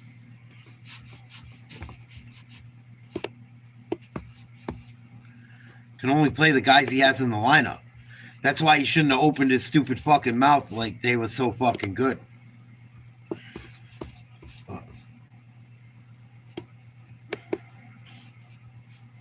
I don't think you can blame JJ. He can only play the guys he has.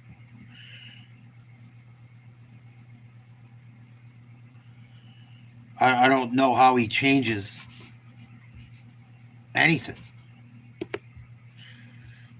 other than calling more timeouts.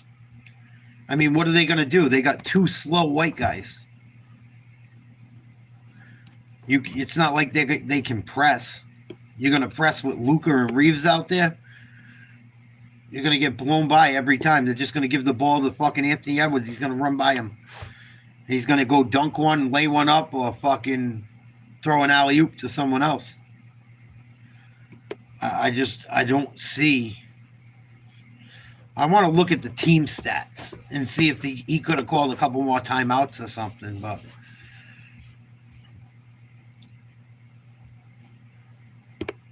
I don't think it makes a difference. I don't know how you change the game plan either at that point.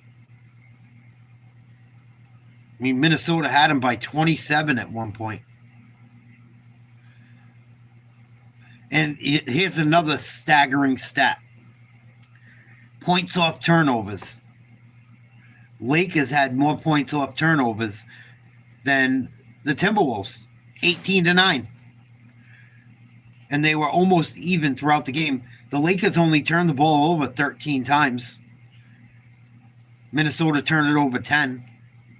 So there's 6 points you can make up.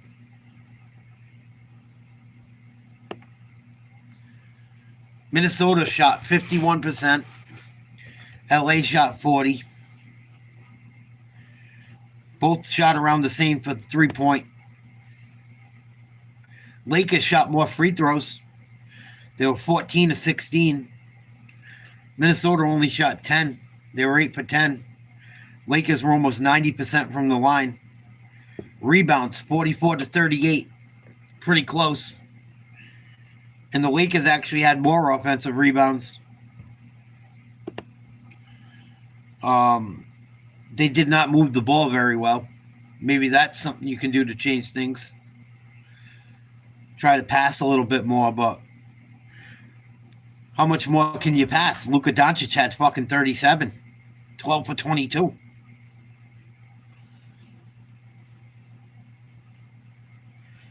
And the Timberwolves had two technical fouls to the Lakers one. So the Lakers got 3 points from a technical on top of it. It doesn't say anything about timeouts, but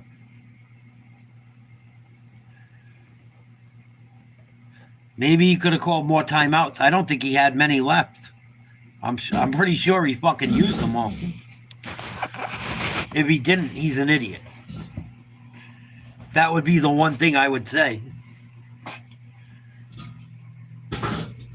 I think the Lakers bench got exposed big time.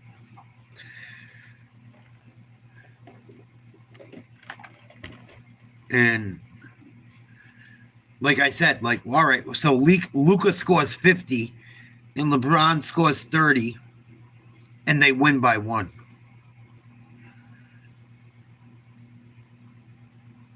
Right? Luka had 37. If he scores another 13, LeBron had 20. He scores another 10. They only win the game by 1. Yeah, I don't know how you can blame JJ, dude, other than maybe the timeout thing. They played the same way they play all the time. They played the same way they play every time. I mean, I've watched them a handful of times this year, but that's what I've seen them do. When they played the Celtics, they played the same way. I don't know. I hear you. I don't like JJ either, but I can't just blame him to blame him. I can't just blame him to blame him. He wasn't out there playing. I've broken down every possible statistic. Lakers did not shoot well from 3 either, which could change, but I don't see how that really changed it.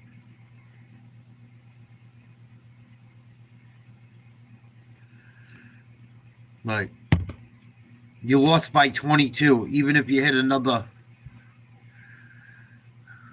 7 threes, you lose by 1. If the Lakers hit another 7 threes, they're shooting at 50%. And they still lose.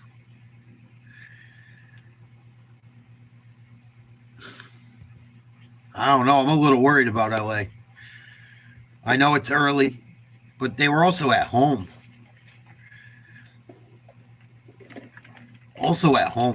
Like, if this happens to the Celtics tomorrow, I'm hitting the panic button immediately. We have a fucking problem. A major problem.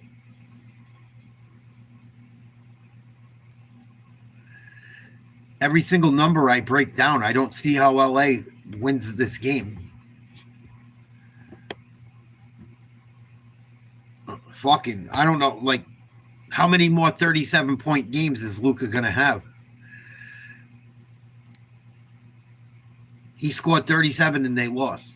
He could have 3 or 4 more fucking 30 or 40-point games and lose.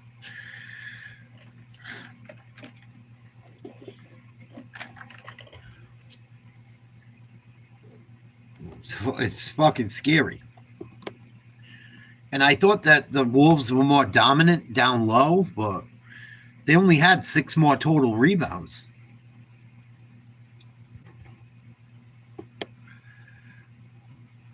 And the turnovers, they have more turnovers than the Lakers. But I don't see what Redick does other than if he left timeouts and challenges. But, I mean, it's a 22-point slacking at home. I don't know. And then, right, you look at Naz Reid, right? Who the fuck's going to cover him on the LA bench? And if they don't play, say they start Naz Reid, who the fuck's covering fucking Rudy Gobert? They'll just go down low if you swap the two. Like, if LA tries to play that game, we go down low to Gobert and Randall and see how that works. Other than Hayes, they don't really have a shot blocker. Hayes and fucking LeBron.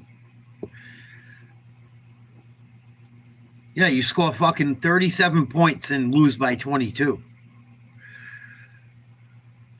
I can't blame the coach from what I saw tonight.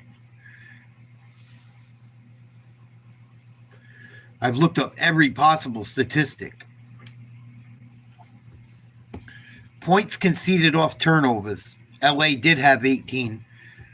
Timberwolves had 9. LA had 3 more turnovers, though. It's not that much. It's the fucking LA's bench, I think, got exposed, man. I think when Luka comes out of the game, Celtics get caught in this shit sometimes too. But they're just deep enough to get out of it.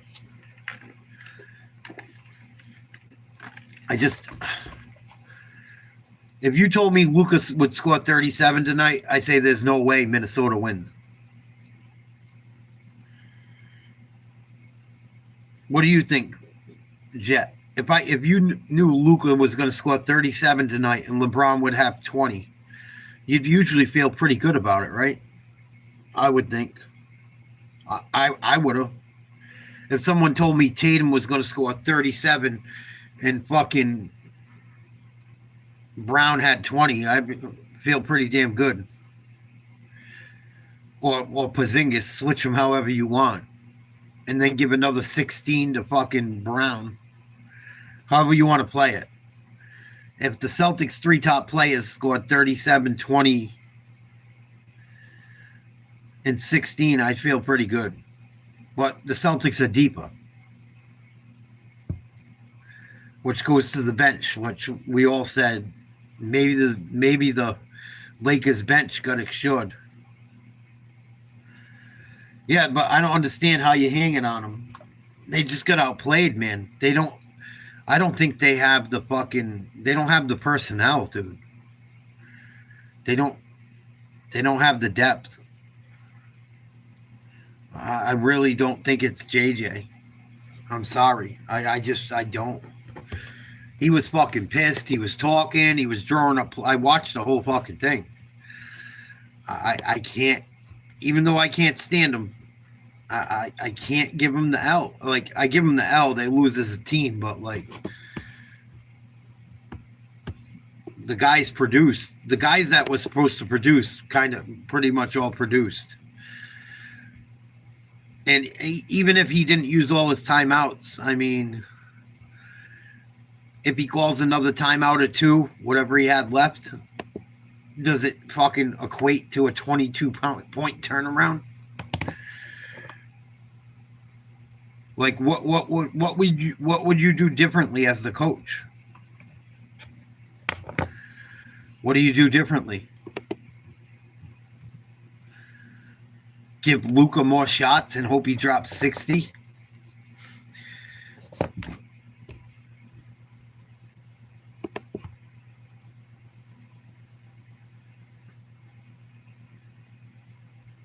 And then if they don't switch,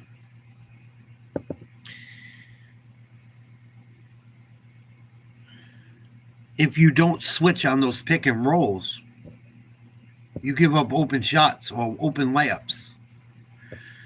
If you don't switch, it probably is worse. You know, if you don't switch on all the things, and you have to switch.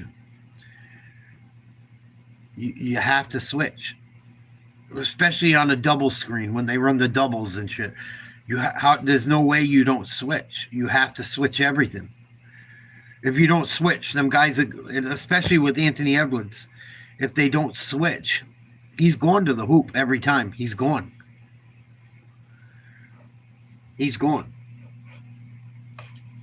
And then when you do switch, and then you help. Anthony Edwards gets to kick out to guys that can knock down threes. So, I mean, maybe if he doesn't switch as much, say, okay, we're not going to switch and we're going to make Anthony Edwards beat us. He's going to have an open layup every fucking time he drives. Or the guys down low are going to get in foul trouble and it'll be over quick. That's why I don't see how people knock off Boston. Because, and on the other end with Boston, at least last year, and what I've seen out of this year, Boston's got the right type of players where, like, even if Al Horford has to switch onto a smaller player, he can hang. I've seen him do it this year against some very good ball players. I've seen him do it against LeBron, Luka, and Horford comes off the bench on top of it. Even if Porzingis has to switch, he can cover a smaller player most times. Like with Boston, if they have to switch, like if Boston switches, right, like, and you try to force a switch with Boston, like, look at who you get switched to. Like, say you got Jaylen Brown defending, right? Very good defender. Amazing defensive player. Finals MVP. Had an amazing playoffs last year. Super athletic. Nasty defensively. You switch, and now you got to go against Tatum. So you had a 6'7" guy with the best lateral movement in the league, and now you you try to cause a mismatch, but you can't create a mismatch because when you try to cause a switch and you end up with fucking Drew Holiday on you. That's a 6'5" point guard, or you end up with Jason Tatum, a 6'9" fucking small forward. Call him a power forward if you want. He's really not, but like, it's all matchups now. That's the game. It's like the pick and roll, the 3-point, the dribble, drive, kick out. It's the fucking matchups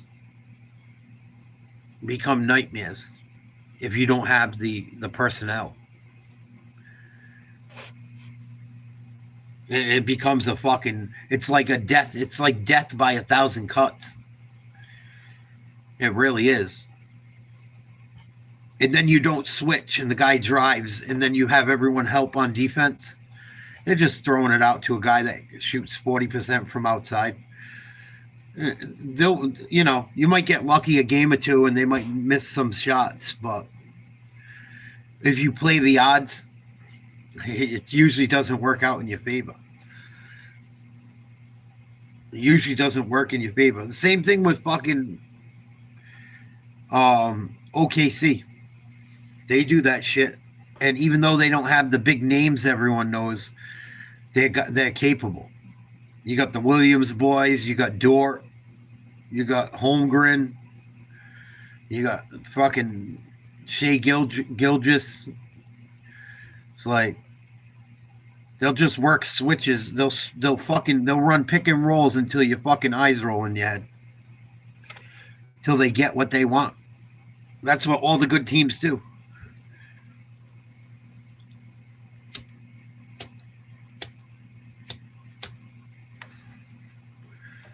Yeah, I agree, Mark. I agree. They can't run that triangle offense. They don't have the guys. They don't have the guys. And, that's the thing. And it's not even so much LeBron's fault. He's older now. And they try to cover it up. He's fucking amazing. He's in so much better shape than me. I'm a fat piece of shit. LeBron is fucking, he's top shelf. Whether I like him or not, I think he should have won more than he has. That's my beef with LeBron. The teams he had in fucking some of the places he played, he should have won way more. Especially in Miami. The fact that they didn't win every game, every championship when he was in Miami is a disgrace. Disgrace.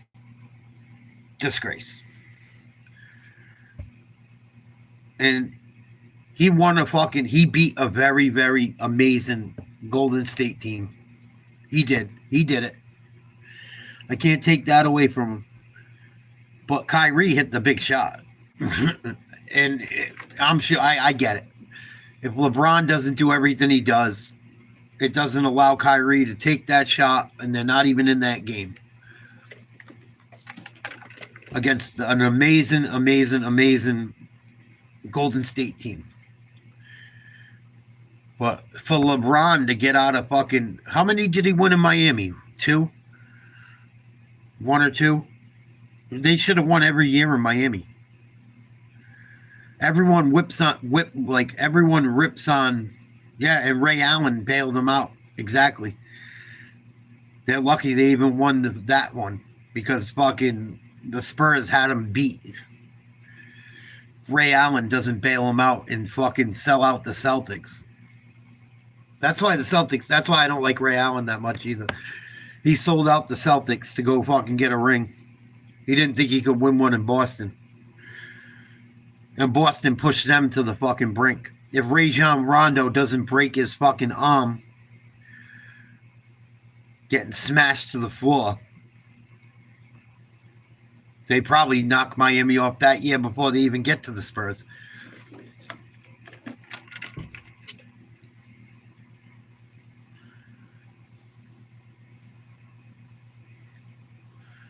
So that's my knock on LeBron. I think LeBron should have won far more, and they baby him.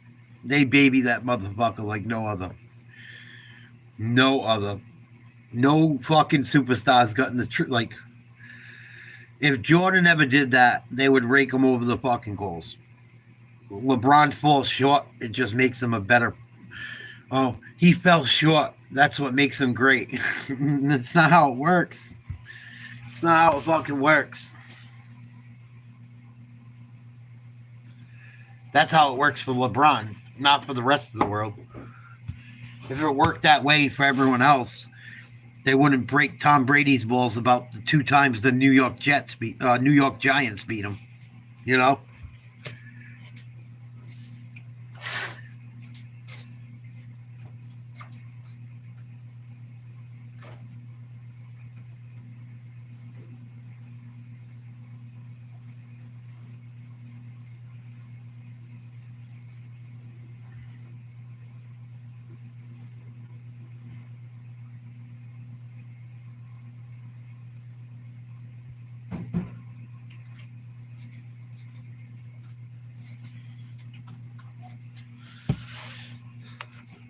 That's why a small part of me is glad that Mahomes lost this year. And lost in the way he did. At least Brady never got blown out like that. But, you know. Oh, Brady's legacy's questionable. Eli Manning beat him twice. Like, it's fucking nuts. Nuts. Yeah, and even Kobe, as much as I like Kobe, like I respect Kobe, but can we keep it real? And even Jordan and Kobe will tell you the same thing. God rest his soul. Kobe was just a carbon copy of Michael. He didn't do it as well. His whole game was Michael Jordan, which it's phenomenal. He worked his ass off, but Kobe was just a poor man's Michael Jordan when you look at it. In a lot of ways. Like Kobe studied Jordan. Studied him. He asked Michael everything. Michael took him under his arms. You know, and Kobe worked very hard. I don't want to make it like I'm against Kobe. But people get mad because people say Kobe's greater than Michael, and I'm like, no, it doesn't work that way. Kobe Bryant doesn't even. Who knows what Kobe Bryant's game is if there's not a Michael Jordan? Kobe's the closest thing to him. Look at his game. He modeled his whole game after Jordan. Every last bit of it. Every fucking thing. Kobe Bryant copied everything Jordan did. And it was smart. I'm not knocking him. It was smart. Of course. Why? If you're going to copy someone, you might as well try and copy the best, right? If we're keeping it real. It's a smart thing Kobe did. And Kobe was a good athlete and shit. He wasn't as athletic as Jordan. He wasn't as athletic as Jordan. He could do a lot of shit, but you ask people like that played against him, like Kobe had an amazing skill set, and you ask people who played against both of them, like he did not have the athleticism Michael did. Still a great athlete, very good, but not nearly as good as Jordan. Even early in his career, Kobe couldn't even get on the court when he was younger.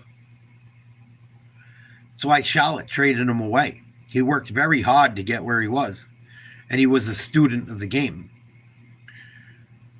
Basketball is a lot of this. People don't realize it. That's why fucking Larry Bird excelled at it, because he didn't depend on just his physical attributes. You know, and it's not a shot at Kobe. It's just Kobe is Jordan 2.0. He's the closest thing to him. He modeled his entire game after him, and rightfully so. Who wouldn't model their game after fucking Michael Jordan? Michael Jordan is God in fucking basketball shorts. Even Larry Bird said it. When Jordan dropped 63 in the Garden and set the playoff record at the old Boston Garden, Larry Bird said it after that game. And Jordan didn't even win. Dropped 63 in the loss. That's how good those Celtics teams were. Jordan dropped 63 and lost. Got swept. Crazy. Crazy. Imagine dropping 63 and taking a big L. You know how demoralizing that must be? He didn't have Pippen back then either, but regardless, it wouldn't have mattered. It wouldn't have fucking mattered. It wouldn't have mattered. It wouldn't have fucking mattered. It wouldn't have. But Larry Bird even said that night, fucking, that wasn't Michael Jordan. That was God. Or he said, or that was Jesus in basketball shorts or on a basketball court. Bird knew. Bird knew before all of them. Bird said it. He goes, yeah, Michael Jordan's coming. Be ready. He said that after that game, too. It's only a matter of time. And if Detroit wasn't able to beat the shit out of fucking Jordan, he would have knocked them off earlier, too. They used to beat the shit out of Jordan. Beat the piss out of him. Every foul they gave Jordan back then would have been a technical foul nowadays. Every last one of them. Both them years against Detroit when he fell short. And that's why I don't like the Detroit Pistons to this day either. None of them. Because when Jordan finally beat him, after all the beatings they gave him, fucking, they wouldn't shake his hand. They left the court early and let the time run out. Talk about a bunch of weasels. Isaiah Thomas is a fucking weasel for that. That's why he wasn't on the Dream Team. And people still get mad, like, oh, that was petty of Jordan. Nah, people didn't respect that. Chuck Daly tried to be a weasel and get him on the team. They shouldn't even have let Chuck Daly coach that team. Should have just had fucking Coach K and someone else. But fucking Chuck Daly tried to fucking stick up for Isaiah and cause problems back then. Oh, it was, if you look into it, it's real shitball stuff. Fucking real shitball stuff. But when the Bulls finally knocked off Detroit, after Detroit used to beat the fuck out of them, they beat Michael Jordan up. Those weren't regular fouls. They tried to hurt him. It was hockey. They might as well have been playing fucking hockey. And Jordan finally overcomes it after they went back to back. And Isaiah walks off the fucking court. The only guy that I think stayed around was Joe Dumas to shake their hands. The whole fucking squad bounced. Bill Lambier, fucking Rick Mahorn. Them guys are all sleazeballs to me. I have no respect for the Pistons. And I don't like the Knicks much more either. But I would much rather fucking, like, I will never root for Detroit. Ever. Ever. Even when they won against LA, I didn't like either of them, but it was hard to like.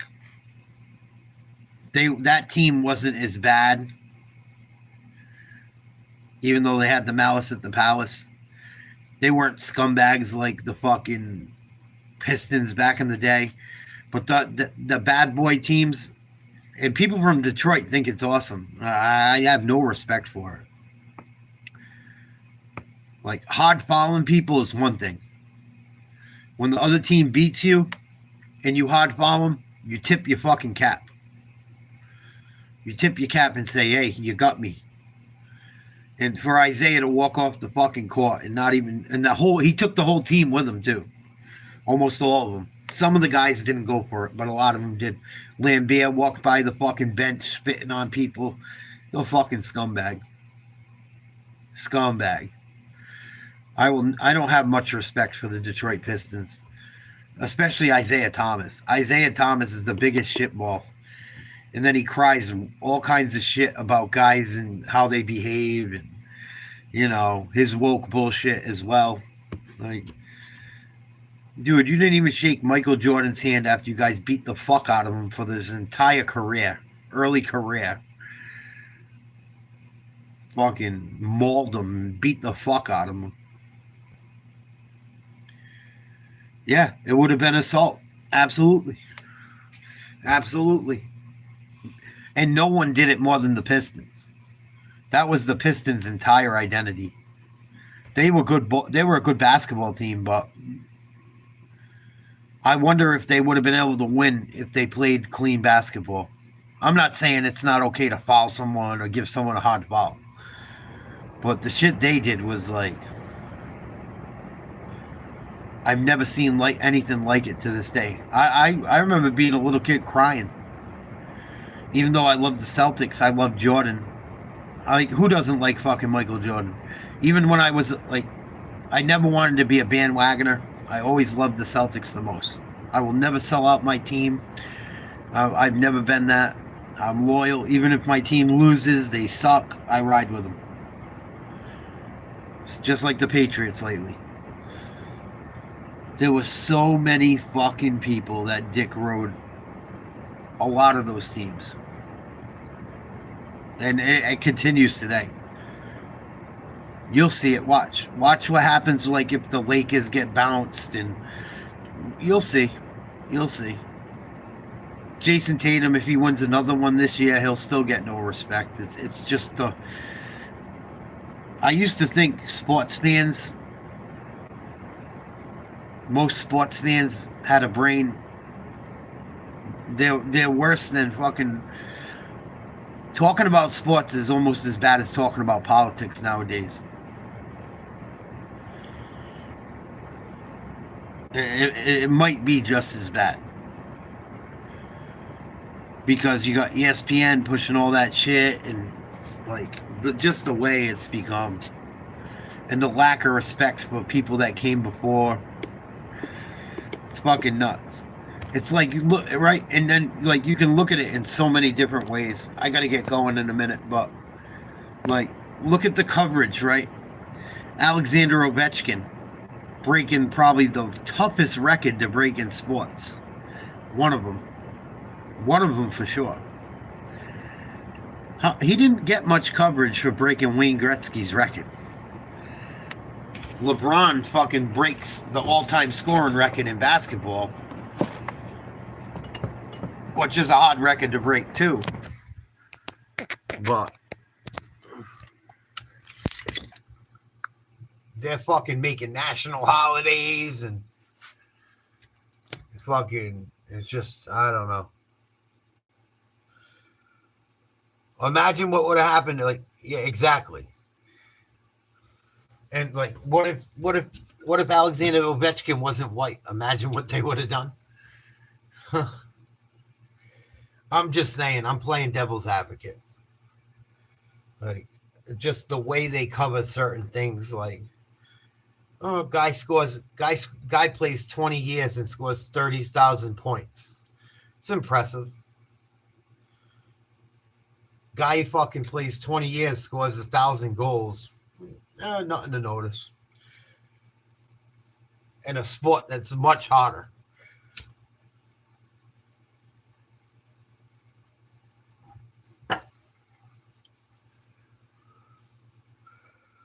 That's what I'm saying, Mark. You know, and it's not PK Subban sport. It's the way the world is. It's wild. It's wild. I bet they did. I wouldn't fucking doubt it, Jet. Wouldn't doubt it. Right. Ovechkin might be the only player to ever score over 1,000 goals. If he plays a couple more years and they have a good playoff run this year, if I was him, I'd go for it.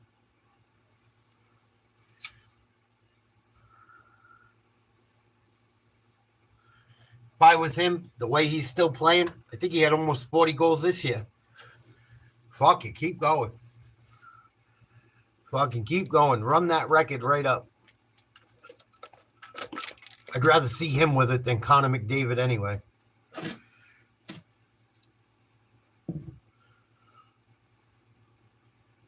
Another guy they crown as the greatest already. Hasn't won a fucking thing. Hasn't won a fucking thing. He's the GOAT.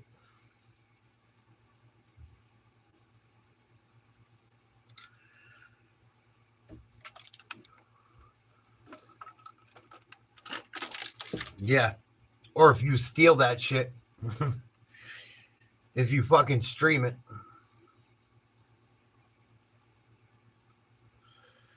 Yeah. Orthodox Christianity's pretty. I've been reading about I've been reading an Orthodox Christian book. They are very devout people, and not in a, like they're not radical and shit.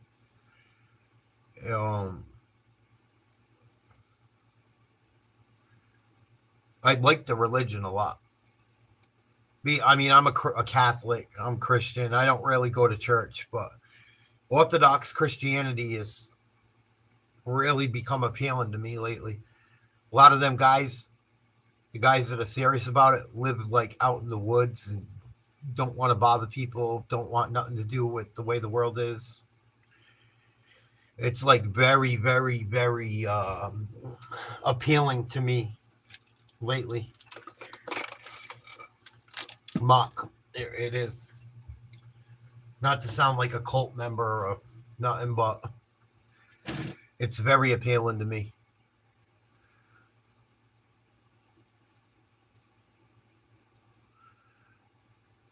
Because I've really, really, really been looking into buying a fucking homestead. Really been looking into it.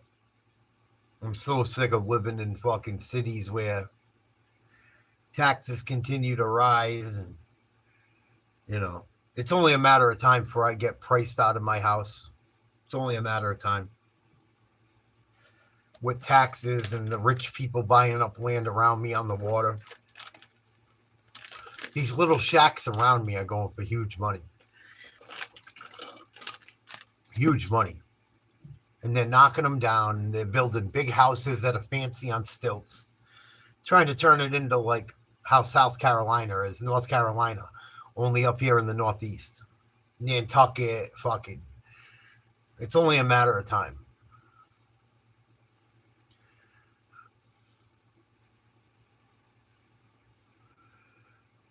But I don't know, man.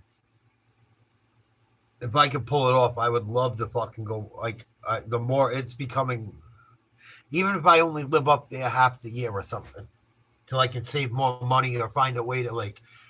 It's fucked up, right? Because you can homestead on a lot of land, but you can't like make money off the land. Like, it's fucked up.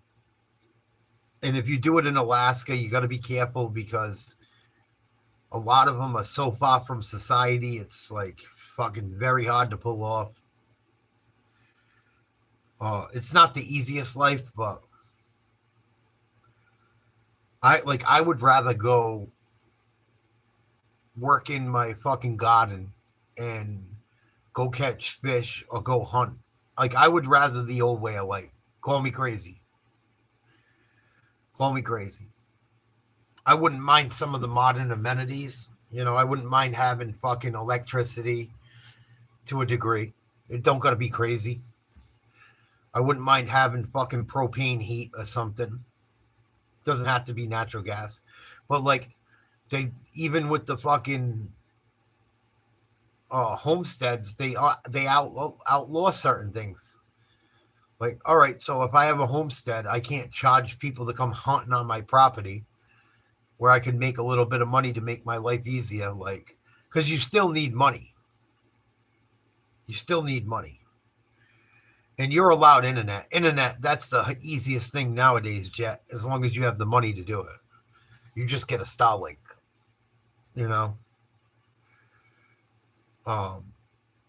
So that's like that's one of the more easily solvable things.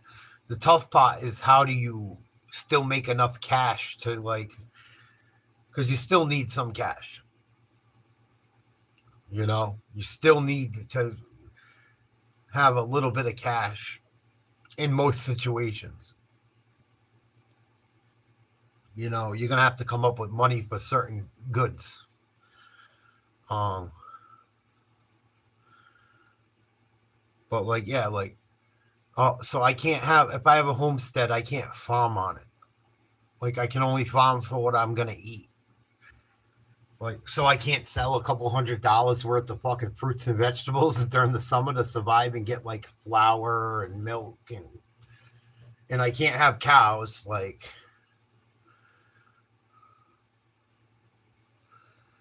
it's like, it's fucking, you can get away with a lot of it, but you do. And then if you show it on fucking the internet, you got some rat that gets the government involved in it. So it's fucking, you're damned if you do, damned if you don't.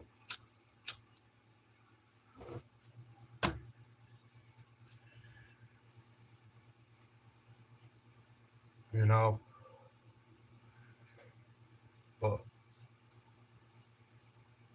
it is what it is for right now. I don't think regular living's ever going to go back to normal where things are affordable again. No matter who's in. We owe so much money. That's what liberal people don't understand. Like, and they're mad about everything being so expensive and blame Trump and his tariffs. We've given too much money away for too long. The American people are in debt for the next 100 years, whether we give out a fucking another dollar or not.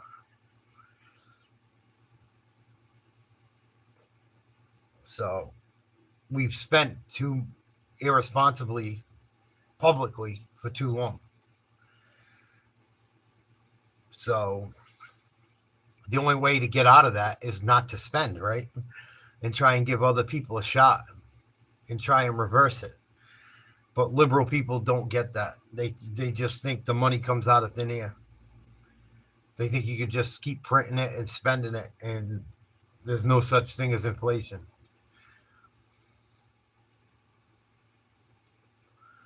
It's wild. But I digress. It is what it is. I'm not going to lose sleep over it tonight. I'm just going to work towards not being a part of it. Slowly but surely. The more I talk about it, the less people listen. It's unfortunate. The people that know. I'll be back on around 3 o'clock tomorrow, 3:30 for the Celtics. Well, it's today. Happy Easter, happy 420. Thank you, Lord. Christ has died, Christ is risen, Christ will come again. I'll see you guys in about 12 hours for the Celtics. Sweet dreams, fuckers. Love yous. Have a good Easter with your children if you have them.